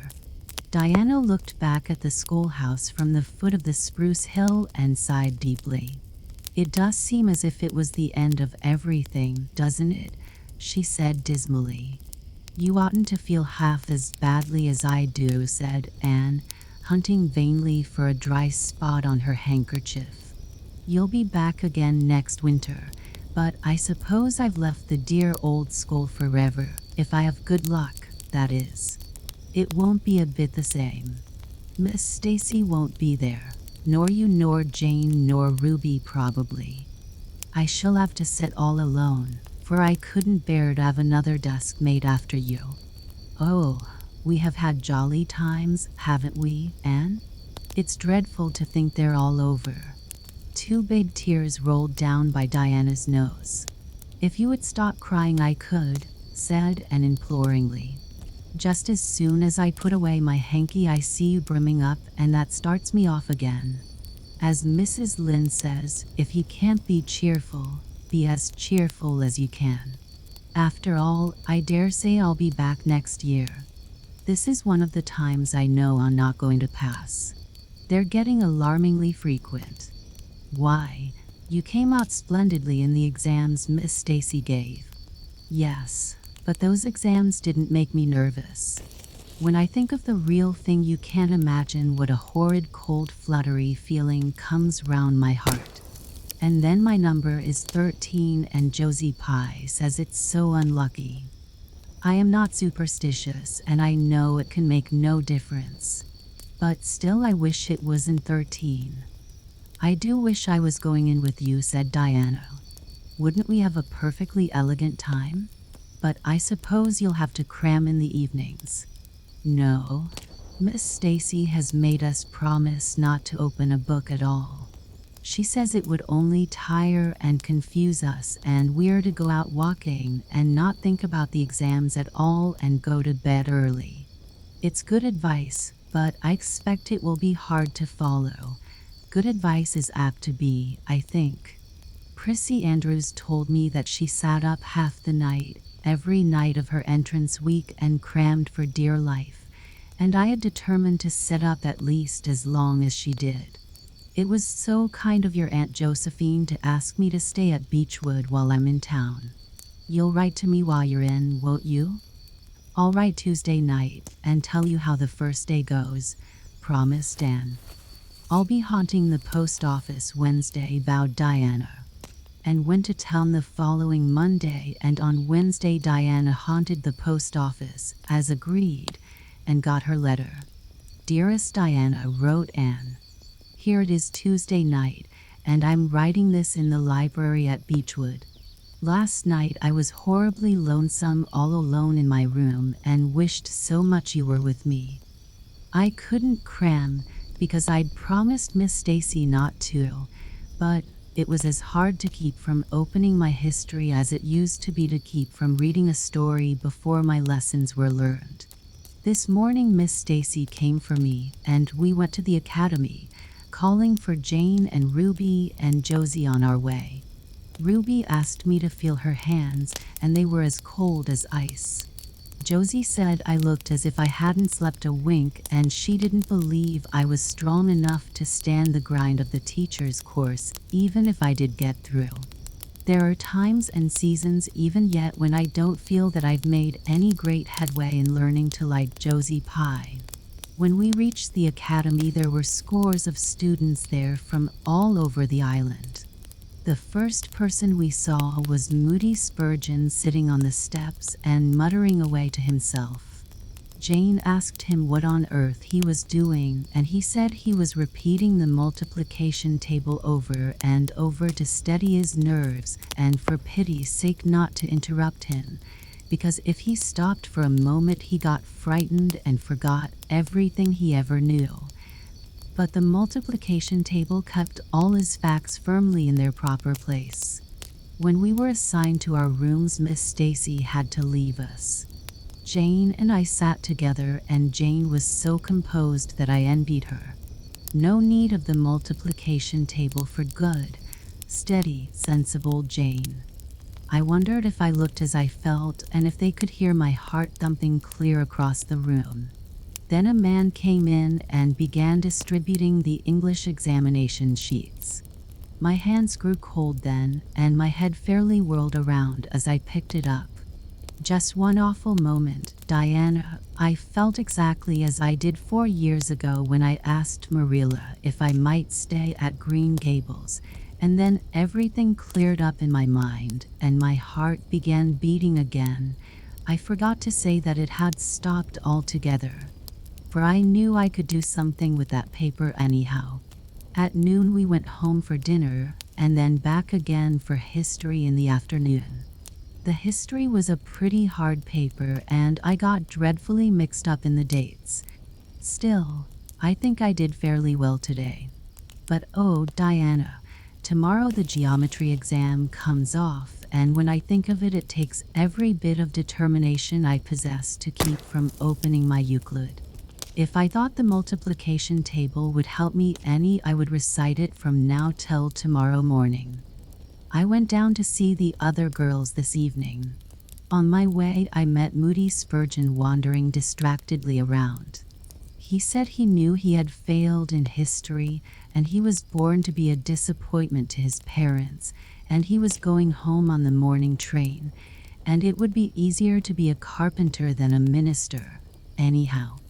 I cheered him up and persuaded him to stay to the end, because it would be unfair to Miss Stacy if he didn't. Sometimes I have wished I was born a boy, but when I see Moody Spurgeon, I'm always glad I'm a girl and not his sister. Ruby was in hysterics when I reached their boarding house. She had just discovered a fearful mistake she had made in her English paper. When she recovered, we went uptown and had an ice cream. How we wished you had been with us. Oh, Diana, if only the geometry examination were over. But there, as Mrs. Lynde would say, the sun will go on rising and setting whether I fail in geometry or not. That is true, but not especially comforting. I think I'd rather it didn't go on if I failed. Yours devotedly, Anne. The geometry examination and all the others were over in due time and arrived home on Friday evening, rather tired, but with an air of chastened triumph about her. Diana was over at Green Gables when she arrived, and they met as if they had been parted for years. You old darling, it's perfectly splendid to see you back again. It seems like an age since you went to town and how did you get along? Pretty well, I think, in everything but the geometry. I don't know whether I passed in it or not, and I have a creepy, crawly presentiment that I didn't. Oh, how good it is to be back. Green Gables is the dearest, loveliest spot in the world. How did the others do? The girls say they know they didn't pass, but I think they did pretty well.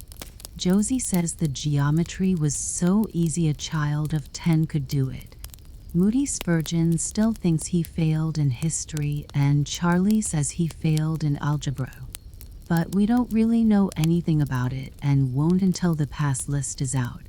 That won't be for a fortnight. Fancy living a fortnight in such suspense. I wish I could go to sleep and never wake up until it is over. Diana knew it would be useless to ask how Gilbert Blythe had fared, so she merely said, "Oh, you'll pass all right. Don't worry. I'd rather not pass at all than not come out pretty well up on the list," flashed Anne, by which she meant, and Diana knew she meant, that success would be incomplete and bitter if she did not come out ahead of Gilbert Blythe. With this end in view, and had strained every nerve during the examinations. So had Gilbert. They had met and passed each other on the street a dozen times without any sign of recognition, and every time and had held her head a little higher and wished a little more earnestly that she had made friends with Gilbert when he asked her, and vowed a little more determinedly to surpass him in the examination. She knew that all Avonlea Jr. was wondering which would come out first.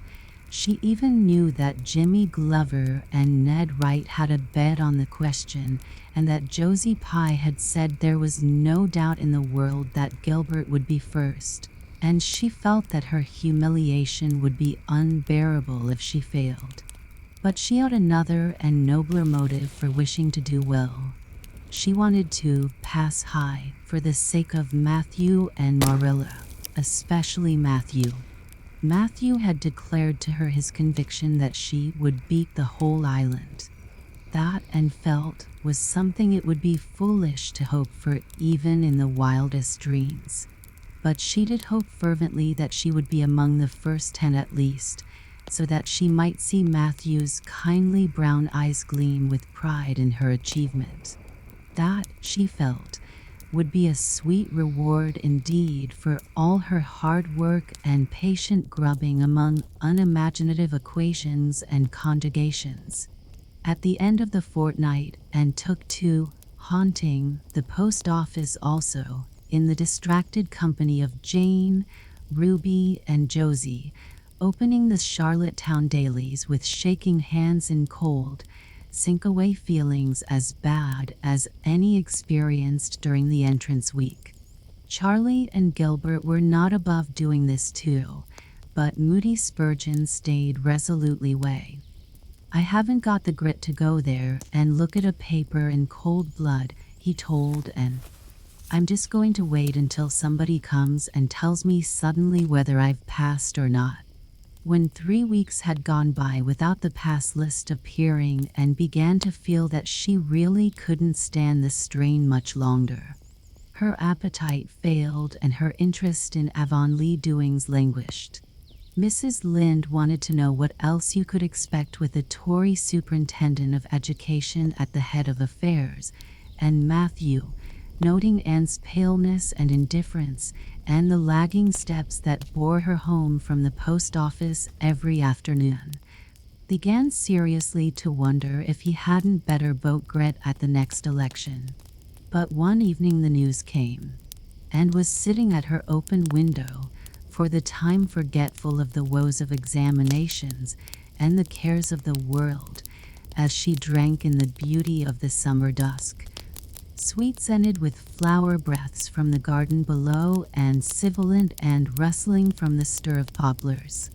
The eastern sky above the firs was flushed faintly pink from the reflection of the west, and Anne was wondering dreamily if the spirit of color looked like that when she saw Diana come flying down through the firs, over the log bridge, and up the slope, with a fluttering newspaper in her hand, and spring to her feet, knowing at once what that paper contained.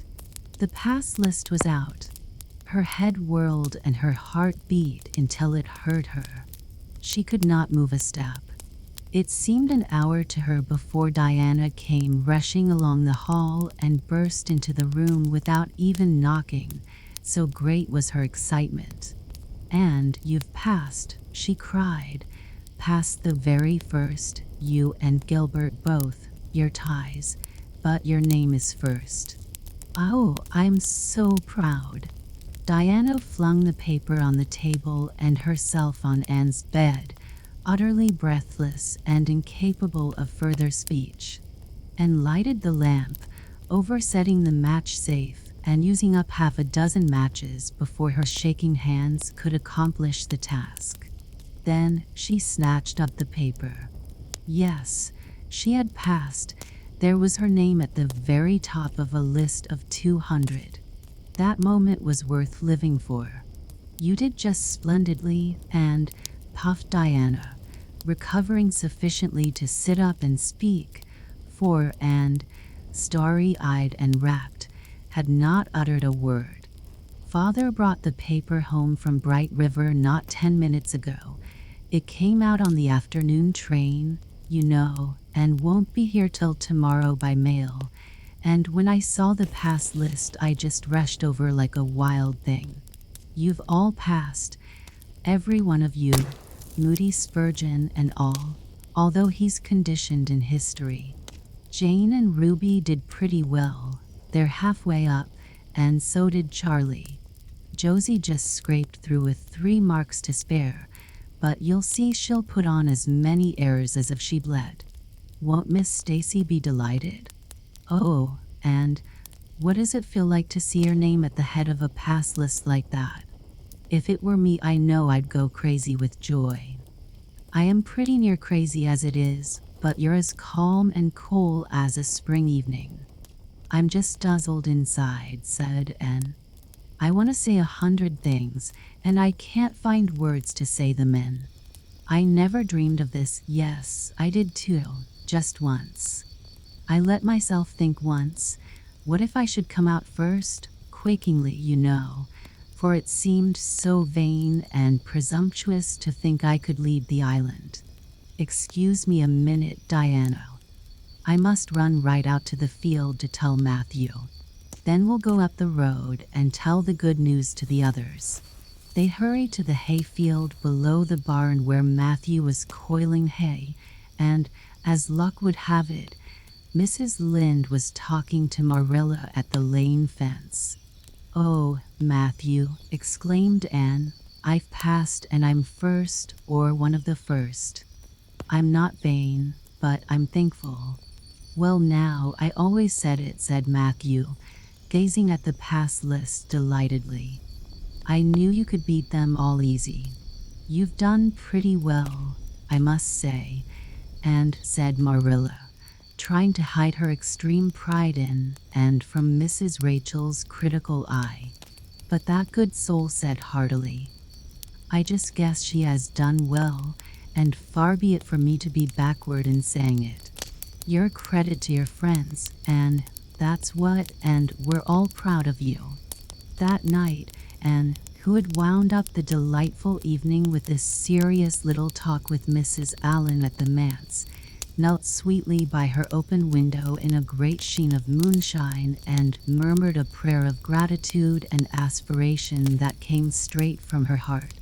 There was in it thankfulness for the past and reverent petition for the future, and when she slept on her white pillow her dreams were as fair and bright and beautiful as maidenhood might desire. Chapter 33. The Hotel Concert. "Put on your white organdy, by all means," Anne advised Diana decidedly. They were together in the East Gable chamber. Outside it was only twilight, a lovely yellowish-green twilight with a clear blue cloudless sky. A big round moon, slowly deepening from her pallid luster into burnished silver, hung over the haunted wood. The air was full of sweet summer sounds, sleepy birds twittering, freakish breezes, faraway voices, and laughter. But in Anne's room the blind was drawn and the lamp lighted, for an important toilet was being made. The East Gable was a very different place from what it had been on that night 4 years before, when Anne had felt its bareness penetrate to the marrow of her spirit with its inhospitable chill. Changes had crept in, Marilla conniving at them resignedly, until it was as sweet and dainty a nest as a young girl could desire. The velvet carpet with the pink roses and the pink silk curtains of Anne's early visions had certainly never materialized, but her dreams had kept pace with her growth, and it is not probable she lamented them. The floor was covered with a pretty matting, and the curtains that softened the high window and fluttered in the vagrant breezes were of pale green art muslin. The walls hung not with gold and silver brocade tapestry, but with a dainty apple blossom paper, were adorned with a few good pictures given and by Mrs. Allen. Miss Stacy's photograph occupied the place of honor, and made a sentimental point of keeping fresh flowers on the bracket under it. Tonight a spike of white lilies faintly perfumed the room like the dream of a fragrance. There was no mahogany furniture, but there was a white painted bookcase filled with books, a cushioned wicker rocker, a toilet table befrilled with white muslin, a quaint, gilt-framed mirror with chubby pink cupids and purple grapes painted over its arched top, that used to hang in the spare room, and a low white bed, and was dressing for a concert at the White Sands Hotel. The guests had got it up in aid of this Charlottetown hospital, and had hunted out all the available amateur talent in the surrounding districts to help it along. Bertha Sampson and Pearl Clay of the White Sands Baptist Choir had been asked to sing a duet. Milton Clark of Newbridge was to give a violin solo. Winnie Adello Blair of Carmody was to sing a Scotch ballad, and Laura Spencer of Spencer Vale and Anne Shirley of Avonlea were to recite. As Anne would have said at one time, it was an epoch in her life, and she was deliciously athrill with the excitement of it. Matthew was in the seventh heaven of gratified pride over the honor conferred on his, and Marilla was not far behind, although she would have died rather than admit it, and said she didn't think it was very proper for a lot of young folks to be gaddying over to the hotel without any responsible person with them. And Diana were to drive over with Jane Andrews and her brother Billy in their double-seated buggy, and several other Avonlea girls and boys were going too. There was a party of visitors expected out from town, and after the concert a supper was to be given to the performers. "Do you really think the organdy will be best?" queried Anne anxiously. I don't think it's as pretty as my blue flowered muslin, and it certainly isn't so fashionable. But it suits you ever so much better, said Diana. It's so soft and frilly and clinging. The muslin is stiff and makes you look too dressed up, but the organdy seems as if it grew on you. Anne sighed and yielded. Diana was beginning to have a reputation for notable taste in dressing, and her advice on such subjects was much sought after. She was looking very pretty herself on this particular night in a dress of the lovely wild rose pink, from which Anne was forever debarred. But she was not to take any part in the concert, so her appearance was of minor importance.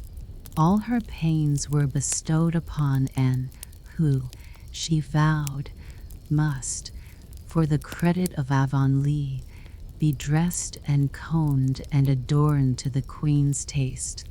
Pull out that frill a little more. So, here, let me tie your sash.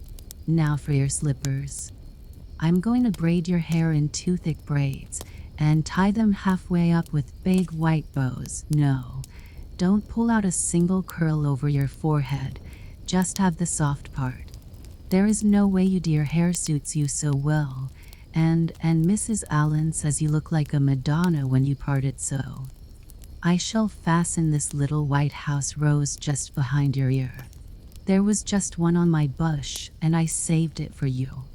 Shall I put my pearl beads on? Asked Anne. Matthew brought me a string from town last week, and I know he'd like to see them on me. Diana pursed up her lips, put her black head on one side critically, and finally pronounced in favor of the beads, which were thereupon tied around Anne's slim milk-white throat. There's something so stylish about you, Anne, said Diana, with unenvious admiration. You hold your head with such an air. I suppose it's your figure. I am just a dumpling. I've always been afraid of it, and now I know it is so. Well, I suppose I shall just have to resign myself to it. But you have such dimples, said Anne, smiling affectionately into the pretty, vivacious face so near her own. Lovely dimples, like little dents in cream. I have given up all hope of dimples. My dimple dream will never come true, but so many of my dreams have it I mustn't complain. Am I all ready now? All ready, assured Diana as Marilla appeared in the doorway, a gaunt figure with grayer hair than of yore and no fewer angles, but with a much softer face.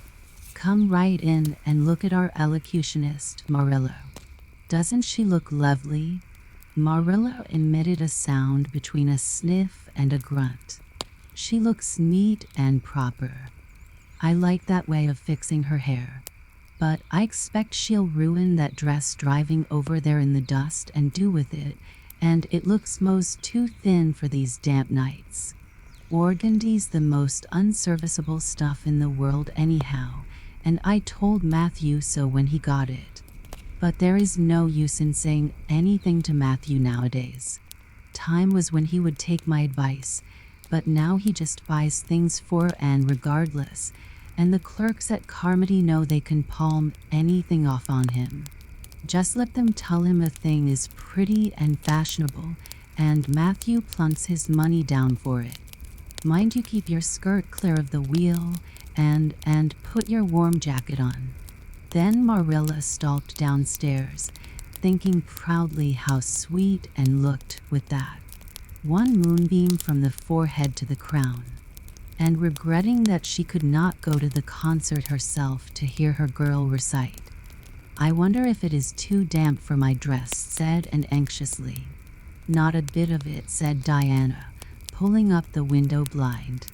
It's a perfect night, and there won't be any dew. Look at the moonlight. I'm so glad my window looks east into the sun rising, said Anne, going over to Diana. It's so splendid to see the morning coming up over those long hills and glowing through those sharp fir tops. It's new every morning, and I feel as if I washed my very soul in that bath of earliest sunshine. Oh, Diana, I love this little room so dearly. I don't know how I'll get along without it when I go to town next month. Don't speak of your going away tonight, begged Diana. I don't want to think of it. It makes me so miserable, and I do want to have a good time this evening. What are you going to recite, Anne? And are you nervous? Not a bit. I've recited so often in public I don't mind at all now. I've decided to give The Maiden's Vow. It's so pathetic. Laura Spencer is going to give a comic recitation, but I'd rather make people cry than laugh. What will you recite if they encore you? They won't dream of encoring me, scoffed Anne, who was not without her own secret hopes that they would, and already visioned herself telling Matthew all about it at the next morning's breakfast table. There are Billy and Jane now, I hear the wheels. Come on. Billy Andrews insisted that Anne should ride on the front seat with him, so she unwillingly climbed up. She would have much preferred to sit back with the girls, where she could have laughed and chattered to her heart's content. There was not much of either laughter or chatter in Billy. He was a big, fat, stolid youth of 20, with a round, expressionless face and a painful lack of conversational gifts. But he admired Anne immensely and was puffed up with pride over the prospect of driving to White Sands with that slim, upright figure beside him. And, by dint of talking over her shoulder to the girls and occasionally passing a sop of civility to Billy, who grinned and chuckled and never could think of any reply until it was too late, contrived to enjoy the drive in spite of all. It was a night for enjoyment. The road was full of buggies, all bound for the hotel, and laughter, silver clear, echoed and re-echoed along it. When they reached the hotel, it was a blaze of light from top to bottom. They were met by the ladies of the concert committee, one of whom tokened off to the performers' dressing room, which was filled with the members of a Charlottetown Symphony Club, among whom Anne felt suddenly shy and frightened and countrified. Her dress, which, in the East Gable, had seemed so dainty and pretty, now seemed simple and plain, too simple and plain, she thought, among all the silks and laces that glistened and rustled around her. What were her pearl beads compared to the diamonds of the big, handsome lady near her? And how poor her one wee white rose must look beside all the hothouse flowers the others wore. And laid her hat and jacket away, and shrank miserably into a corner. She wished herself back in the white room at Green Gables. It was still worse on the platform of the big concert hall of the hotel, where she presently found herself. The electric lights dazzled her eyes, the perfume and hum bewildered her. She wished she were sitting down in the audience with Diana and Jane, who seemed to be having a splendid time away at the back. She was wedged in between a stout lady in pink silk and a tall, scornful-looking girl in a white lace dress. The stout lady occasionally turned her head squarely around and surveyed and threw her eyeglasses until Anne, acutely sensitive of being so scrutinized, felt that she must scream aloud, and the white lace girl kept talking audibly to her next neighbor about the country bumpkins and rustic belles in the audience, languidly anticipating such fun from the displays of local talent on the program, and believed that she would hate that white lace girl to the end of life. Unfortunately for Anne, a professional elocutionist was staying at the hotel and had consented to recite. She was a lithe, dark-eyed woman in a wonderful gown of shimmering gray stuff like woven moonbeams, with gems on her neck and in her dark hair. She had a marvelously flexible voice and wonderful power of expression. The audience went wild over her selection, and, forgetting all about herself and her troubles for the time, listened with rapt and shining eyes. But when the recitation ended, she suddenly put her hands over her face. She could never get up and recite after that, never. Had she ever thought she could recite? Oh, if she were only back at Green Gables. At this unpropitious moment her name was called. Somehow, and who did not notice the rather guilty little start of surprise the white lace girl gave, and would not have understood the subtle compliment implied therein if she had, got on her feet and moved dizzily out to the front. She was so pale that Diana and Jane, down in the audience, clasped each other's hands in nervous sympathy, and was the victim of an overwhelming attack of stage fright. Often as she had recited in public, she had never before faced such an audience as this, and the sight of it paralyzed her energies completely. Everything was so strange, so brilliant, so bewildering: the rows of ladies in evening dress, the critical faces, the whole atmosphere of wealth and culture about her. Very different this from the plain benches at the debating club, filled with the homely, sympathetic faces of friends and neighbors. These people, she thought, would be merciless critics. Perhaps, like the white lace girl, they anticipated amusement from her rustic efforts. She felt hopelessly ashamed and miserable.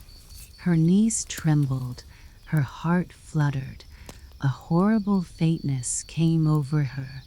Not a word could she utter, and the next moment she would have fled from the platform despite the humiliation which, she felt, must ever after be her portion if she did so. But suddenly, as her dilated, frightened eyes gazed out over the audience, she saw Gilbert Blythe away at the back of the room, bending forward with a smile on his face, a smile which seemed to and at once triumphant and taunting. In reality it was nothing of the kind. Gilbert was merely smiling with appreciation of the whole affair in general and of the effect produced by Anne's slender white form and spiritual face against a background of palms in particular. Josie Pye, whom he had driven over, sat beside him, and her face certainly was both triumphant and taunting. But Anne did not see Josie, and would not have cared if she had. She drew a long breath and flung her head up proudly, courage and determination tingling over her like an electric shock. She would not fail before Gilbert Blythe. He should never be able to laugh at her. Never, never. Her fright and nervousness vanished, and she began her recitation, her clear, sweet voice reaching to the farthest corner of the room without a tremor or a break. Self-possession was fully restored to her, and in the reaction from that horrible moment of powerlessness, she recited as she had never done before. When she finished, there were bursts of honest applause. And, stepping back to her seat, blushing with shyness and delight, found her hand vigorously clasped and shaken by the stout lady in pink silk. "My dear, you did splendidly," she puffed. "I have been crying like a baby, actually I have. They're encoring you. They're bound to have you back." "Oh, I can't go," said Anne confusedly. "But yet, I must, or Matthew will be disappointed. He said they would encore me." "Then don't disappoint Matthew," said the pink lady, laughing. Smiling, blushing, limpid-eyed, and tripped back and gave a quaint, funny little selection that captivated her audience still further. The rest of the evening was quite a little triumph for her. When the concert was over, the stout, pink lady, who was the wife of an American millionaire, took her under her wing and introduced her to everybody, and everybody was very nice to her. The professional elocutionist, Mrs. Evans, came and chatted with her, telling her that she had a charming voice and interpreted her selections beautifully. Even the white lace girl paid her a languid little compliment. They had supper in the big, beautifully decorated dining room. Diana and Jane were invited to partake of this, also, since they had come with Anne, but Billy was nowhere to be found, having decamped in mortal fear of some such invitation. He was in waiting for them with the team, however, when it was all over, and the three girls came merrily out into the calm, white moonshine radiance, and breathed deeply and looked into the clear sky beyond the dark boughs of the firs. Oh, it was good to be out again in the purity and silence of the night. How great and still and wonderful everything was, with the murmur of the sea sounding through it, and the darkling cliffs beyond like grim giants guarding enchanted coasts. "Hasn't it been a perfectly splendid time?" sighed Jane as they drove away. "I just wish I was a rich American and could spend my summer at a hotel and wear jewels and low-neck dresses and have ice cream and chicken salad every blessed day. I'm sure it would be ever so much more fun than teaching school. And your recitation was simply great, although I thought at first you were never going to begin. I think it was better than Mrs. Evans's." "Oh, no. Don't say things like that," Jane said and quickly, because it sounds silly. "It couldn't be better than Mrs. Evans's, you know, for she is a professional, and I'm only a schoolgirl with a little knack of reciting. I'm quite satisfied if the people just liked mine pretty well." "I've a compliment for you, and," said Diana. "At least I think it must be a compliment because of the tone he said it in. Part of it was anyhow. There was an American sitting behind Jane and me, such a romantic-looking man, with coal black hair and eyes. Josie Pye says he is a distinguished artist, and that her mother's cousin in Boston is married to a man that used to go to school with him. Well, we heard him say, didn't we, Jane? Who is that girl on the platform with the splendid Titian hair? She has a face I should like to paint. There now, and... But what does Titian hair mean?" "Being interpreted it means plain red, I guess," laughed Anne. "Titian was a very famous artist who liked to paint red-haired women." "Did you see all the diamonds those ladies wore?" sighed Jane. "They were simply dazzling. Wouldn't you just love to be rich, girls?" "We are rich," sighed Anne staunchly. "Why, we have 16 years to our credit, and we're happy as queens, and we've all got imaginations, more or less. Look at that sea, girls, all silver and shadow and vision of things not seen. We couldn't enjoy its loveliness any more if we had millions of dollars and ropes of diamonds. You wouldn't change into any of those women if you could.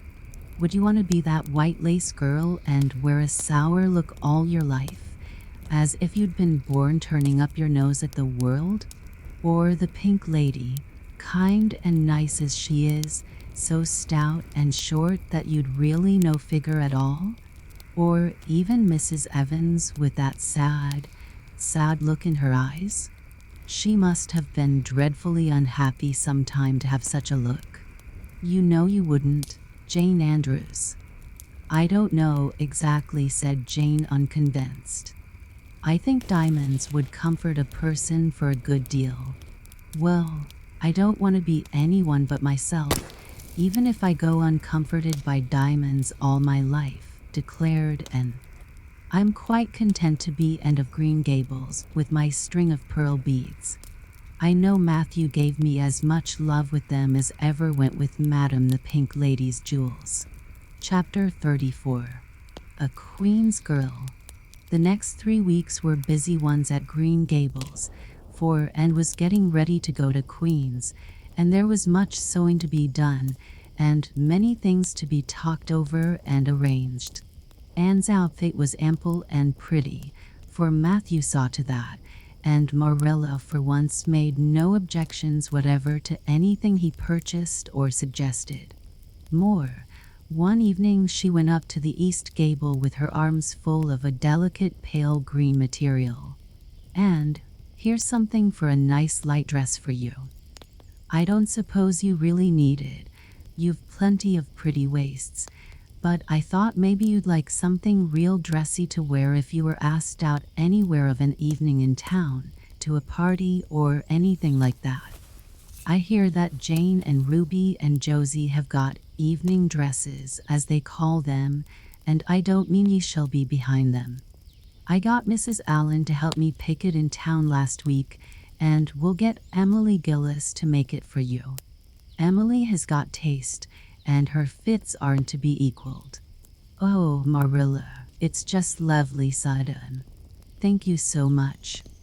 I don't believe you ought to be so kind to me. It's making it harder every day for me to go away." The green dress was made up with as many tucks and frills and showings as Emily's taste permitted, and put it on one evening for Matthew's and Marilla's benefit, and recited the Maiden's Vow for them in the kitchen.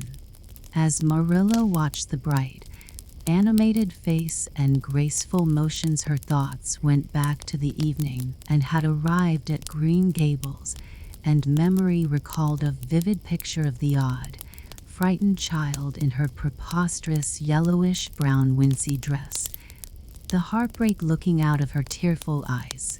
Something in the memory brought tears to Marilla's own eyes. "I declare, my recitation has made you cry," Marilla said, and gaily stooping over Marilla's chair to drop a butterfly kiss on that lady's cheek. "Now," I called out a positive triumph. "Now, I wasn't crying over your piece," said Marilla, who would have scorned to be betrayed into such weakness by any poetry stuff. "I just couldn't help thinking of the little girl you used to be, Anne. And I was wishing you could have stayed a little girl, even with all your queer ways. You've grown up now and you're going away, and you look so tall and stylish and so different altogether in that dress, as if you didn't belong in Avonlea at all, and I just got lonesome thinking it all over." Marilla, and sat down on Marilla's gingham lap, took Marilla's lined face between her hands, and looked gravely and tenderly into Marilla's eyes. "I'm not a bit changed, not really. I'm only just pruned down and branched out. The real me back here is just the same.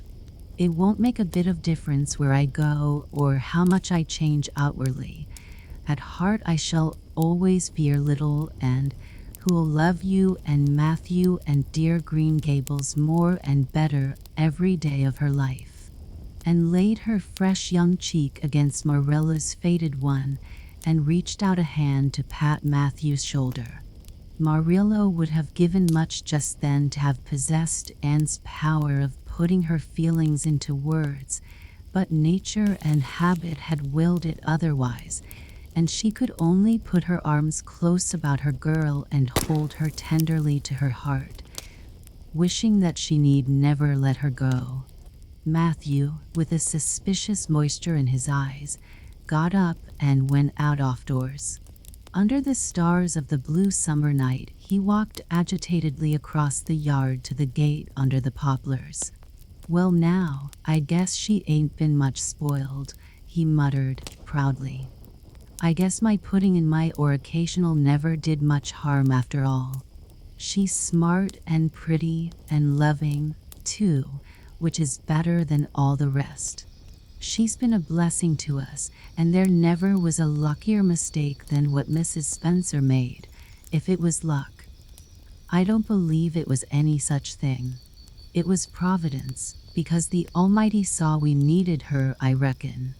The day finally came when Anne must go to town.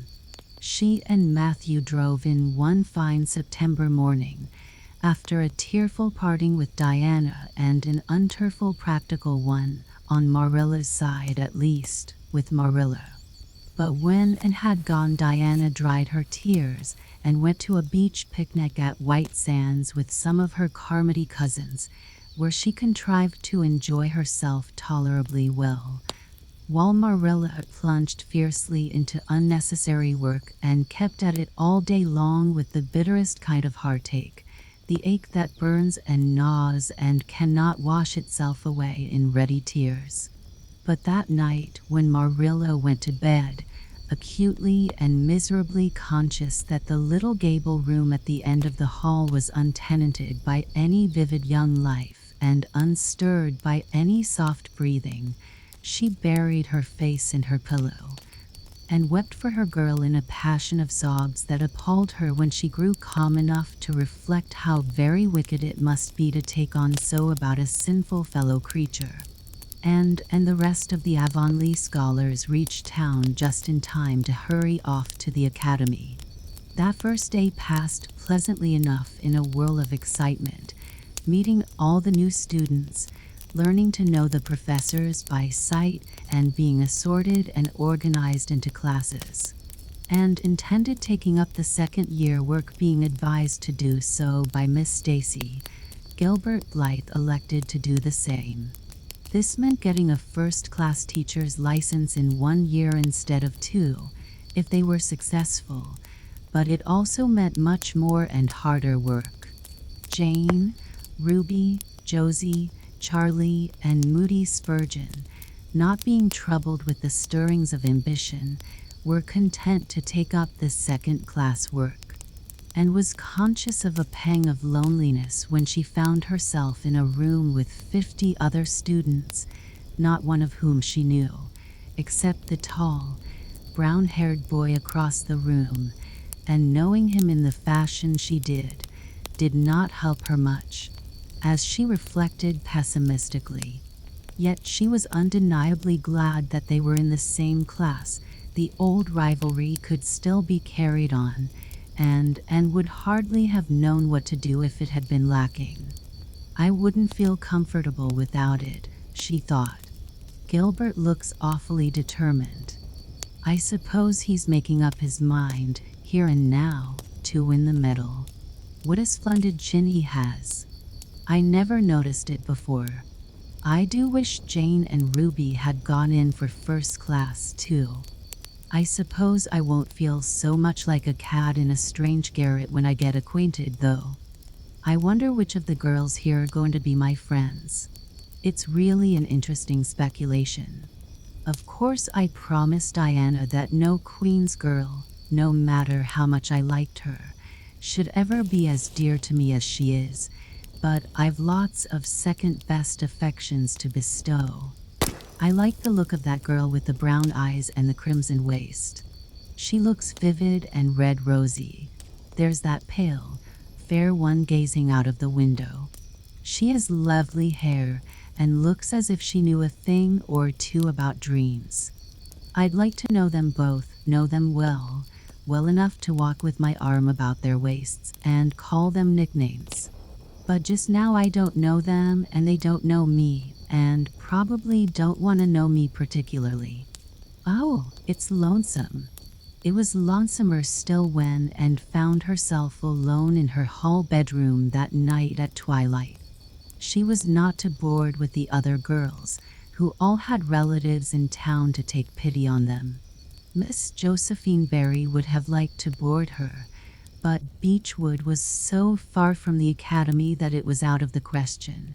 So Miss Barry hunted up a boarding house, assuring Matthew and Marilla that it was the very place for Anne. The lady who keeps it is a reduced gentlewoman, explained Miss Barry. Her husband was a British officer, and she is very careful what sort of boarders she takes, and will not meet with any objectionable persons under her roof. The table is good, and the house is near the academy, in a quiet neighborhood. All this might be quite true, and indeed proved to be so, but it did not materially help, and in the first agony of homesickness that seized upon her, she looked dismally about her narrow little room, with its dull-papered, pictureless walls, its small iron bedstead and empty bookcase, and a horrible choke came into her throat as she thought of her own white room at Green Gables, where she would have the pleasant consciousness of a great green still outdoors, of sweet peas growing in the garden, and moonlight falling on the orchard, of the brook below the slope and the spruce boughs tossing in the night wind beyond it, of a vast starry sky, and the light from Diana's window shining out through the gap in the trees. Here there was nothing of this, and knew that outside of her window was a hard street, with a network of telephone wires shutting out the sky, the tramp of alien feet, and 1,000 lights gleaming on stranger faces. She knew that she was going to cry, and fought against it. I won't cry. It's silly and weak. There's the third tear splashing down by my nose. There are more coming. I must think of something funny to stop them. But there's nothing funny except what is connected with Avonlea, and that only makes things worse. 4 or 5. I'm going home next Friday, but that seems 100 years away. Oh, Matthew is nearly home by now, and Marilla is at the gate, looking down the lane for him. 6, 7, 8. Oh, there's no use in counting them. They're coming in a flood presently. I can't cheer up. I don't want to cheer up. It's nicer to be miserable. The flood of tears would have come, no doubt, had not Josie Pye appeared at that moment.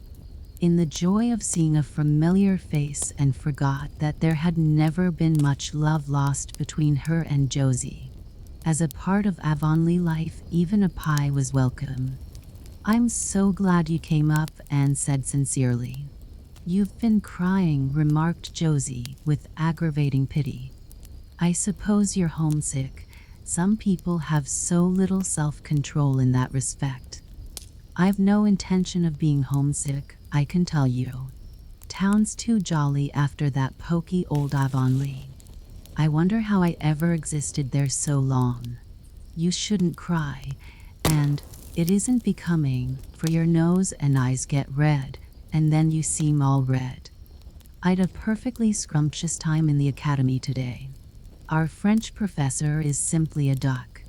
His mustache would give you kerwallops of the heart. Have you anything eatable around, Anne? I'm literally starving. I guess likely Marilla load you up with cake. That's why I called round. Otherwise I'd have gone to the park to hear the band play with Frank Stockley. He boards same place as I do, and he's a sport. He noticed you in class today and asked me who the red-headed girl was. I told him you were an orphan that the Cuthberts had adopted, and nobody knew very much about what you'd been before that, and was wondering if, after all, solitude and tears were not more satisfactory than Josie Pye's companionship when Jane and Ruby appeared, each with an inch of Queen's color ribbon, purple and scarlet, pinned proudly to her coat. As Josie was not speaking to Jane just then, she had to subside into comparative harmlessness. Well, said Jane with a sigh, I feel as if I'd lived many moons since the morning. I ought to be home studying my Virgil. That horrid old professor gave us 20 lines to start in on tomorrow. But I simply couldn't settle down to study tonight. Anne, methinks I see the traces of tears. If you've been crying, do own up. It will restore my self-respect, for I was shedding tears freely before Ruby came along. I don't mind being a goose so much if somebody else is goosey too. Cake? You'll give me a teeny piece, won't you? Thank you. It has the real Avonlea flavor. Ruby, perceiving the Queen's calendar lying on the table, wanted to know if Anne meant to try for the gold medal. and blushed and admitted she was thinking of it. "Oh, that reminds me," said Josie. "Queen's is to get one of the Avery scholarships after all. The word came today. Frank Stockley told me. His uncle is one of the board of governors, you know. It will be announced in the academy tomorrow. An Avery scholarship." And felt her heart beat more quickly, and the horizons of her ambition shifted and broadened as if by magic. Before Josie had told the news, Anne's highest pinnacle of aspiration had been a teacher's provincial license, first class, at the end of the year, and perhaps the medal. But now in one moment Anne saw herself winning the Avery scholarship, taking an arts course at Redmond College, and graduating in a gown and mortar board, before the echo of Josie's words had died away. For the Avery scholarship was in English, and felt that here her foot was on native heath. A wealthy manufacturer of New Brunswick had died and left part of his fortune to endow a large number of scholarships to be distributed among the various high schools and academies of the maritime provinces, according to their respective standings. There had been much doubt whether one would be allotted to Queen's, but the matter was settled at last, and at the end of the year the graduate who made the highest mark in English and English literature would win the scholarship, $250 a year for 4 years at Redmond College. No wonder that Anne went to bed that night with tingling cheeks. "I'll win that scholarship if hard work can do it," she resolved. "Wouldn't Matthew be proud if I got to be a BA? Oh, it's delightful to have ambitions. I'm so glad I have such a lot. And there never seems to be any end to them. That's the best of it. Just as soon as you attain to one ambition, you see another one glittering higher up still. It does make life so interesting." Chapter 35. The Winter at Queen's. Anne's homesickness wore off, greatly helped in the wearing by her weekend visits home. As long as the open weather lasted, the Avonlea students went out to Carmody on the New Branch Railway every Friday night. Diana and several other Avonlea young folks were generally on hand to meet them, and they all walked over to Avonlea in a merry party. And thought those Friday evening jig-seeings over the autumnal hills in the crisp golden air, with the home lights of Avonlea twinkling beyond, were the best and dearest hours in the whole week. Gilbert Blythe nearly always walked with Ruby Gillis and carried her satchel for her. Ruby was a very handsome young lady, now thinking herself quite as grown up as she really was. She wore her skirts as long as her mother would let her and did her hair up in town, though she had to take it down when she went home. She had large, bright blue eyes, a brilliant complexion, and a plump, showy figure. She laughed a great deal, was cheerful and good-tempered, and enjoyed the pleasant things of life frankly. "But I shouldn't think she was the sort of girl Gilbert would like," whispered Jane to Anne. And did not think so either, but she would not have said so for the Avery scholarship.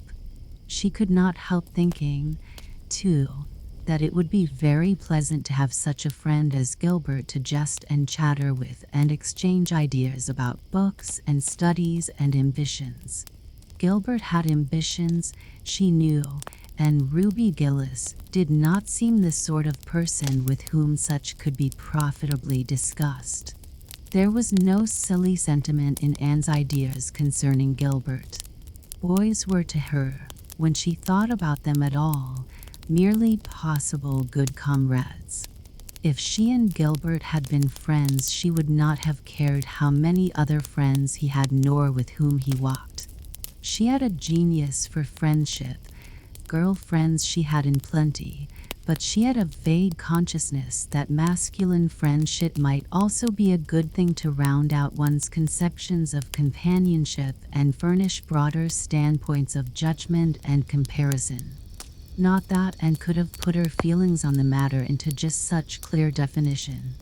But she thought that if Gilbert had ever walked home with her from the train, over the crisp fields and along the ferny byways, they might have had many and merry and interesting conversations about the new world that was opening around them and their hopes and ambitions therein. Gilbert was a clever young fellow, with his own thoughts about things and a determination to get the best out of life and put the best into it. Ruby Gillis told Jane Andrews that she didn't understand half the things Gilbert Blythe said. He talked just like Anne Shirley did when she had a thoughtful fit on, and for her part she didn't think it any fun to be bothering about books and that sort of thing when you didn't have to. Frank Stockley had lots more dash and go, but then he wasn't half as good looking as Gilbert, and she really couldn't decide which she liked best. In the academy, Anne gradually drew a little circle of friends about her, thoughtful, imaginative, ambitious students like herself. With the rose-red girl, Stella Maynard, and the dream girl, Priscilla Grant, she soon became intimate, finding the latter pale, spiritual-looking maiden to be full to the brim of mischief and pranks and fun, while the vivid, black-eyed Stella had a heart full of wistful dreams and fancies, as aerial and rainbow-like as Anne's own. After the Christmas holidays, the Avonlea students gave up going home on Fridays and settled down to hard work. By this time, all the Queen's scholars had gravitated into their own places in the ranks, and the various classes had assumed distinct and settled shadings of individuality. Certain facts had become generally accepted. It was admitted that the medal contestants had practically narrowed down to 3: Gilbert Blythe, Anne Shirley, and Lewis Wilson. The Avery Scholarship was more doubtful, any one of a certain 6 being a possible winner. The bronze medal for mathematics was considered as good as won by a fat, funny little up-country boy with a bumpy forehead and a patched coat. Ruby Gillis was the handsomest girl of the year at the Academy. In the second-year classes, Stella Maynard carried off the palm for beauty, with small but critical minority in favor of Anne Shirley. Ethel Marr was admitted by all competent judges to have the most stylish modes of hairdressing, and Jane Andrews, plain, plodding, conscientious Jane, carried off the honors in the domestic science course. Even Josie Pye attained a certain preeminence as the sharpest-tongued young lady in attendance at Queen's. So it may be fairly stated that Miss Stacy's old pupils held their own in the wider arena of the academical course, and worked hard and steadily. Her rivalry with Gilbert was as intense as it had ever been in Avonlea School, although it was not known in the class at large, but somehow the bitterness had gone out of it, and no longer wished to win for the sake of defeating Gilbert, rather for the proud consciousness of a well-won victory over a worthy foeman. It would be worthwhile to win, but she no longer thought life would be insupportable if she did not. In spite of lessons, the students found opportunities for pleasant times, and spent many of her spare hours at Beechwood, and generally ate her Sunday dinners there, and went to church with Miss Barry. The latter was, as she admitted, growing old, but her black eyes were not dim nor the vigor of her tongue in the least abated. But she never sharpened the latter on Anne, who continued to be a prime favorite with the critical old lady. "That and girl improves all the time," she said. "I get tired of other girls. There is such a provoking and eternal sameness about them, and has as many shades as a rainbow, and every shade is the prettiest while it lasts. I don't know that she is as amusing as she was when she was a child, but she makes me love her, and I like people who make me love them. It saves me so much trouble in making myself love them." Then, almost before anybody realized it, spring had come. Out in Avonlea, the Mayflowers were peeping pinkly out on the sere barrens where snow wreaths lingered, and the mist of green was on the woods and in the valleys. But in Charlottetown, harassed Queen's students thought and talked only of examinations. "It doesn't seem possible that the term is nearly over," said Anne. "Why, last fall it seemed so long to look forward to, a whole winter of studies and classes. And here we are, with the exams looming up next week. Girls, sometimes I feel as if those exams meant everything, but when I look at the big buds swelling on those chestnut trees and the misty blue air at the end of the streets, they don't seem half so important." Jane and Ruby and Josie, who had dropped in, did not take this view of it. To them, the coming examinations were constantly very important indeed, far more important than chestnut buds or Maytime hazes. It was all very well for Anne, who was sure of passing at least, to have her moments of belittling them, but when your whole future depended on them, as the girls truly thought theirs did, you could not regard them philosophically. "I've lost 7 pounds in the last 2 weeks, sighed Jane. "It's no use to say don't worry. I will worry. Worrying helps you some. It seems as if you are doing something when you're worrying. It would be dreadful if I failed to get my license after going to Queen's all winter and spending so much money." "I don't care," said Josie Pye. "If I don't pass this year, I'm coming back next. My father can afford to send me. And Frank Stockley says that Professor Tremaine said Gilbert Blythe was sure to get the medal, and that Emily Clay would likely win the Avery Scholarship.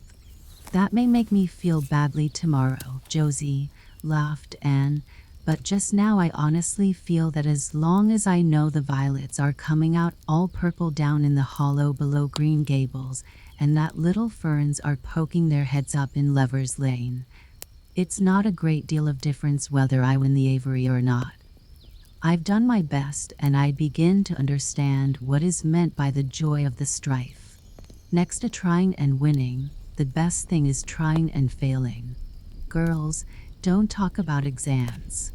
Look at that arch of pale green sky over those houses and picture to yourself what it must look like over the purply dark beech woods back of Avonlea." "What are you going to wear for commencement, Jane?" asked Ruby practically.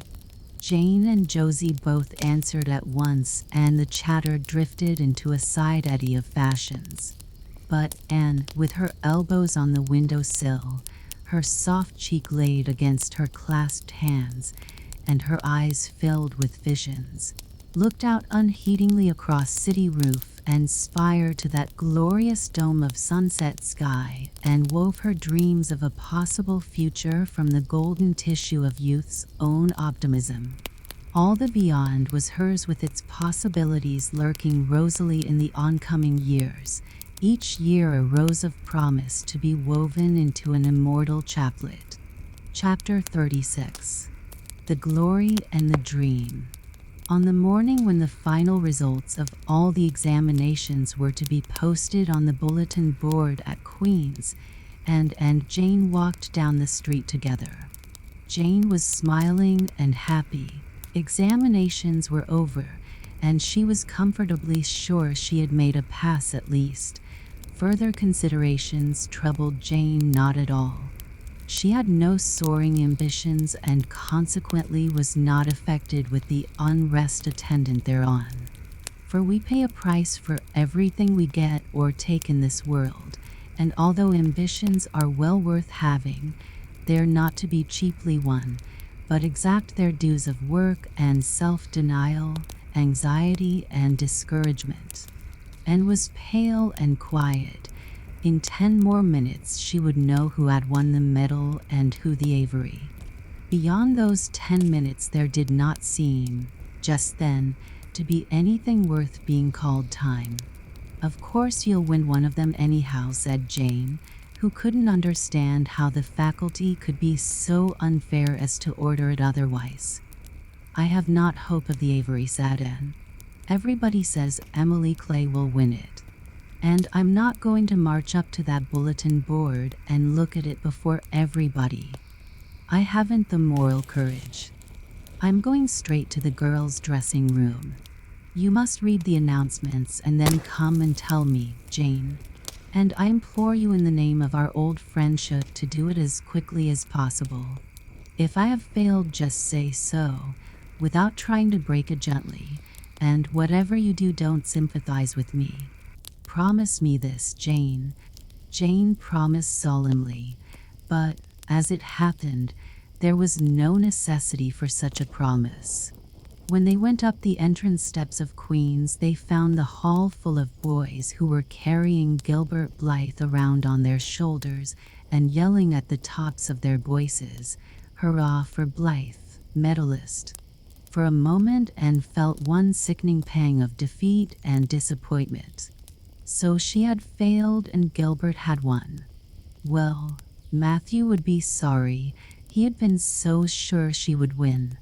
And then somebody called out, 3 cheers for Miss Shirley, winner of the Avery. Oh, and, gasped Jane as they fled to the girls' dressing room amid hearty cheers. Oh, and I'm so proud. Isn't it splendid? And then the girls were around them and was the center of a laughing, congratulating group. Her shoulders were thumped and her hands shaken vigorously. She was pushed and pulled and hugged, and among it all she managed to whisper to Jane, "Oh, won't Matthew and Marilla be pleased? I must write the news home right away." Commencement was the next important happening. The exercises were held in the big assembly hall of the academy. Addresses were given, essays read, songs sung, the public award of diplomas, prizes, and medals made. Matthew and Marilla were there, with eyes and ears for only one student on the platform, a tall girl in pale green, with faintly flushed cheeks and starry eyes, who read the best essay and was pointed out and whispered about as the Avery winner. "Reckon you're glad we kept her, Marilla," whispered Matthew, speaking for the first time since he had entered the hall when Anne had finished her essay. "It's not the first time I've been glad," retorted Marilla. "You do like to rub things in, Matthew Cuthbert." Miss Barry, who was sitting behind them, leaned forward and poked Marilla in the back with her parasol. "Aren't you proud of that, Anne girl?" "I am," she said, and went home to Avonlea with Matthew and Marilla that evening. She had not been home since April, and she felt that she could not wait another day. The apple blossoms were out and the world was fresh and young. Diana was at Green Gables to meet her. In her own white room, where Marilla had set a flowering house rose on the windowsill, and looked about her and drew a long breath of happiness. "Oh, Diana, it's so good to be back again. It's so good to see those pointed firs coming out against the pink sky, and that white orchard and the old Snow Queen. Isn't the breath of the mint delicious? And that tea rose, why, it's a song and a hope and a prayer all in one. And it's good to see you again, Diana." "I thought you liked that Stella Maynard better than me," said Diana reproachfully. "Josie Pye told me you did. Josie said you were infatuated with her," and laughed and pelted Diana with the faded June lilies of her bouquet. "Stella Maynard is the dearest girl in the world except one, and you are that one, Diana," she said. "I love you more than ever, and I've so many things to tell you. But just now I feel as if it were joy enough to sit here and look at you. I'm tired, I think, tired of being studious and ambitious. I mean to spend at least 2 hours tomorrow lying out in the orchard grass, thinking of absolutely nothing. You've done splendidly, Anne. I suppose you won't be teaching now that you've won the Avery. No, I'm going to Redmond in September. Doesn't it seem wonderful? I'll have a brand new stock of ambition laden by that time after 3 glorious, golden months of vacation. Jane and Ruby are going to teach. Isn't it splendid to think we all got through even to Moody Spurgeon and Josie Pye? The Newbridge trustees have offered Jane their school already, said Diana. Gilbert Blythe is going to teach too. He has to. His father can't afford to send him to college next year, after all, so he means to earn his own way through. I expect he'll get the school here if Miss Ames decides to leave. Anne felt a queer little sensation of dismayed surprise. She had not known this. She had expected that Gilbert would be going to Redmond also. What would she do without their inspiring rivalry? Would not work, even at a co-educational college with a real degree in prospect, be rather flat without her friend the enemy? The next morning at breakfast it suddenly struck, and that Matthew was not looking well. Surely he was much grayer than he had been a year before. Marilla, she said hesitatingly when he had gone out, is Matthew quite well? No, he isn't, said Marilla in a troubled tone. He's had some real bad spells with his heart this spring, and he won't spare himself a mite. I've been real worried about him, but he's some better this while back, and we've got a good hired man, so I'm hoping he'll kind of rest and pick up. Maybe he will nigher home. You always cheer him up. And leaned across the table and took Marilla's face in her hands. You are not looking as well yourself as I'd like to see you, Marilla. You look tired. I'm afraid you've been working too hard. You must take a rest, now that I'm home. I'm just going to take this one day off to visit all the dear old spots and hunt up my old dreams, and then it will be your turn to be lazy while I do the work. Marilla smiled affectionately at her girl. It's not the work, it's my head. I've got a pain so often now, behind my eyes. Dr. Spencer's been fussing with glasses, but they don't do me any good. There is a distinguished oculist coming to the island the last of June, and the doctor says I must see him. I guess I'll have to. I can't read or sew with any comfort now. Well, and you done real well at Queen's, I must say. To take first-class license in 1 year and win the Avery Scholarship. Well, Mrs. Lynde says pride goes before a fall, and she doesn't believe in the higher education of women at all. She says it unfits them for woman's true sphere. I don't believe a word of it. Speaking of Rachel reminds me, did you hear anything about the Abbey Bank lately, Anne? I heard it was shaky, answered Anne. Why? That is what Rachel said. She was up here one day last week and said there was some talk about it. Matthew felt real worried. All we have saved is in that bank, every penny. I wanted Matthew to put it in the savings bank in the first place, but old Mr. Abbey was a great friend of Father's, and he'd always banked with him. Matthew said any bank with him at the head of it was good enough for anybody. I think he has only been its nominal head for many years, said Anne. He is a very old man. His nephews are really at the head of the institution. Well, when Rachel told us that, I wanted Matthew to draw our money right out, and he said he'd think of it. But Mr. Russell told him yesterday that the bank was all right, and had her good day in the companionship of the outdoor world. She never forgot that day. It was so bright and golden and fair, so free from shadow and so lavish of blossom, and spent some of its rich hours in the orchard. She went to the Dryad's Bubble and Willowmere and Violet Vale. She called at the manse and had a satisfying talk with Mrs. Allen, and finally in the evening she went with Matthew for the cows. through levers laying to the back pasture. The woods were all gloried through with sunset, and the warm splendor of it streamed down through the hill gaps in the west. Matthew walked slowly with bent head. Anne, tall and erect, suited her springing step to his. "You've been working too hard today, Matthew," she said reproachfully. "Why won't you take things easier?" "Well, now I can't seem to," said Matthew as he opened the yard gate to let the cows through. "It's only that I'm getting old and keep forgetting it." Well, I've always worked pretty hard, and I'd rather drop in harness. If I had been the boy you sent for," said Anne wistfully, "I'd be able to help you so much now and spare you in 100 ways.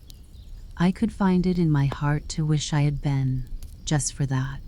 "Well, now, I'd rather have you than a dozen boys," and said Matthew, patting her hand. "Just mind you that, rather than a dozen boys." "Well, now, I guess it wasn't a boy that took the Avery scholarship, was it? It was a girl, my girl that I'm proud of."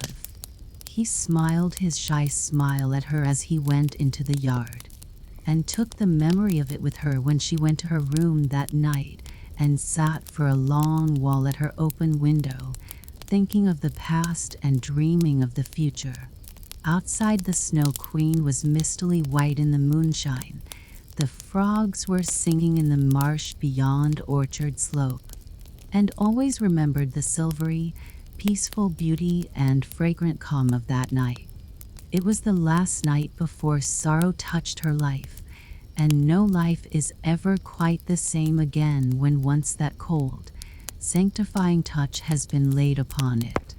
Chapter 37. The Reaper Whose Name is Death. "Matthew, what is the matter? Matthew, are you sick?" It was Marilla who spoke, alarm in every jerky word, and came through the hall, her hands full of white narcissus. It was long before Anne could love the sight or odor of white narcissus again, in time to hear her and to see Matthew standing in the porch doorway, a folded paper in his hand, and his face strangely drawn and gray, and dropped her flowers and sprang across the kitchen to him at the same moment as Marilla. They were both too late. Before they could reach him, Matthew had fallen across the threshold. "He's fainted," gasped Marilla. "And run for Martin, quick. He's at the barn." Martin, the hired man, who had just driven home from the post office, started at once for the doctor, calling at Orchard Slope on his way to send Mr. and Mrs. Barry over. Mrs. Lynde, who was there on an errand, came too. They found Anne and Marilla distractedly trying to restore Matthew to consciousness. Mrs. Lynde pushed them gently aside, tried his pulse, and then laid her ear over his heart. She looked at their anxious faces sorrowfully, and the tears came into her eyes. "Oh, Marilla," she said gravely, "I don't think we can do anything for him." "Mrs. Lynde, you can't think Matthew is," and could not say the dreadful word. She turned sick and pallid. "Child, yes, I'm afraid of it. Look at his face. When you've seen that look as often as I have, you'll know what it means." And looked at the still face, and there beheld the seal of the Great Presence. When the doctor came, he said that death had been instantaneous and probably painless, caused in all likelihood by some sudden shock. The secret of the shock was discovered to be in the paper Matthew had held, and which Martin had brought from the office that morning. It contained an account of the failure of the Abbey Bake. The news spread quickly through Avonlea, and all-day friends and neighbors thronged Green Gables and came and went on errands of kindness for the dead and living. For the first time, shy, quiet Matthew Cuthbert was a person of central importance. The white majesty of death had fallen on him and set him apart as one crowned. When the calm night came softly down over Green Gables, the old house was hushed and tranquil. In the parlor lay Matthew Cuthbert in his coffin, his long gray hair framing his placid face, on which there was a little kindly smile, as if he but slept, dreaming pleasant dreams.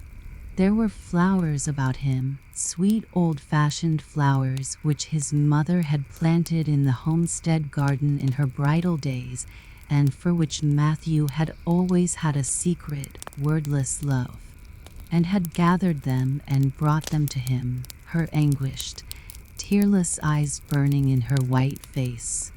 It was the last thing she could do for him. The Barrys and Mrs. Lynde stayed with them that night.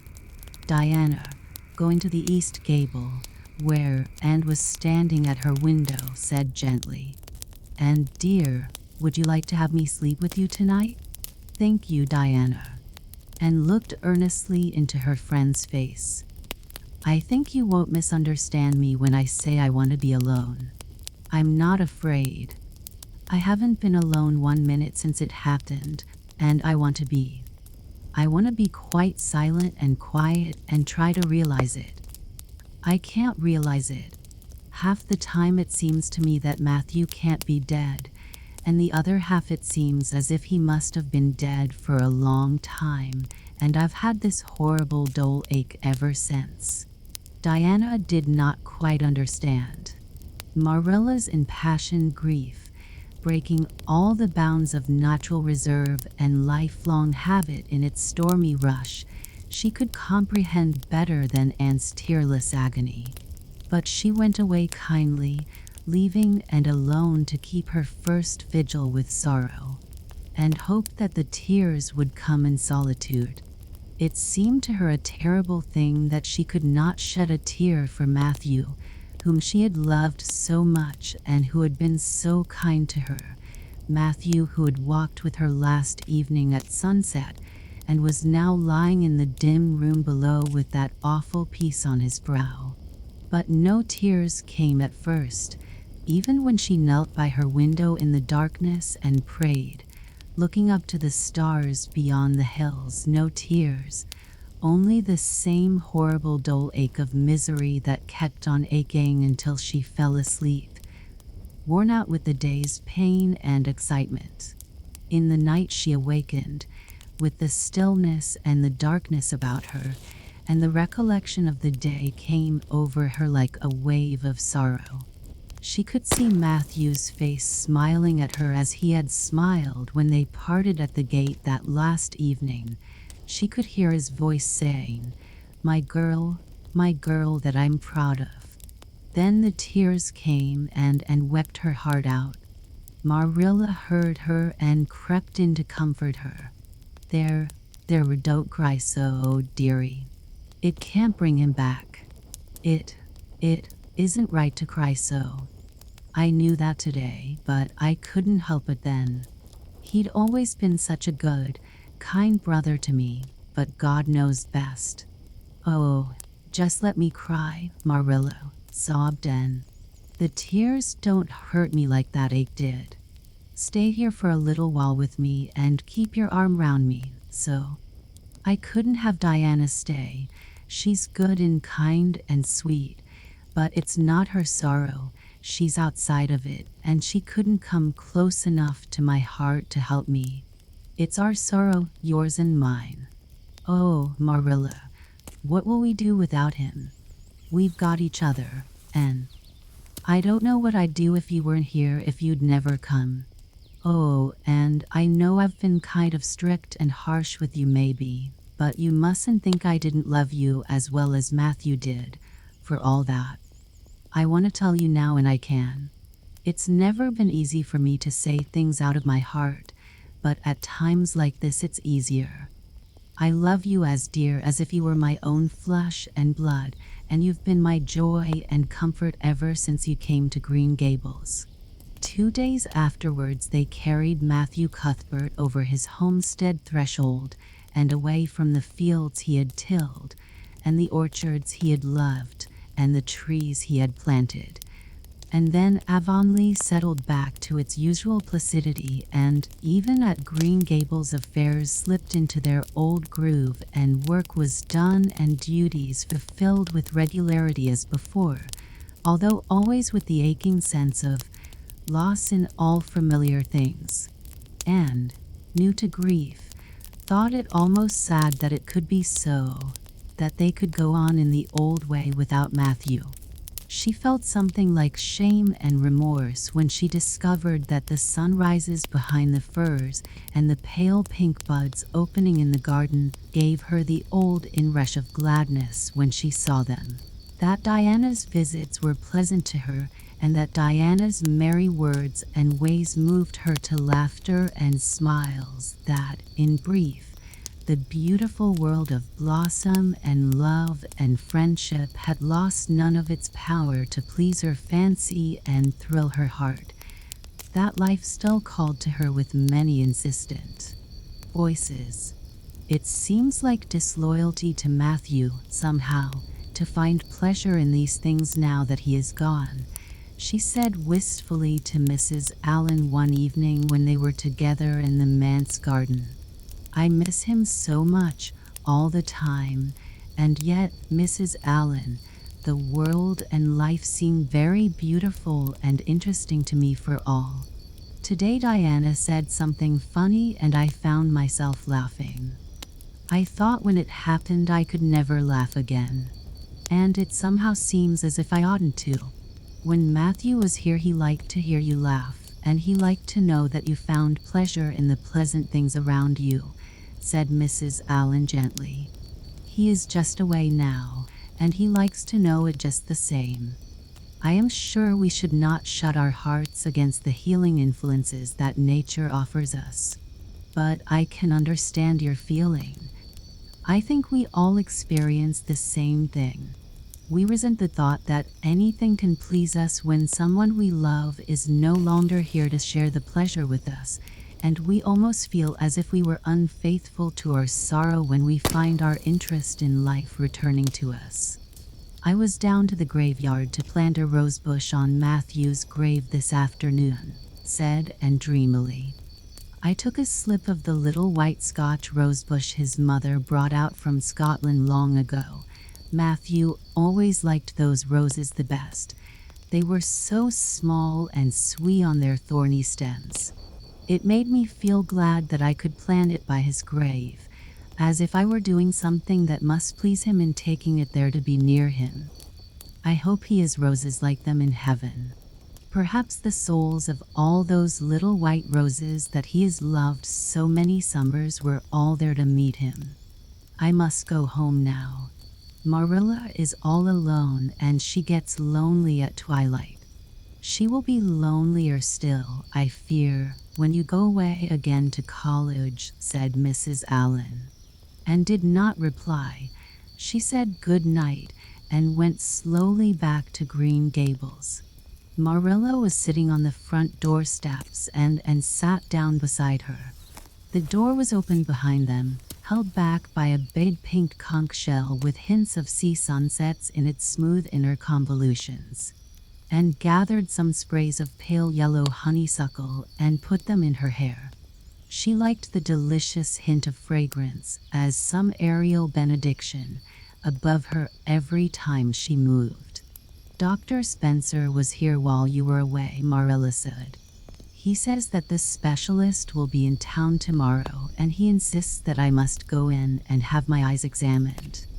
I suppose I'd better go and have it over. I'll be more than thankful if the man can give me the right kind of glasses to suit my eyes. You won't mind staying here alone while I'm away, will you? Martin will have to drive me in, and there's ironing and baking to do. I shall be all right. Diana will come over for company for me. I shall attend to the ironing and baking beautifully. You needn't fear that I'll starch the handkerchiefs or flavor the cake with liniment. Marilla laughed. What a girl you were for making mistakes in them days, Anne. You were always getting into scrapes. I did used to think you were possessed. Do you mind the time you dyed your hair? Yes, indeed. I shall never forget it, smiled and touching the heavy braid of hair that was wound about her shapely head. I laugh a little now sometimes when I think what a worry my hair used to be to me, but I don't laugh much because it was a very real trouble then. I did suffer terribly over my hair and my freckles. My freckles are really gone, and people are nice enough to tell me my hair is auburn now, all but Josie Pye. She informed me yesterday that she really thought it was redder than ever, or at least my black dress made it look redder, and she asked me if people who had red hair ever got used to having it. Marilla, I've almost decided to give up trying to like Josie Pye. I've made what I would once have called a heroic effort to like her, but Josie Pye won't be liked. Josie is a pie, said Marilla sharply, so she can't help being disagreeable. I suppose people of that kind serve some useful purpose in society, but I must say I don't know what it is any more than I know the use of thistles. Is Josie going to teach? No, she is going back to Queen's next year. So are Moody Spurgeon and Charlie Sloane. Jane and Ruby are going to teach, and they have both got schools, Jane at Newbridge and Ruby at some place up west. Gilbert Blythe is going to teach too, isn't he? Yes, briefly. What a nice-looking fellow he is, said Marilla absently. I saw him in church last Sunday, and he seemed so tall and manly. He looks a lot like his father did at the same age. John Blythe was a nice boy. We used to be real good friends, he and I. People called him my beau, and looked up with swift interest. Oh, Marilla, and what happened? Why didn't you? We had a quarrel. I wouldn't forgive him when he asked me to. I meant to after a while, but I was sulky and angry and I wanted to punish him first. He never came back. The Blythes were almighty independent. But I always felt rather sorry. I've always kind of wished I'd forgiven him when I had the chance. So you've had a bit of romance in your life, too, said Anne softly. Yes, I suppose you might call it that. You wouldn't think so to look at me, would you? But you never can tell about people from their outsides. Everybody has forgot about me and John. I'd forgotten myself. But it all came back to me when I saw Gilbert last Sunday. Chapter 38. The Bend in the Road.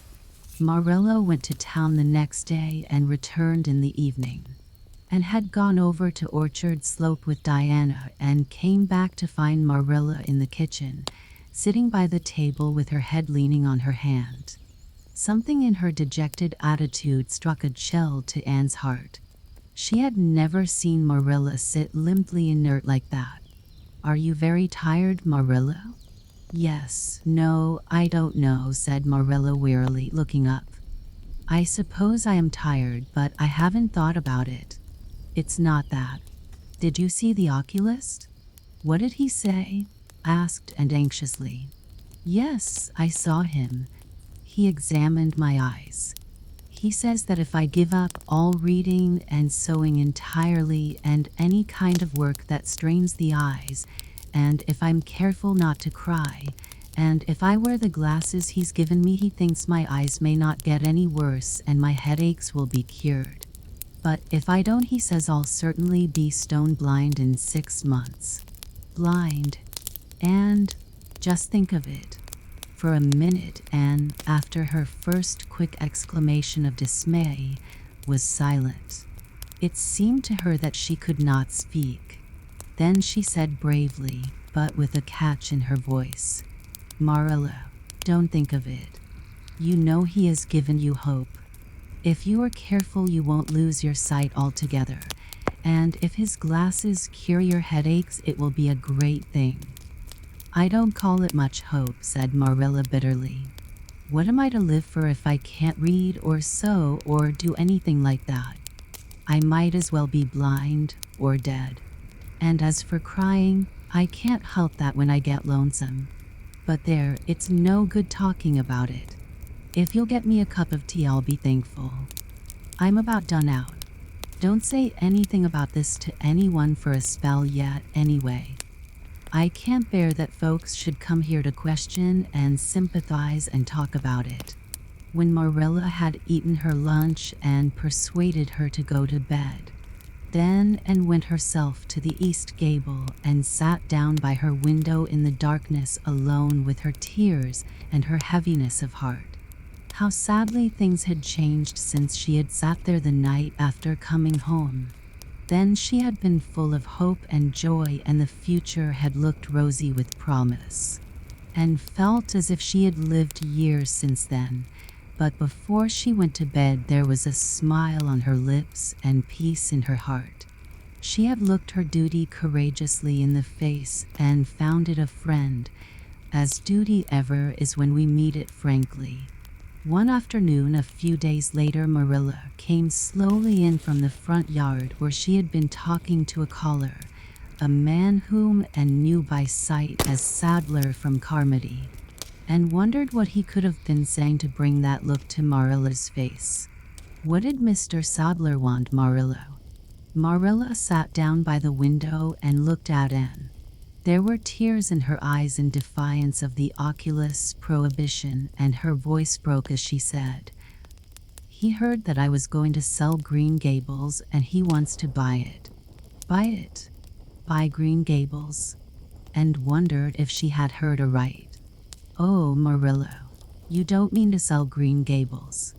And I don't know what else is to be done. I've thought it all over. If my eyes were strong, I could stay here and make out to look after things and manage with a good hired man. But as it is, I can't. I may lose my sight altogether, and anyway I'll not be fit to run things. Oh, I never thought I'd live to see the day when I'd have to sell my home. But things would only go behind worse and worse all the time, till nobody would want to buy it. Every cent of our money went in that bank, and there's some notes Matthew gave last fall to pay. Mrs. Lynde advises me to sell the farm and board somewhere with her, I suppose. It won't bring much, it's small and the buildings are old. But it'll be enough for me to live on, I reckon. I'm thankful you're provided for with that scholarship, Anne. I'm sorry you won't have a home to come to in your vacations, that's all. But I suppose you'll manage somehow." Marilla broke down and wept bitterly. "You mustn't sell Green Gables," said Anne resolutely. "Oh, and I wish I didn't have to. But you can see for yourself. I can't stay here alone. I'd go crazy with trouble and loneliness. And my sight would go, I know it would. You won't have to stay here alone, Marilla. I'll be with you. I'm not going to Redmond." "Not going to Redmond?" Marilla lifted her worn face from her hands and looked at Anne. "Why? What do you mean?" "Just what I say. I'm not going to take the scholarship. I decided so the night after you came home from town. You surely don't think I could leave you alone in your trouble, Marilla, after all you've done for me. I've been thinking and planning. Let me tell you my plans. Mr. Barry wants to rent the farm for next year, so you won't have any bother over that. And I'm going to teach. I've applied for the school here, but I don't expect to get it, for I understand the trustees have promised it to Gilbert Blythe. But I can have the Carmody school. Mr. Blair told me so last night at the store. Of course that won't be quite as nice or convenient as if I had the Avonlea school. But I can board home and drive myself over to Carmody and back, in the warm weather at least. And even in winter I can come home Fridays. We'll keep a horse for that. Oh, I have it all planned out, Marilla. And I'll read to you and keep you cheered up. You shan't be dull or lonesome. And we'll be real cozy and happy here together, you and I." Marilla had listened like a woman in a dream. "Oh, and I could get on real well if you were here, I know. but I can't let you sacrifice yourself so for me. It would be terrible. Nonsense. And laughed merrily. There is no sacrifice. Nothing could be worse than giving up Green Gables. Nothing could hurt me more. We must keep the dear old place. My mind is quite made up, Marilla. I'm not going to Redmond, and I am going to stay here and teach. Don't you worry about me a bit. But your ambitions, Anne. I'm just as ambitious as ever. Only I've changed the object of my ambitions. I'm going to be a good teacher, and I'm going to save your eyesight. Besides, I mean to study at home here and take a little college course all by myself. Oh, I've dozens of plans, Marilla. I've been thinking them out for a week. I shall give life here my best, and I believe it will give its best to me in return. When I left Queens, my future seemed to stretch out before me like a straight road. I thought I could see along it for many a milestone. Now there is a bend in it. I don't know what lies around the bend, but I'm going to believe that the best does. It has a fascination of its own, that bend, Marilla.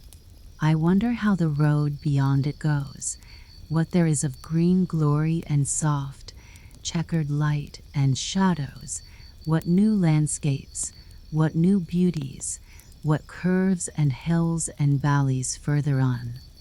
I don't feel as if I ought to let you give it up, said Marilla, referring to the scholarship. But you can't prevent me. I'm 16 and a half, obstinate as a mule, as Mrs. Lynde once told me, laughed Anne. Oh, Marilla, don't you go pitying me. I don't like to be petted, and there is no need for it. I'm heart glad over the very thought of staying at dear Green Gables. Nobody could love it as you and I do, so we must keep it. You blessed girl, said Marilla, yielding.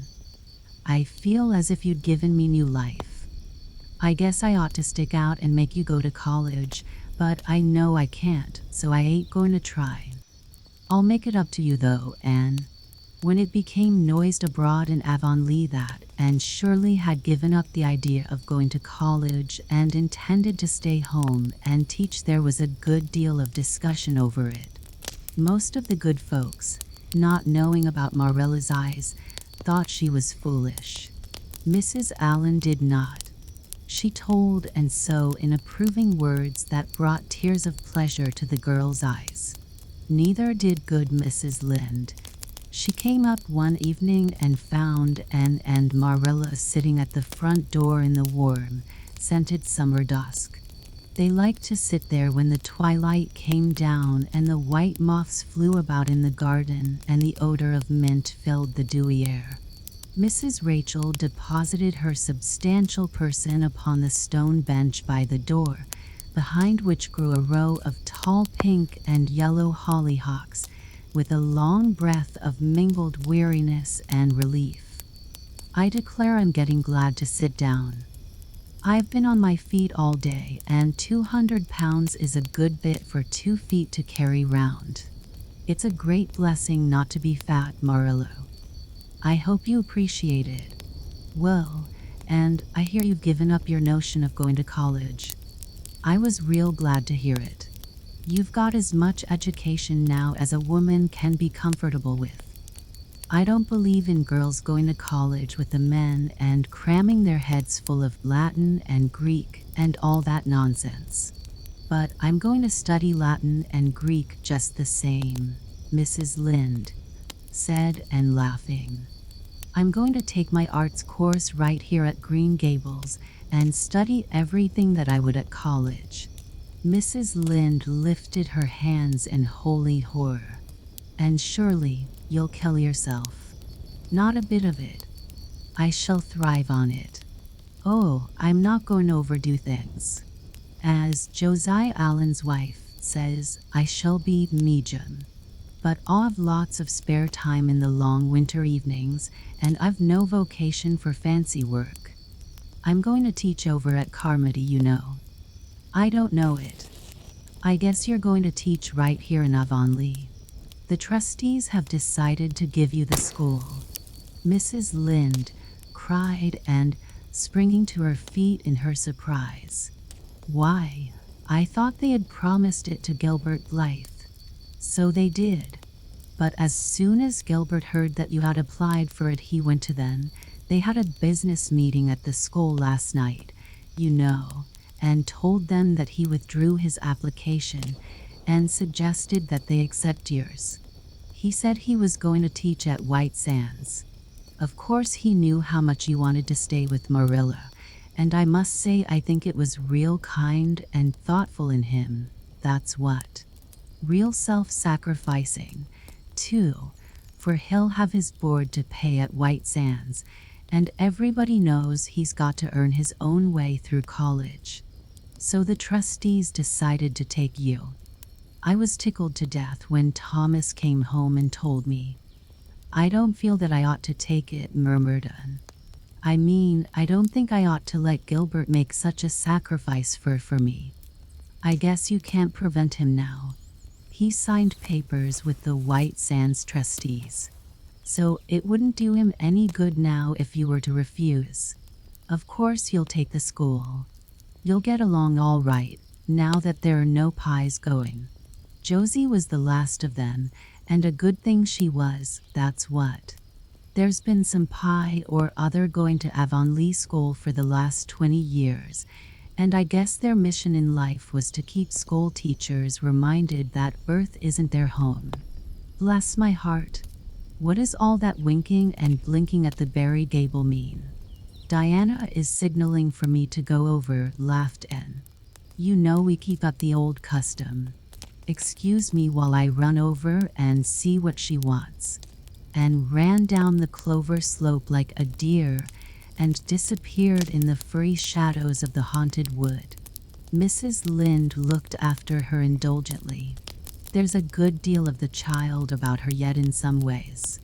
There's a good deal more of the woman about her in others," retorted Marilla, with a momentary return of her old crispness. But crispness was no longer Marilla's distinguishing characteristic. As Mrs. Lynde told her Thomas that night, "Marilla Cuthbert has got mellow. That's what." And went to the little Avonlea graveyard the next evening to put fresh flowers on Matthew's grave and water the Scotch rosebush. She lingered there until dusk, liking the peace and calm of the little place, with its poplars whose rustle was like low, friendly speech, and its whispering grasses growing at will among the graves. When she finally left it and walked down the long hill that sloped to the lake of shining waters, it was past sunset, and all Avonlea lay before her in a dreamlike afterlight, a haunt of ancient peace. There was a freshness in the air as of a wind that had blown over honey-sweet fields of clover. Home lights twinkled out here and there among the homestead trees. Beyond lay the sea, misty and purple, with its haunting, unceasing murmur. The west was a glory of soft mingled hues, and the pond reflected them all in still softer shadings. The beauty of it all thrilled Anne's heart, and she gratefully opened the gates of her soul to it. "Dear old world," she murmured, "you are very lovely, and I am glad to be alive in you." Halfway down the hill a tall lad came whistling out of a gate before the Blythe homestead. It was Gilbert, and the whistle died on his lips as he recognized Anne. He lifted his cap courteously, but he would have passed on in silence if Anne had not stopped and held out her hand. "Gilbert," she said, with scarlet cheeks, "I want to thank you for giving up the school for me. It was very good of you, and I want you to know that I appreciate it." Gilbert took the offered hand eagerly. "It wasn't particularly good of me at all, Anne. I was pleased to be able to do some small service. Are we going to be friends after this? Have you really forgiven me my old fault?" Anne laughed and tried unsuccessfully to withdraw her hand. I forgave you that day by the pond landing, although I didn't know it. What a stubborn little goose I was. I may as well make a complete confession. I've been sorry ever since. We are going to be the best of friends, said Gilbert, jubilantly. We were born to be good friends, Anne. You've thwarted destiny enough. I know we can help each other in many ways. You're going to keep up your studies, aren't you? So am I. Come, I'm going to walk home with you. Marilla looked curiously at Anne when the latter entered the kitchen. Who was that came up the lane with you, Anne? Gilbert Blythe, answered Anne, vexed to find herself blushing. I met him on Berry's Hill. I didn't think you and Gilbert Blythe were such good friends that you'd stand for half an hour at the gate talking to him, said Marilla with a dry smile. We've been good enemies. But we have decided that it will be much more sensible to be good friends in the future. Were we really there half an hour? It seemed just a few minutes. But, you see, we have 5 years lost conversations to catch up with, Marilla. And sat long at her window that night companioned by a glad content. The wind purred softly in the cherry boughs, and the mint breaths came up to her.